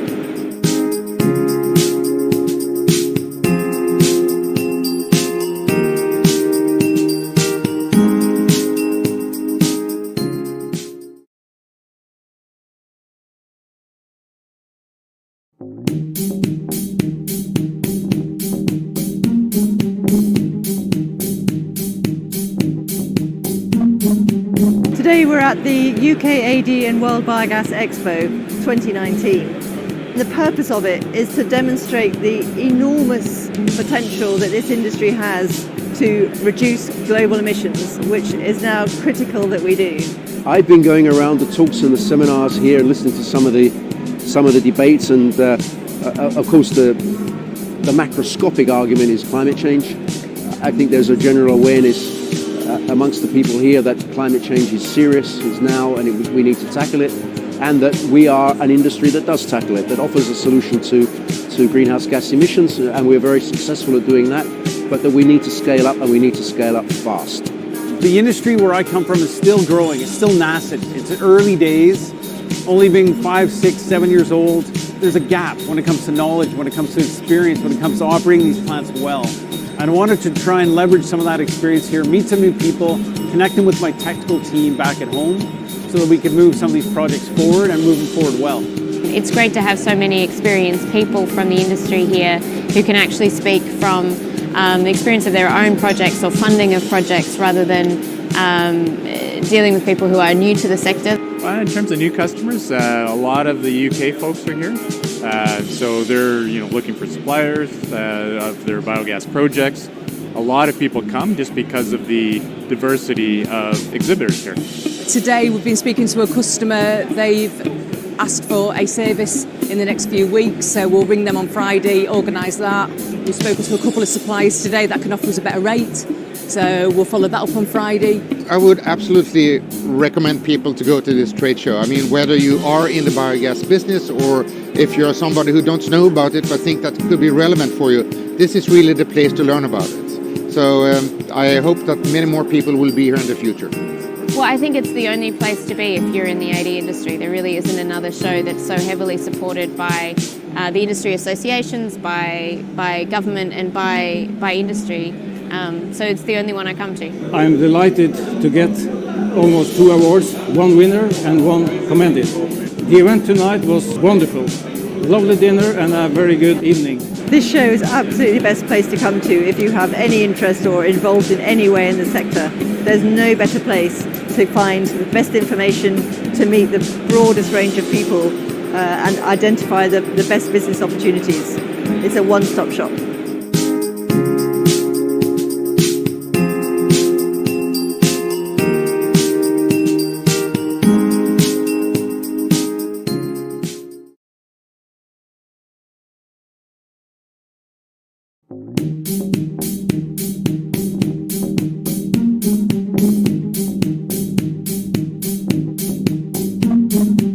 Today we're at the UK AD and World Biogas Expo 2019. The purpose of it is to demonstrate the enormous potential that this industry has to reduce global emissions, which is now critical that we do.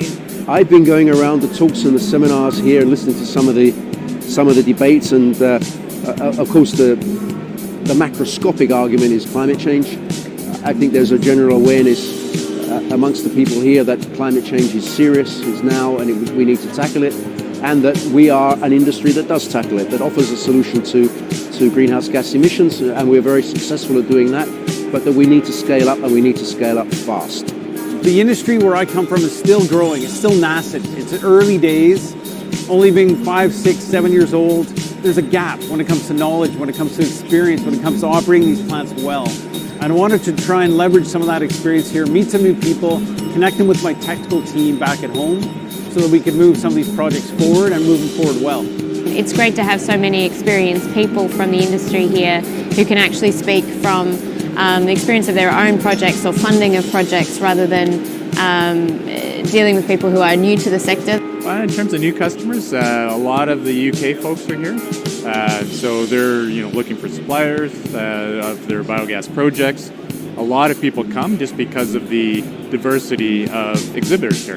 Today we've been speaking to a customer. They've asked for a service in the next few weeks, so we'll ring them on Friday, organise that. We've spoken to a couple of suppliers today that can offer us a better rate, so we'll follow that up on Friday. I would absolutely recommend people to go to this trade show. I mean, whether you are in the biogas business or if you're somebody who don't know about it but think that could be relevant for you, this is really the place to learn about it. So I hope that many more people will be here in the future.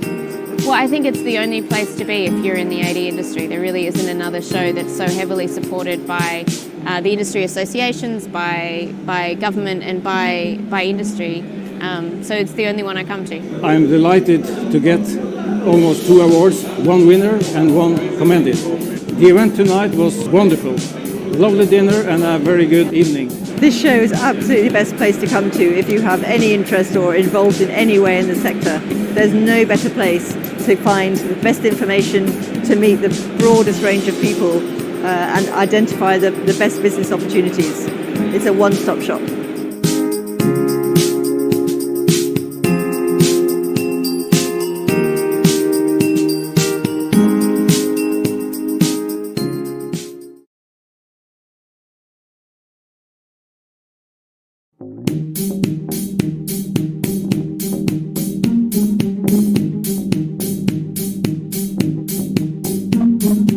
Today we're at the UK AD and World Biogas Expo 2019. The purpose of it is to demonstrate the enormous potential that this industry has to reduce global emissions, which is now critical that we do.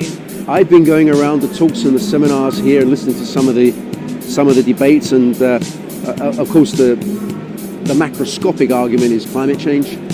I think there's a general awareness amongst the people here that climate change is serious, is now, and we need to tackle it, and that we are an industry that does tackle it, that offers a solution to greenhouse gas emissions, and we're very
Okay, thank you very much and welcome to the final session of what has been an excellent expo. So glad to have everyone back.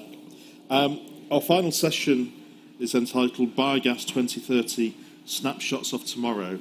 Now, in very small print, I could try to describe all of the different things we're going to hear about. But at the end of the day, the best way to predict the future is to invent it yourself. And the panel that we have are representative of the future technologies that will be coming on stream, hopefully before 2030. We've got about 100 people, I believe, online. Please, if you're online, if you have questions, then please do put them into the app, and then we will do our best with the time remaining at the end to include them. I'm quickly going to introduce the speakers and then hand over. Our first few speakers are online. I'd like to invite Dr. Adrian Hickson, who's the Managing Director of the NNFCC, to give his first presentation, if he's available. Thank you very much, Adrian. It's a shame we couldn't catch up in person. Okay, thanks, Keith. Hopefully you can all hear me okay? Yes, we can. Great. So good afternoon to everybody there in Birmingham, and good morning, good evening if you're elsewhere in the world. So as Keith mentioned there, if I can progress my slides, hopefully you can see, yes, I'm the Managing Director of NNFCC. We're a small consultancy company based in York in the UK, and we focus on the use of biogenic carbon, exploring their applications, markets, and the related regulations. And we cover everything from bioenergy through liquid biofuels to chemicals and materials. So our perspective cuts across sectors. So it gives us room to work and see how sector development might affect the way we use our feedstock or chemical intermediates.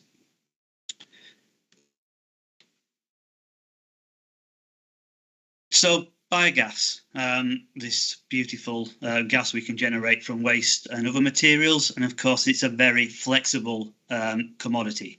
So we have the choice of what we do with that material, so generating power, supplying heat, fueling mobility, transport, and of course it is an intermediate, an input into the chemicals and materials chain. So I think in keeping with this session, and of course who remembers Access, our flexible friend, but how will we be using biogas in 2030, 2040, 2050 and beyond? What markets will we be supplying? So, and I'm going to make a case for why carbon matters. We have a very focused net zero climate debate on energy, and particularly in the last few years focused on hydrogen economy as part of that future energy mix. But carbon's important. Nearly half of all the packaging we use in the world is fossil derived. Over 2/3 of all the textiles we use is fossil derived. And as we decarbonise other sectors of the economy, for example, transport, petrochemicals are increasingly responsible for oil and gas consumption. And by 2025, it's expected that 50% of the total increase in oil consumption will be down to chemicals and materials use. So carbon is important, and we need to think about how we are going to manage our carbon. So in terms of that managing carbon, if we're going to turn away from the fossil resources for the production of our chemicals and materials, we have three choices. We use recycled carbon from the existing economy, we use biogenic carbon from the biosphere, or we extract carbon out of the air, direct air capture and use that. And so we need to manage that use. Recycling isn't perpetual. We will always need virgin materials into the chemicals and materials chain. We know that biomass is limited. There simply isn't the availability of biomass to replace all energy and materials use, and atmospheric carbon is expensive. So we really do need to think about managing carbon, and that's going to be a combination of reducing consumption, a more circular economy, being effective with the resource that we have. And when that comes to biomass, that means minimizing land use and also being efficient. So if we think about being effective, how we effectively use the limited biomass that we have available, well, I think certainly in recent years here in the UK, the Committee on Climate Change is quite clear that energy, we need to progressively move towards energy production, power production, heat production from sources with no combustion emissions. Because ultimately it doesn't matter in the near term whether that carbon is fossil carbon or biogenic carbon that's entering the atmosphere. If atmospheric volumes go up, that has implications. Of course, some sectors are going to be much harder to decarbonise. So marine and aviation, heavy trucking, for example, much harder to decarbonise. But there are technology on the horizon that you can imagine certainly being in place 2050. So hydrogen, green hydrogen into aviation, and green ammonia for marine shipping. However, organic chemicals and the derived materials, they simply cannot be decarbonised. It's not an option for carbon-based materials to be decarbonised. We can only defossilise.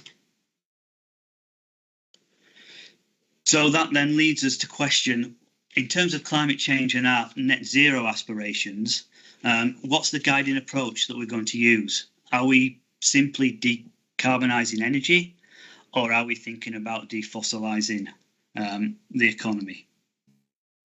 And if we're decarbonising energy, are we accepting, and do we think that it's reasonable logic to be sucking carbon out of the air to simply replace the carbon that we mine out of the ground?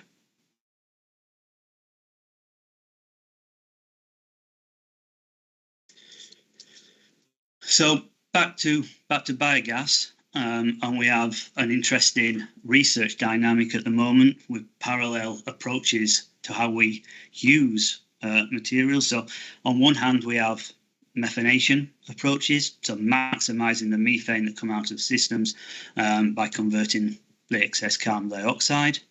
Or another approach would be to shift towards a hydrogen economy and convert that output into hydrogen with carbon sequestration. But does that make sense? And possibly, isn't carbon too valuable to simply throw down an energy well? And should we be making better use of it? And also, I think there's also the question of the rapidly decreasing cost of electrolyzers, which will call into the question any hydrogen approach that relies on carbon capture and storage, calls into question the economics. So is there somewhere to put all that carbon to good use? Well, I haven't got time to talk about this in detail, but clearly, yes, we have a market for around 1 million tonnes of methanol that biogas could certainly feed into. But we also have 230 million tonnes of carbon dioxide applications. So the demand is large and is there to be accessed. So I think, and we'll touch on a lot of this. I mean, the speakers that come next are experts in the technologies that they're developing. But I think as we go to 2030 and beyond, I think I'd like to see a more broader conversation. And I've just manipulated the Wikipedia entry for biogas, and I would suggest that it's a process used for industrial or domestic purposes to recycle carbon and inorganic materials into materials, chemicals, and fuels. And on that note, I'd just like to say thank you for listening, and I look forward to hearing the next speakers. Thank you.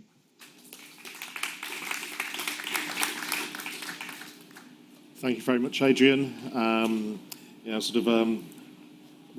surprised to see Access, your flexible friend. I don't know how many people in the audience are old enough to remember it. No one will admit to it. Our next speaker is Olivier Guérini, who's the VP Biogas for Total Energies. So, do we have Olivier? Hello. Yes, we do. Hello, can you hear me? Yes, we can.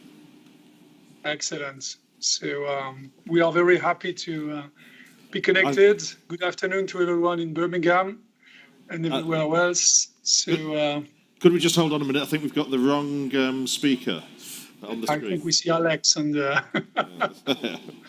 on the screen.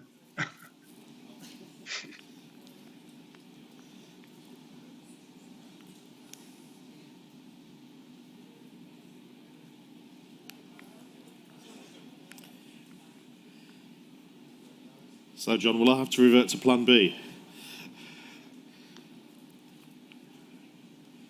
So I was chatting to John before, and no, we're okay. I don't need to repeat any of the jokes from our host from the conference dinner last night. Yeah. So could you see me? It's yes, okay? we can, yeah. Olivier. Excellent. Thank you very much. Good afternoon, everyone. Very happy today to share our vision about the biomethane market for the next year up to 2030. So I'm coming from Total Energy. Total Energy is a big company in the field of oil and gas and now renewable. So we are transforming very quick our company up to renewable energies now, and by investing up to 30% of our EBITDA in renewables. And now we are, from the last 2 years, on the biogas market too. So we have a biogas business unit that is in charge about developing this new sector of renewable energy. We have more than 150 people all over the world that are now working on different kind of projects everywhere. So we are here very exciting to develop biogas today and for the next year. So just today to share with you what we think important for the next year to develop the market and to develop the industry in order to have a biogas sector with a very important market share in the next 10 years. So today it's a very exciting topic because from the last 2 years we see a lot of change in the regulation. A lot of things have evolved in a really good way. With a strong ambition worldwide, we see a lot of countries that now are moving on this topic. We see also very high potential of biomethane, so it's a very good potential to develop a renewable energy. It's not so easy. You have to collect the waste, you have to find it on the market. There is plenty of challenges in this sector, but the potential is here, and we are very confident about exploiting this potential in several countries. We think that we have only exploited less than 5% of this potential all over the world, so we are really at the beginning of the wave. And the question now is more or less how we can accelerate. There is no doubt about the capacity to develop on a long-term vision huge capacities of production of biogas. If I look about specifically, for example, the ambition for European, for example, we see different countries, we see different opportunities today in some countries. We see sometimes some countries that are not supporting biogas very clearly, and we have been very happy with the plan REPowerEU that now European Commission is supporting biogas developments everywhere in Europe. We see also, for example, in US, some plans to develop biogas, and it's more and more clear now. In Europe, there is challenges that are important, is that a regulation is not homogeneous all over the continents. You have some countries that have very different kind of supporting schemes. So for players that want really to produce, sometimes it's a nightmare to find a way to develop in Germany or to come in France or to go in Italy. They have completely to rewrite the things and change their business model. So we think that in the next year, it will be an emergency to work with European Commission. And I know that some association like European Biogas Association and WBI are working hard specifically on that. And we think it's mandatory to be enabled to unlock this potential on the continent. There is also a very high complexity in terms of permitting for biogas. It's very complex because you have the permits for building the plant, for exploiting the plant, but also for digest spreading. So it's very challenging for the developers to manage those kind of complex regulation. We think that we can do better. We see some countries that are much more simple, and even with that are doing very good things in a sustainable way with a lot of social acceptance also. So we think that there is a huge improvement we can bring to the market in the next year through the new regulations.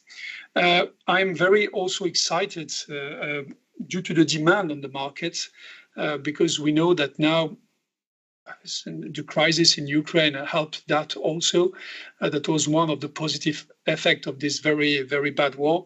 That was now people really want to have biomethane in their mix of fuels, particularly companies that are using natural gas as a fuel for mobility or as a fuel for their industries, for example, for heat furnaces. So they really want to see a part of biomethane in their energy mix. So we see that the demand is growing on the market. It's not so clear for every people, every companies, because some of them do not have the same regulation also or the same incentives in carbon tax, for example, to decarbonize their own process and their own consumption. But we see that market demand growing. We see also new sectors that are very exciting in mobility, heavy mobility sector. We see a huge demand for trucks, and biomethane is particularly efficient in that way to decarbonize the heavy transportation sector because the solutions are here. They are very reliable. They are very interesting for the users.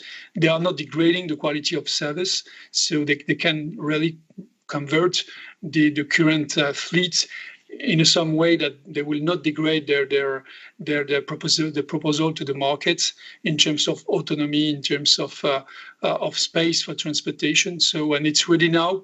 So the company that wants really to make a move in decarbonation, they are very happy to use those solutions with biomethane as a fuel. There is also very huge demands due to the circular economy. So thanks to Adrian that give us some reminders about the global cycle.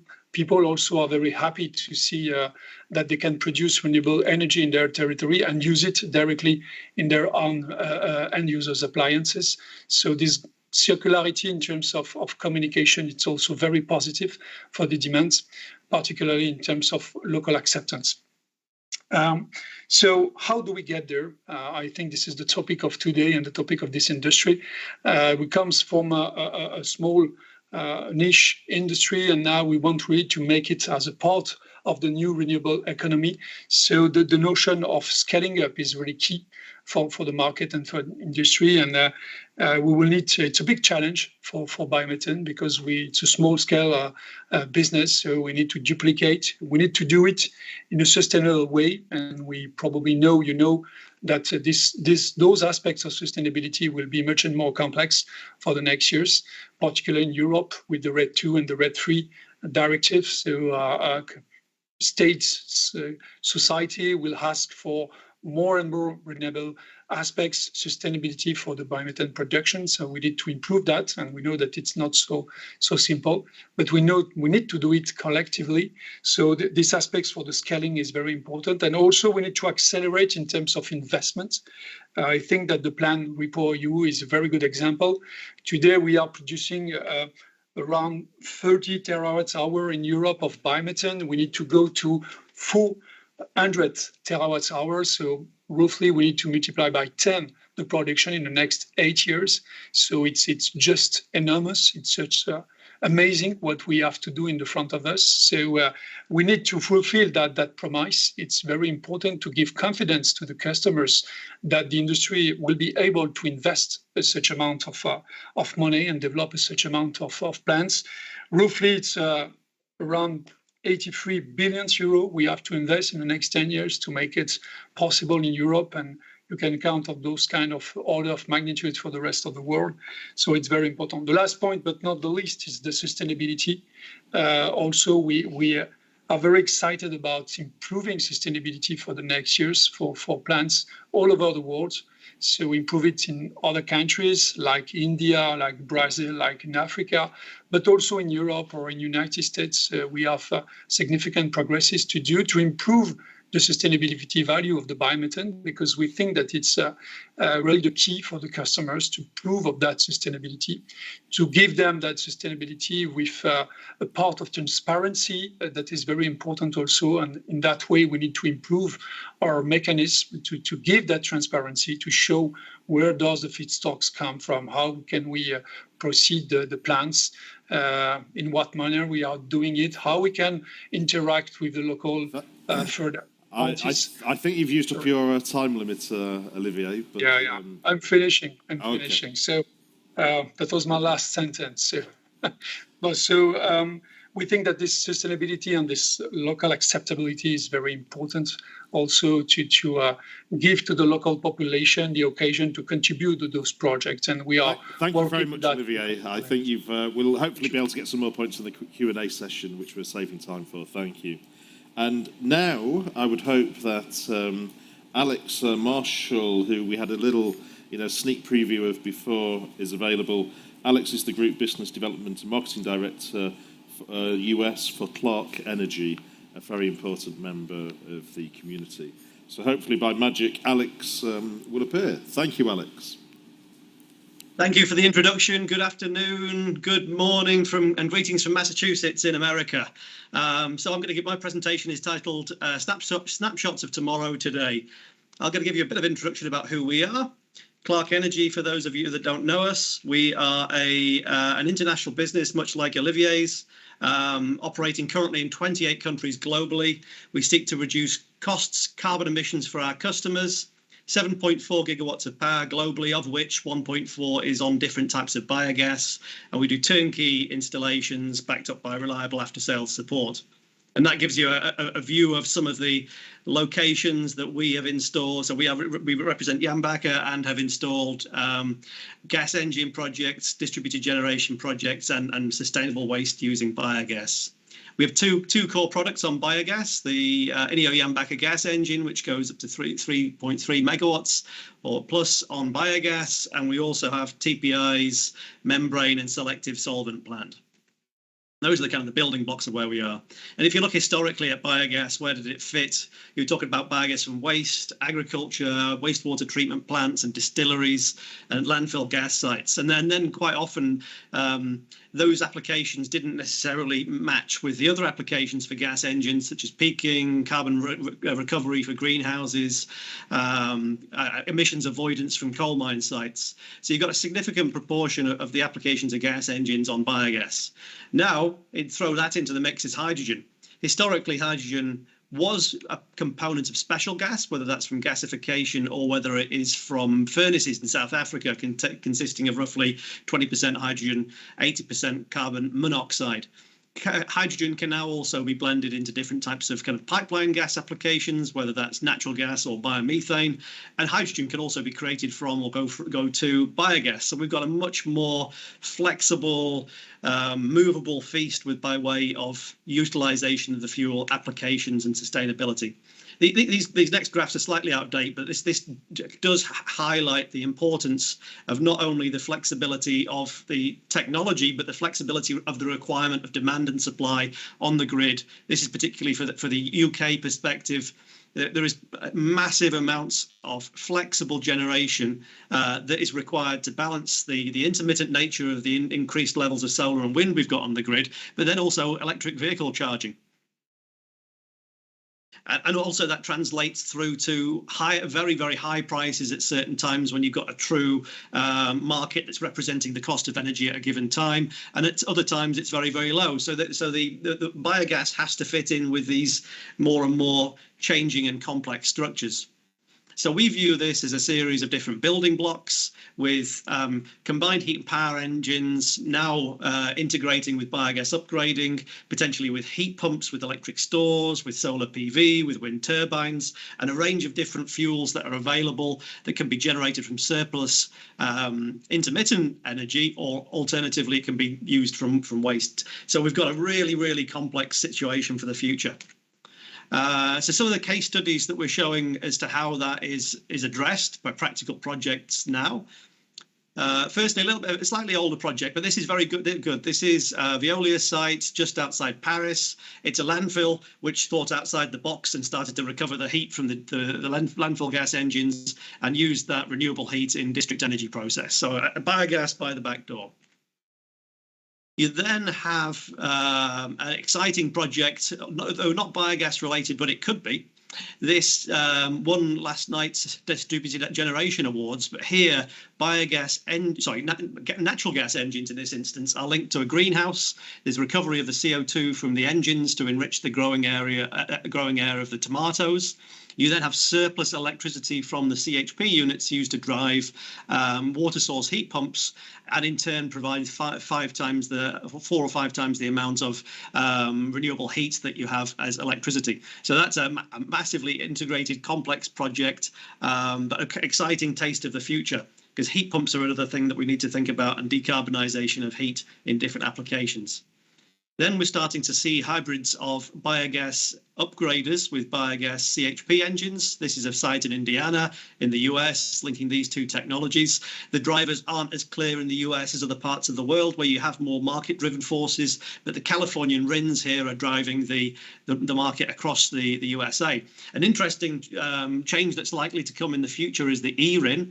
This is a piece of legislation that is going to encourage electricity from biogas once more, and tying that to electric vehicle charging, which is deemed to be, from the Californian perspective, equivalent level of carbon benefit as to biogas upgrading with grid injection. So you're starting to see, again, more of these flexible applications. Mentioned a lot at the moment with CO2 recovery. Here's a practical project which we've delivered, or we're delivering in France, with CO2 separation and liquefaction off the end of a biogas upgrading unit. Nice low temperature gases which can be used very readily and easily and separated easily. We're going to show you a more complicated project than this in a minute. From a US perspective and an African perspective, you started to see more complex projects, again, integrating multiple technologies to deliver resilience local to the site of use. So we're seeing CHP combined with steam recovery, with battery energy storage systems, with gas fuel generators, optimized and specified with microgrid control systems, and then also integrating in solar PV. And then finally, in the crowd is Victoria Kay, who can probably put a hand up. She'll be able to tell you a little bit more about this if you come to her afterwards. But this is a great project we're working on with Severn Trent. It is one of our first kind of true R&D type projects. And thank you to the range of different stakeholders that are working with us on that. The technology provider is the carbon capture machine. This is a spin out of Aberdeen University, and recovers the off gas from or will set to recover the off gas from a biogas engine and convert it into calcium carbonate products. So just by way of a recap, this is a carbon negative project. And why? Because the atmospheric, the short-term carbon cycle, if you're starting to pull out some of this CO2, you start to net reduce the CO2 in the atmosphere. So this project is going to be done over the next year and a half, 2 years, at one of the Severn Trent wastewater treatment plant sites. Here we see, again, so contrast this with the clean, low temperature gas from a separation unit. You've got 450 degrees C temperature CO2 coming out at low dilution, so it's not pure CO2, it's with other gases in there too. You have to cool that down. You have to then absorb the CO2 into a solution. This was with dilute alkaline to create a carbonate. And through a series of CSTRs, continuously stirred tank reactors, you can then start to precipitate out calcium carbonate and calcium magnesium carbonate. And this has a range of different exciting uses, not least our parent company is the Kohler Company, which produces kitchen and bathroom products. We could potentially put this calcium carbonate into the kitchen and bath products we have, but there's a range of other applications for this. So you start to have a carbon negative input offsetting what was previously a mined input to various different products. So exciting times, and Vicky in the crowd can talk to you a little bit more about this if you're interested. Thank you very much for your time and attention. Thank you. Thank you very much, Alex. So, from the virtual world to the real world, and I'm delighted to have Danielle Molagoni from the Litat Technology Centre and Donnie McMillan from Robinsons, who will be co-presenting this presentation. So, over to you. Okay, thank you. I hope you can hear me. I'm going to stay sitting if that's okay, just so I can see the slides. My name's Donnie McMillan, and I manage a biogas generation plant in the Western Isles of Scotland.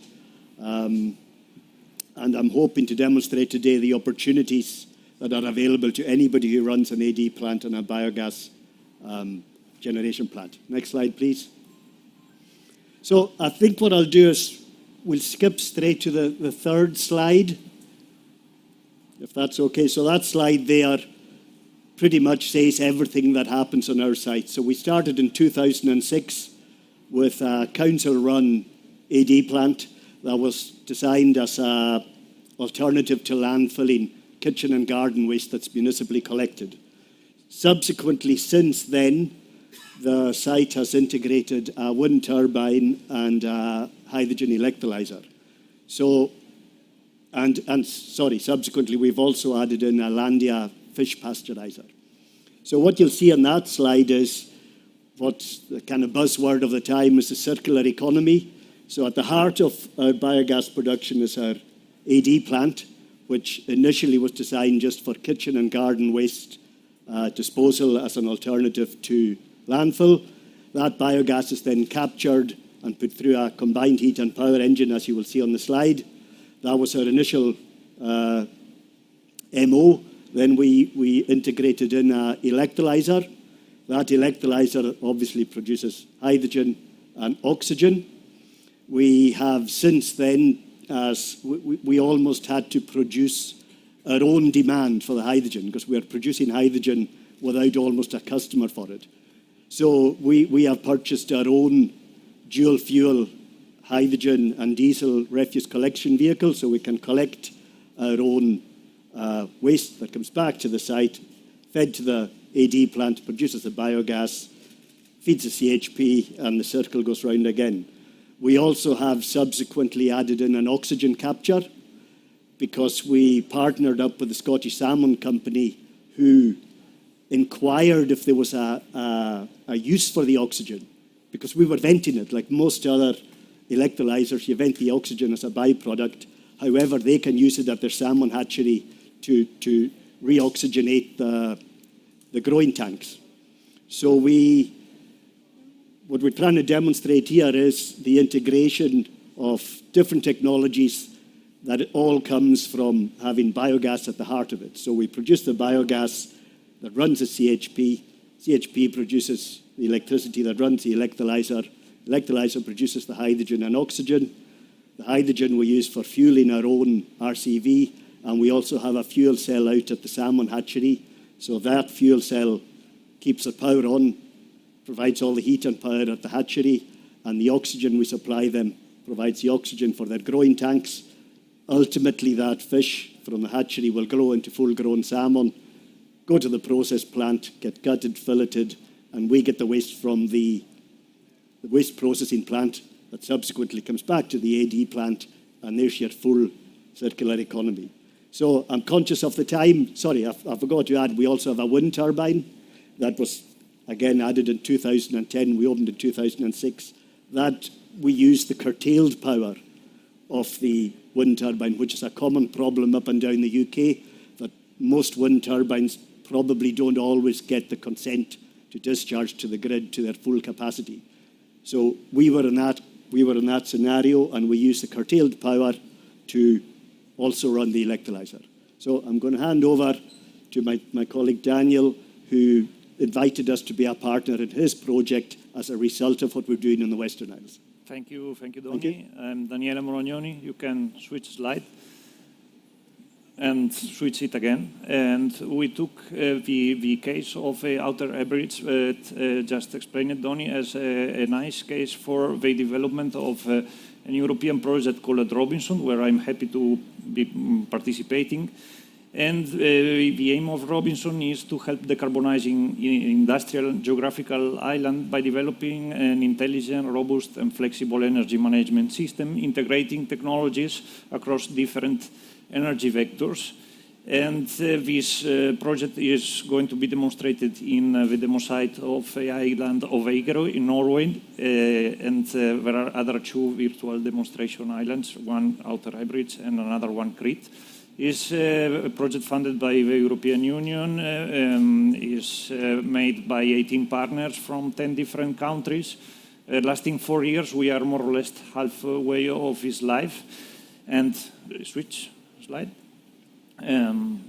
It has, can you pass? Okay. It has these different objectives, starting from the technological one of these, developing this energy management system that when we will look more in detail, demonstrating it on a real demo site plus a couple of virtual replication scenario, and trying to evaluate its impacts in terms of human health, environment, and the validity of the business case, and the cost competitive, demonstrating the cost competitiveness of the whole system. Please switch. In Eigerøy, here you can see the network of technologies of energy production, conversion, storage that will be implanted, within which we can find a wind turbine, an electrolyzer for hydrogen production from the excess energy of this wind turbine, a gasifier producing syngas from wood residues. And also there is part of anaerobic digestion, which is actually the main, where I want to focus more the attention based on the audience. And what we are developing from a lower TRL is a kind of improvement of anaerobic digestion based on the integration of bioelectrochemical systems. And if you switch, you can see what is a bioelectrochemical system. Is an electrochemical cell where special bacteria which are able to interact with electrodes by means of electrical energy are able to improve the kinetics of organic matter oxidation and methane production for in the end, the improvement of the digestion process, and trying to go from the simple biogas to biomethane richer in methane. Switch. And this part is where I'm working with in Leitat. As you see, it is completely another scale of what you have seen so far. We are not in the market. We are a research center. We are doing things at very little scale, starting from the design of the cell, the electrodes, inoculation of the electrodes with this bacteria, special bacteria, let's say, and operation at a pilot scale. But the main objective, switch, is to transfer this to the demo site. Can you switch? To the demo site in Norway, of course, in collaboration with a manufacturer company, Heisistec, at the facilities of Prima Protein, which is a company processing fish, and having its own wastewater that we are going to use as feedstock for the process, and trying to increase the technology readiness level up to 7 within the next 2 years, and we will be happy to show you the real results next year, in a couple of years, when this project will be finished. Next. And here in the last slide, just for the content of the European project, if you want more information, a part of a very, very, very brief introduction that I gave to you now. And well, thank you very much for your attention. Thank you, Danny. So our next speaker is Jesper Poulsen, who's a licensing manager with Topsoe, a catalyst company, similar background to myself. And I'm sure Jesper's going to tell us about all those small-scale plants that Topsoe's developed technology to make use of the biogas that we have. Exactly. Yeah. So I'll talk a little bit about how we can help you upgrade your biogas either into biomethanol or biomethane as well. And a little bit of my background. Yeah, my name is Jesper Paulsen, as introduced, licensing manager for Topsøe here. So next slide, please. Who is Haldor Topsøe, or Topsøe as we're known as now? We are a catalyst and technology provider. We was founded in 1940, and we are transitioning, or can help you transition into a renewable, sustainable future here. So a little bit overview here on what we can help you with. We have our proprietary Topsøe SOEC electrolyzer, which can produce hydrogen that can be combined with CO2 from AD plants and transformed into, we would push for methanol or SNG, or what we call renewable natural gas, methane here as well. But of course, you can also go into other e-fuels such as kerosene or diesel or gasoline as well. The strength that Topsøe comes with is that we can actually provide both the electrolyzer but also the catalysts for your needs. Of course, we want to put them into the harder bait sectors. That could be transportation, chemicals and fertilizers, but also the heavy industry. Next slide, please. Just a little bit on how we see the biogas options. The biogas can be used directly in a biogas engine, and then you have a CO2 emission. You produce energy from that. You can also upgrade the biogas into biomethane. You can send that to your grid. You can also take then that vendor CO2, you can actually upgrade that together with hydrogen and then produce, it could be compressed biogas or it could be liquefied biogas. That could be used in trucking or other heavy industries. But you can also actually take the biogas all the way to a liquid fuel that can be used in the maritime industry. Next slide, please. So looking a little bit on the outlooks, so biomethane, we see that's both being a fuel and feed for the green chemicals in the future as well. Around 90% of the biomethane currently comes from the biogas upgrading units. And the European Union has been very ambitious on how much biomethane we should have in our production by 2030. And I think everyone here knows that even to 2030, that's quite an ambitious target to meet. Looking at biomethanol, it's a bulk chemical. The current market is around 100 million tons per year. We expect it to grow at around 3% per year. And currently the gray variation, which is natural gas based, has a price range of around $300 to $800 per ton. Currently, due to natural gas prices in the higher end of that. Next slide, please. So, looking first for our our technologies for biogas to methanol production. So here we can actually take the cleaned biogas, sulfur-free to some extent, of course, and actually reform that in our electrified reformer. Traditionally, this has been done at scale in conventional steam methane reformers with very, very high gas flows. But we actually have a technology now where you can produce at much smaller scale with still achieving the economy that you want to. And the benefit here is that you don't have any emissions from any flue stacks because we do the heating with the electricity instead. You run a little bit short on hydrogen if you want to produce methanol, so you can either import additional biomethane to the process, or you can also integrate it with an electrolyzer to actually produce the syngas mixture that you want to produce certified biomethanol. Next slide, please. So our high temperature SOEC electrolyzer technology, we see this as being has significant benefits compared to low temperature electrolyzers.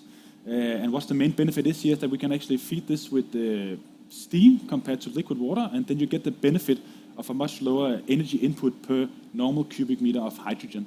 So what we can achieve now is around 3.1 kilowatt hour per normal cubic meter of hydrogen, which is compared to low temperature electrolyzers much lower. Next slide, please. Then for the biogas or bio-CO2 methanation, the carbon sources, and this is where we come in, we see the biogenic CO2 as a very, very valuable resource. It's currently vented in many places. It can, of course, also be liquefied and sold off as a product. But where we see this can be upgraded to is essentially more biomethane. So what you need here is you simply need to squeeze in a little bit more hydrogen. We have proven technology. We are quite comfortable in methanation. We've done it for many years, of course, for the good old, you can say, coal industry and mainly in China. but we have you can say proven the technology down to scales that fits very well into the AD community. And this solution here can be integrated very well with our SOC technology to actually achieve unmatched efficiencies. So next slide, please. So just a little bit highlighting the overall energy efficiency from to product. If we take the first methanol via our ESMR, you can see if you actually can achieve up to above 60% efficiency from input to output.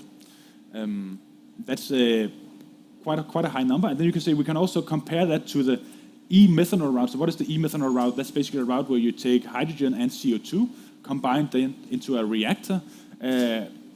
It's harder to achieve the same efficiency doing that route, but if you have you can say locations with very low electricity prices, this could compete with the you can say the straight biogas route at least. And then we can look at the methanation.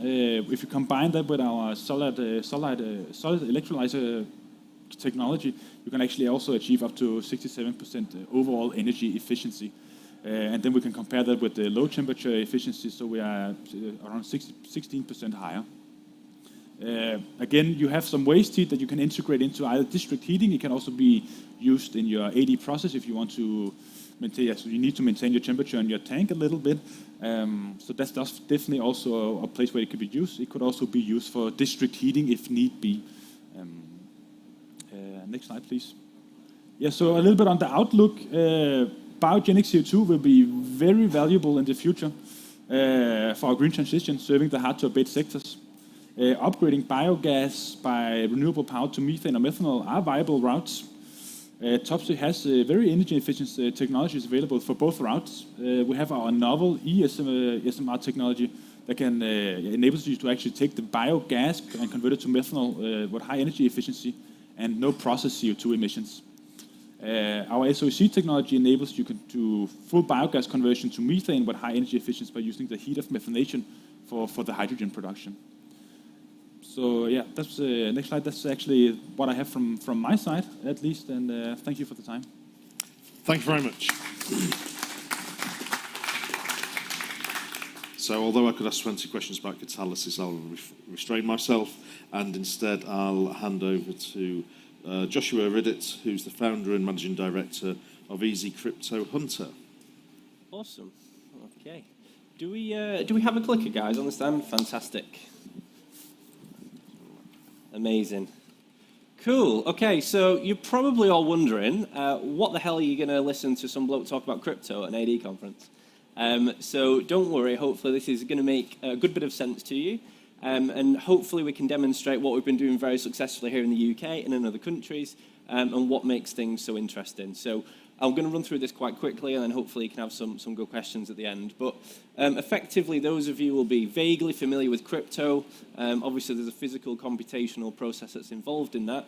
Usually, I'm the nerdy one talking on stage, and then listening to these guys, I feel thick. So this should be quite good for me. It's a bit of a nice break. So I talk all over the world. We work with huge amounts of a range of clients. So predominantly, the technology that we use just runs on electric. It's a posh computer. So the majority of our clients are nothing to do with the renewable energy sector. Lots of them pull from the grid because it's financially viable to do so. However, we're now on over 70 renewable sites across the UK, hydro, wind, solar, and of course, anaerobic digestion. Effectively, we got plenty of news articles. So the BBC wrote a nice little article about me, from cow poop to crypto, which I thought was quite nice. So effectively, we've got these all over the country, and we're doing quite well. So in a really, really simple nutshell, because I'm very mindful of time, we work with basically business owners to help monetize the power that you're producing in any of these facilities. Ultimately, using that power on site and using that power to mine cryptocurrency is, bar none, the single most profitable use for that power. End of discussion. We'll get to some of the numbers recently, but it's really quite interesting because ultimately a lot of the models that, this slide's a little bit longer and you go through all the interesting stuff. We'll cut a lot of this out today. But in terms of kind of who is doing this, for those of you that are kind of still kind of watching on what's going on TV, a lot of people often think, that Bitcoin or cryptocurrencies is kind of weird online crypto thing that sits in the background and no one really gets their head around it. Only, of course, the markets are kind of a little bit down at the moment as the global economy is having a bit of a wobble, but only 6 months ago, Bitcoin as a global currency was worth more than the pound sterling. And yet people think it's some type of magic internet money that doesn't mean anything. So El Salvador is now the first nation state in the world that the government accepts as payment. And of course, Tesla, you can buy your car with it. And of course, Grayscale, one of the large pension funds in America, now accept crypto moving forward. And of course, PayPal is now fully integrated in the crypto space. So yeah, basically a machine that pays you. So the concept of this isn't that new. We've all got websites in the room. We're all pretty familiar with paying 20 quid a month to host your website. Somewhere there's a big warehouse of computers and you're paying for the privilege of having that computer running. So effectively what we're doing here is we build and manufacture the computers by hand in Manchester, all UK based, distribute them to your sites. You buy the equipment, you run the equipment, you earn crypto off the back of it. And ultimately, how does this benefit you? Well, ultimately what we're doing is we're taking farms, businesses, anaerobic digesters and turning them into mini data centers. And because there's some great advantages, there's no contracts, there's no PPA agreements, there's no licenses, there's no red tape, there's no planning, there's no permission. You can purchase some equipment and be earning from the second it's deployed. So that comes with some quite nice things. So this isn't some small thing that's a new idea that some bloke from Manchester's come up with. There are now FTSE and NASDAQ listed companies that are doing this at huge commercial scales. They've actually purchased entire hydropower facilities to be able to do this around the world. And again, El Salvador, a very forward-thinking country, has now made the world's first geothermal Bitcoin mining center based off its own volcano, which is pretty cool. So again, some of the cultures there. So again, I'll give you a quick overview of the numbers. Things have changed, obviously, with the markets at the moment, but just to give you an average income, what I'll go is the pence per kilowatt. You're not too interested in the ROI. So an £18,000 machine last year made about £25,000. Very strong year in the crypto market. But what you're really interested in is probably the renewable energy numbers. So even if you were selling the power, selling the coins at the end of each month, and you didn't want to kind of hold the coins and move in the market, we haven't seen anything less than 60 pence a kilowatt.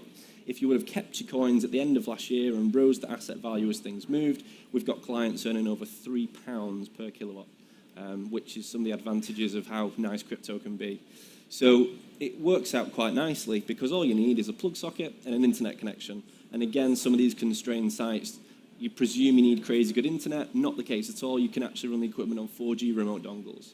So we now have containerized solutions that we place all over the world next to these sites. And irrespective of how much power you need, you can use them quite nicely. So each one of these machines uses 1.5 kilowatts, and you can simply scale to whatever requirements are needed.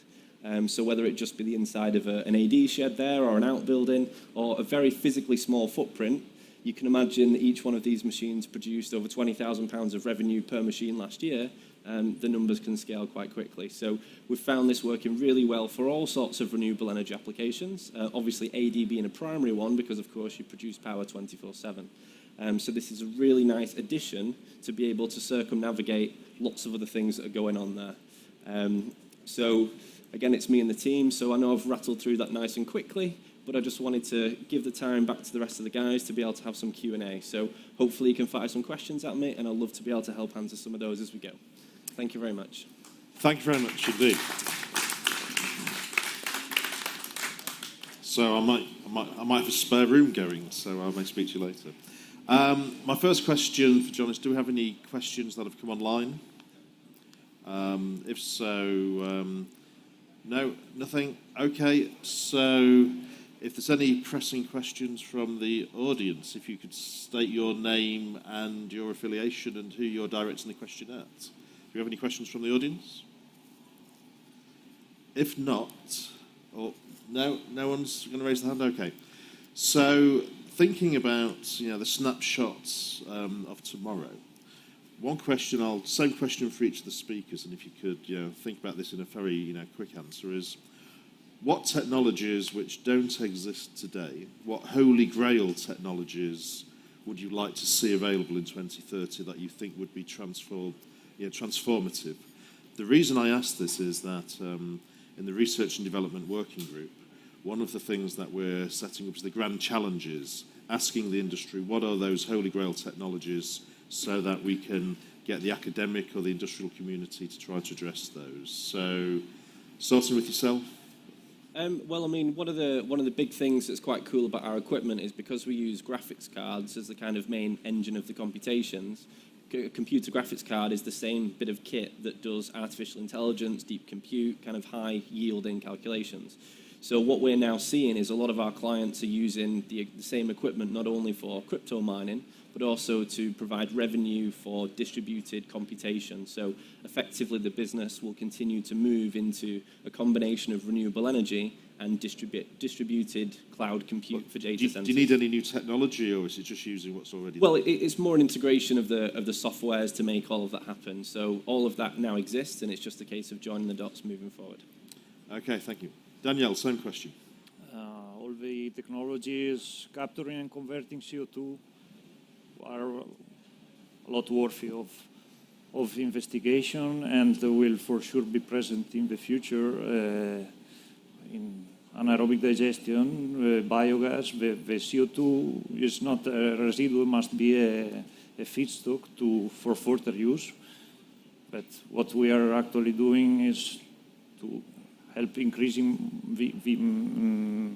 to producing more methane, but at the same time you can use it as a feedstock for other bioprocesses and producing other fuels or other chemical components, proteins, and I'm quite sure that this market will just grow in the future. Okay. Donny? It's not so much technology that doesn't exist yet, but energy storage for particularly us when the wind turbine isn't blowing, which you might imagine isn't often in Stornoway in the Western Isles, but there are times in the summer, and as the scale comes down for energy storage. Something we're also working on just now is we've got a grant from the Scottish Government on making medical grade oxygen, or making the oxygen we currently capture and compress to a medical standard that the Western Isles could become self-sufficient. We're currently in the business continuity plan were there another pandemic, and if we all think back to the beginning of the COVID pandemic, there was a global shortage of oxygen. And where we are so remote, relying on ferries, etc., to deliver the oxygen, it got a bit hairy at one stage with people in high dependency, etc., and a global shortage of oxygen.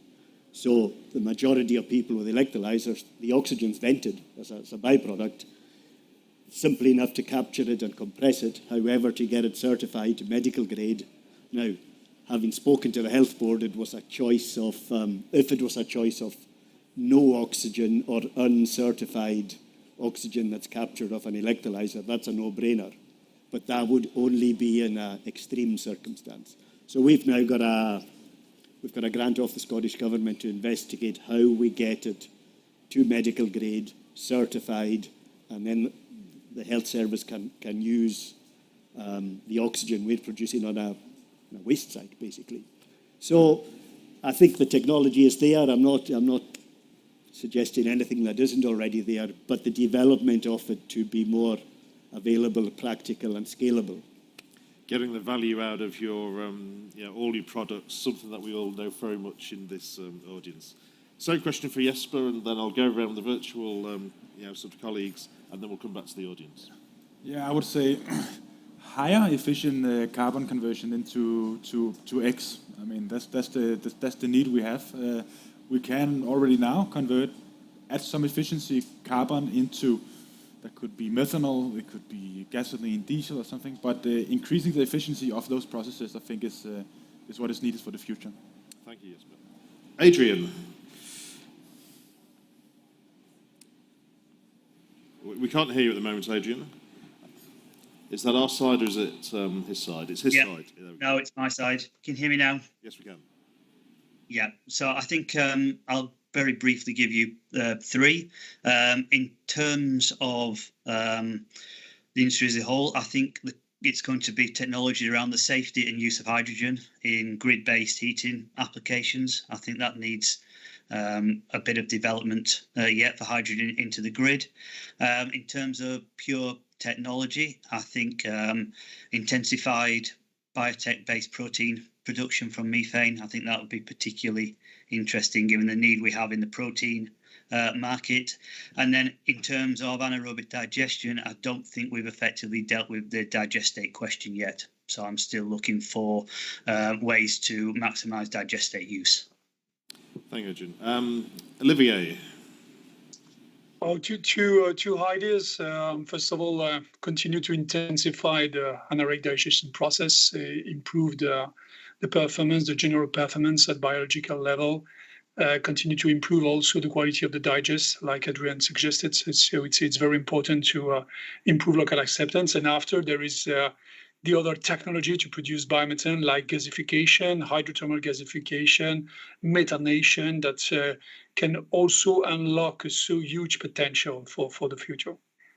Thank you. And finally, Alex.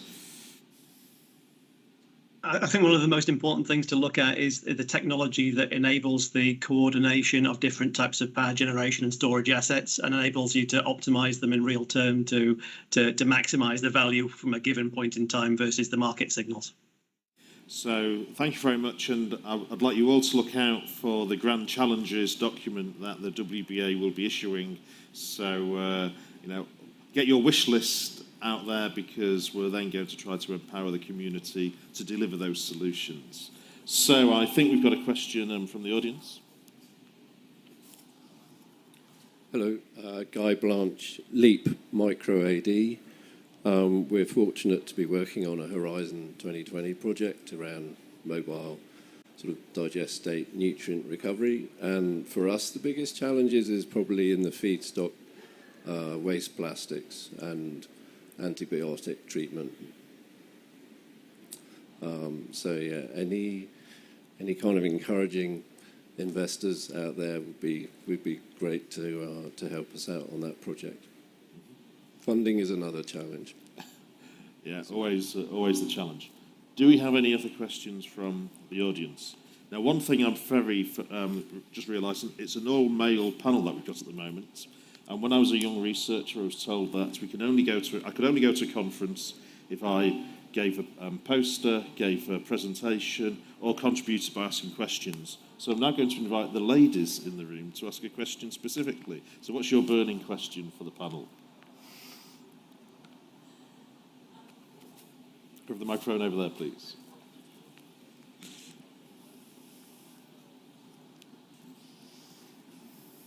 Maybe one question linked with crypto. I think that we can... something in the AD that we have to face or to deal with is the traceability of the waste, of the gas, of each kind of gas. And I think that we can do something with not cryptocurrency, but only crypto technology. So can we develop something maybe at a worldwide level to be able to trace everything we do about waste and about renewable gas? Fantastic question, and I could answer it, but I will hand it over to the panel. Does anyone want to pick up on that one? Well, yeah, is the answer. So a lot of people, when you hear about Bitcoin and crypto, they're just kind of the big names at the top. Usually I'd go into a separation between what is cryptocurrency and what is blockchain. So blockchain is the underlying secret source that all of this is built on. And effectively, if you boil all of that down, it's a glorified posh spreadsheet where every single data record is publicly viewable. So in the interest of practical terms of business, those of you that might be aware, there's over 10,000 different types of cryptocurrency. And a lot of people knee-jerk to that and think, why the hell have we got 10,000 types of coins? Well, the reality of it is the vast majority of those coins are not actually forms of currency. The vast majority of those products are businesses that are forming totally legitimate business events and organizations. And there are specific coins that exist today specifically for carbon capture, biogas transfer, energy transfer, where every single record of intermission is tracked on the blockchain, so any third party can account for that entirely without any interaction. So that blockchain technology is such a big buzzword commercially because of all the applications that it processes. So machines like mine simply upkeep those networks. But in terms of practicality, yeah, you've got all the big shipping and industrial companies that are now using blockchain to track supply and chain logistics. You've got the flight companies using it for airport support data. You've got literally all of the big names putting everything onto the blockchain, because what we've done is effectively create a technology that digitizes human trust. And that's a really big deal for business, and particularly in answer to that question, it gives perfect transparency. So that's one of the many ways in which it's being used. Does anyone else on the panel want to address that? It's a fantastic area because at the moment the entire sector is very much reliant on that green gas certificate, and then just understanding how the all the traceability going back is very important. So I know we're very interested in that because you have to trust, but then of course if something's broken upstream, then I think using blockchain is a low-cost way of actually maintaining that security. So fantastic question, fantastic point. And I think in the future we'll be hearing much more about digitisation and the power that's going to come from that. Any other questions from the audience? Okay, that's great, because I can ask all my catalysis questions of Jesper now. And so one of the challenges, you talk about efficiency, that's an OPEX issue, but of course then there's CAPEX, and then asset utilisation efficiency. So at the small scale, and this is the small scale of an AD plant, then what are the most effective chemicals, fuels that you can make, and at what scale? So, and can you compete with biomethane injection if that's possible? It's hard to pinpoint the answer to that question because it's very site-specific. If you have an off-taker of, let's say, green methanol, then that's the viable route. We can identify that we can definitely compete, you can say, with the green methanol market. We can deliver methanol per ton at a price that is compatible with green methanol that exists otherwise from that. We definitely see some competition from, you can say, especially biomethanation. It has some advantages where we can sort of push our agenda a little bit, or our technology is that we are technology ready. We can deliver this solution tomorrow, so to speak, compared to the bio routes in development to some extent still. Regarding what we can otherwise produce and compete with biomethane injection, it can be, but of course what we would like to see is that the CO2 emissions also get incentivized to reduce them instead of just emitting them. Because right now it's biogenic, so it's not being taxed or priced in anything, so it's just being emitted to the atmosphere. And if that's so, you can say if there's added a tax to that, or even methane emissions, then all of a sudden the business case for upgrading the CO2 gets substantially better. I saw Alex raise his hand. Would you like to comment, Alex? Yeah, your initial starting point there was with respect to efficiency. I think we have to move on as an industry. CHP historically has been base load electricity and heat for maximum efficiency, but we've got to move to time efficiency as well. And time efficiency means you're generating power when it is required.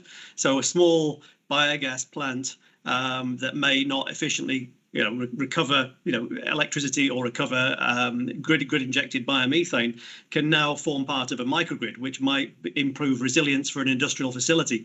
I think you have to think outside of the historical box of baseload electricity and heat, baseload grid injection of gas, and see when you're creating products that is most matched to the time when it's needed.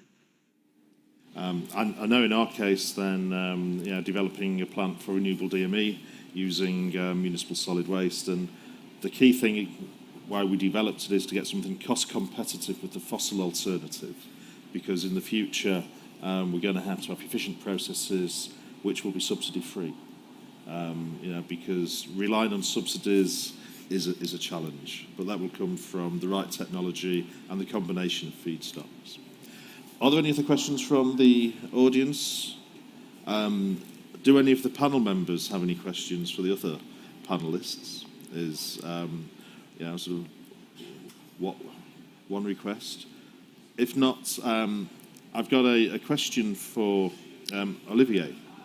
So, Olivier, Total Energies, you're a big petrochemical company. Then, in percentage terms for your company, how much do you think you can reduce the fossil business that you currently have with all the assets that you have into a non-fossil business? So what do you think is realistic on a 2030 and then a 2050 timeframe? It's a very good question. So what I can say is we are putting the maximum effort to invest in project today. The investment, the money is not the problem. The problem is the project. The topic is how we can develop much more project in the future. We have plenty of partnership all over the world. We are working with the Adani Group in India, for example, for the biogas. Adani is a big conglomerate. So the purpose is to develop those projects. We have a partnership in US with Clean Energy. It's refueling stations dedicated to gas. So we are investing hugely in renewables, electricity, renewables for gas, so biogas.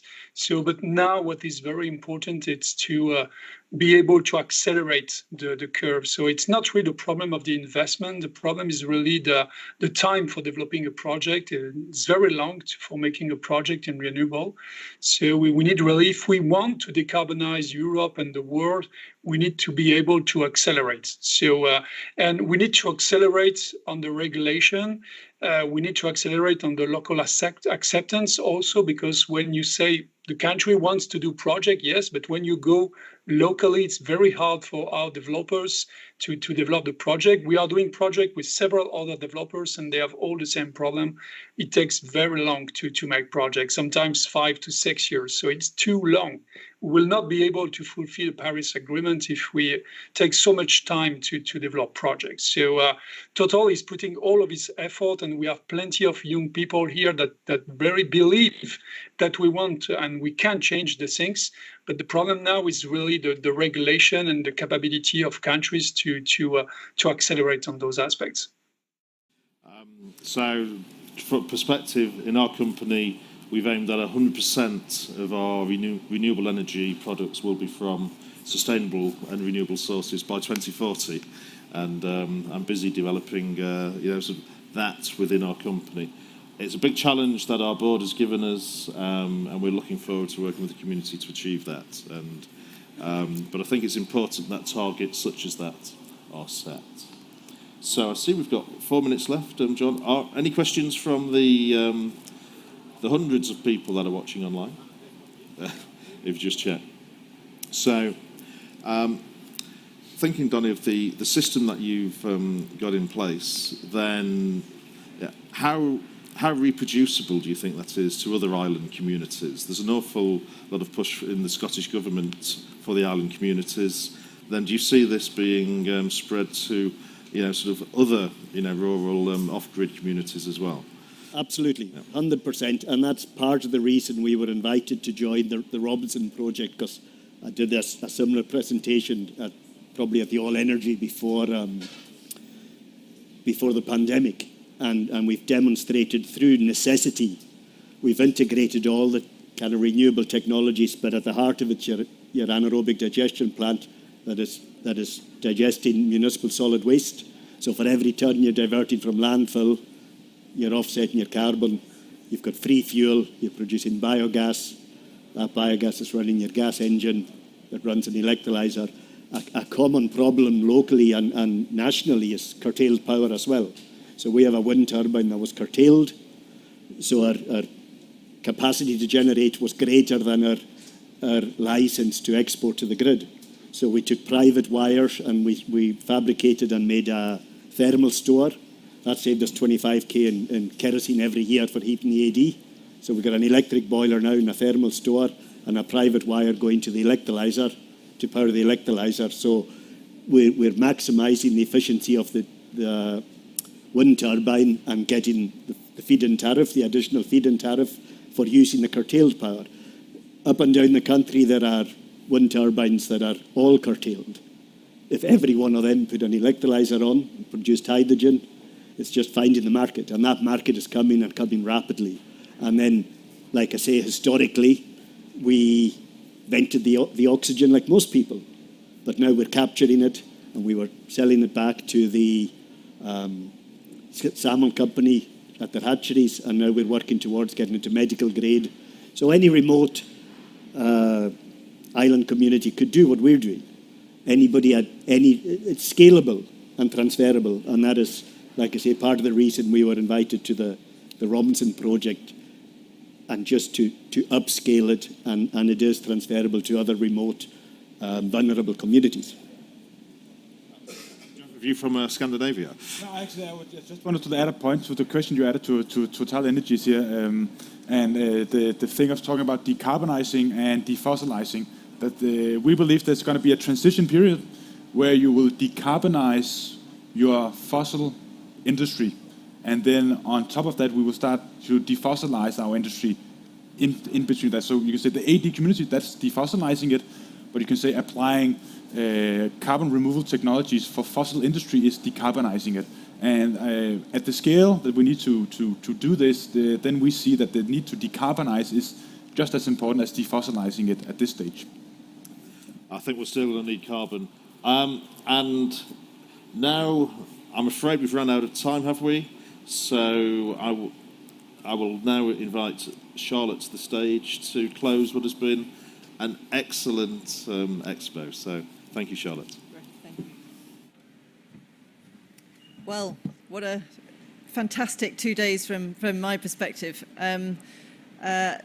Thank you to all of our amazing speakers and contributors for what's proved to be immensely useful to find out what's happening around the world to ensure that we meet the challenge of doing what we as an industry can do to mitigating the climate crisis, which is huge. But I think the biggest lesson or the biggest issue we are addressing today is that of speed. 2030 is 7.5 years away, and we have said that we have to commit to delivering our contribution to that target of 2030 in 7.5 years. So the most important thing we have to understand as the World Biogas Association from you is what actions can we collectively do that will take away the barriers to you delivering on the ground. So we've learned a lot over the past 2 or 3 days of some of the things that we can do, but please, after today, keep feeding into us the main barriers and the main things that we can do through our working groups to help you. Standardization is clearly one of those things that will be immensely helpful. But so on that note, I'm just going to say thank you all. Thank you to today's speakers and those here. Thank you to all of you participating in our exhibitors. And I look forward to continuing to work with you all so that we can really #make it happen. Thank you.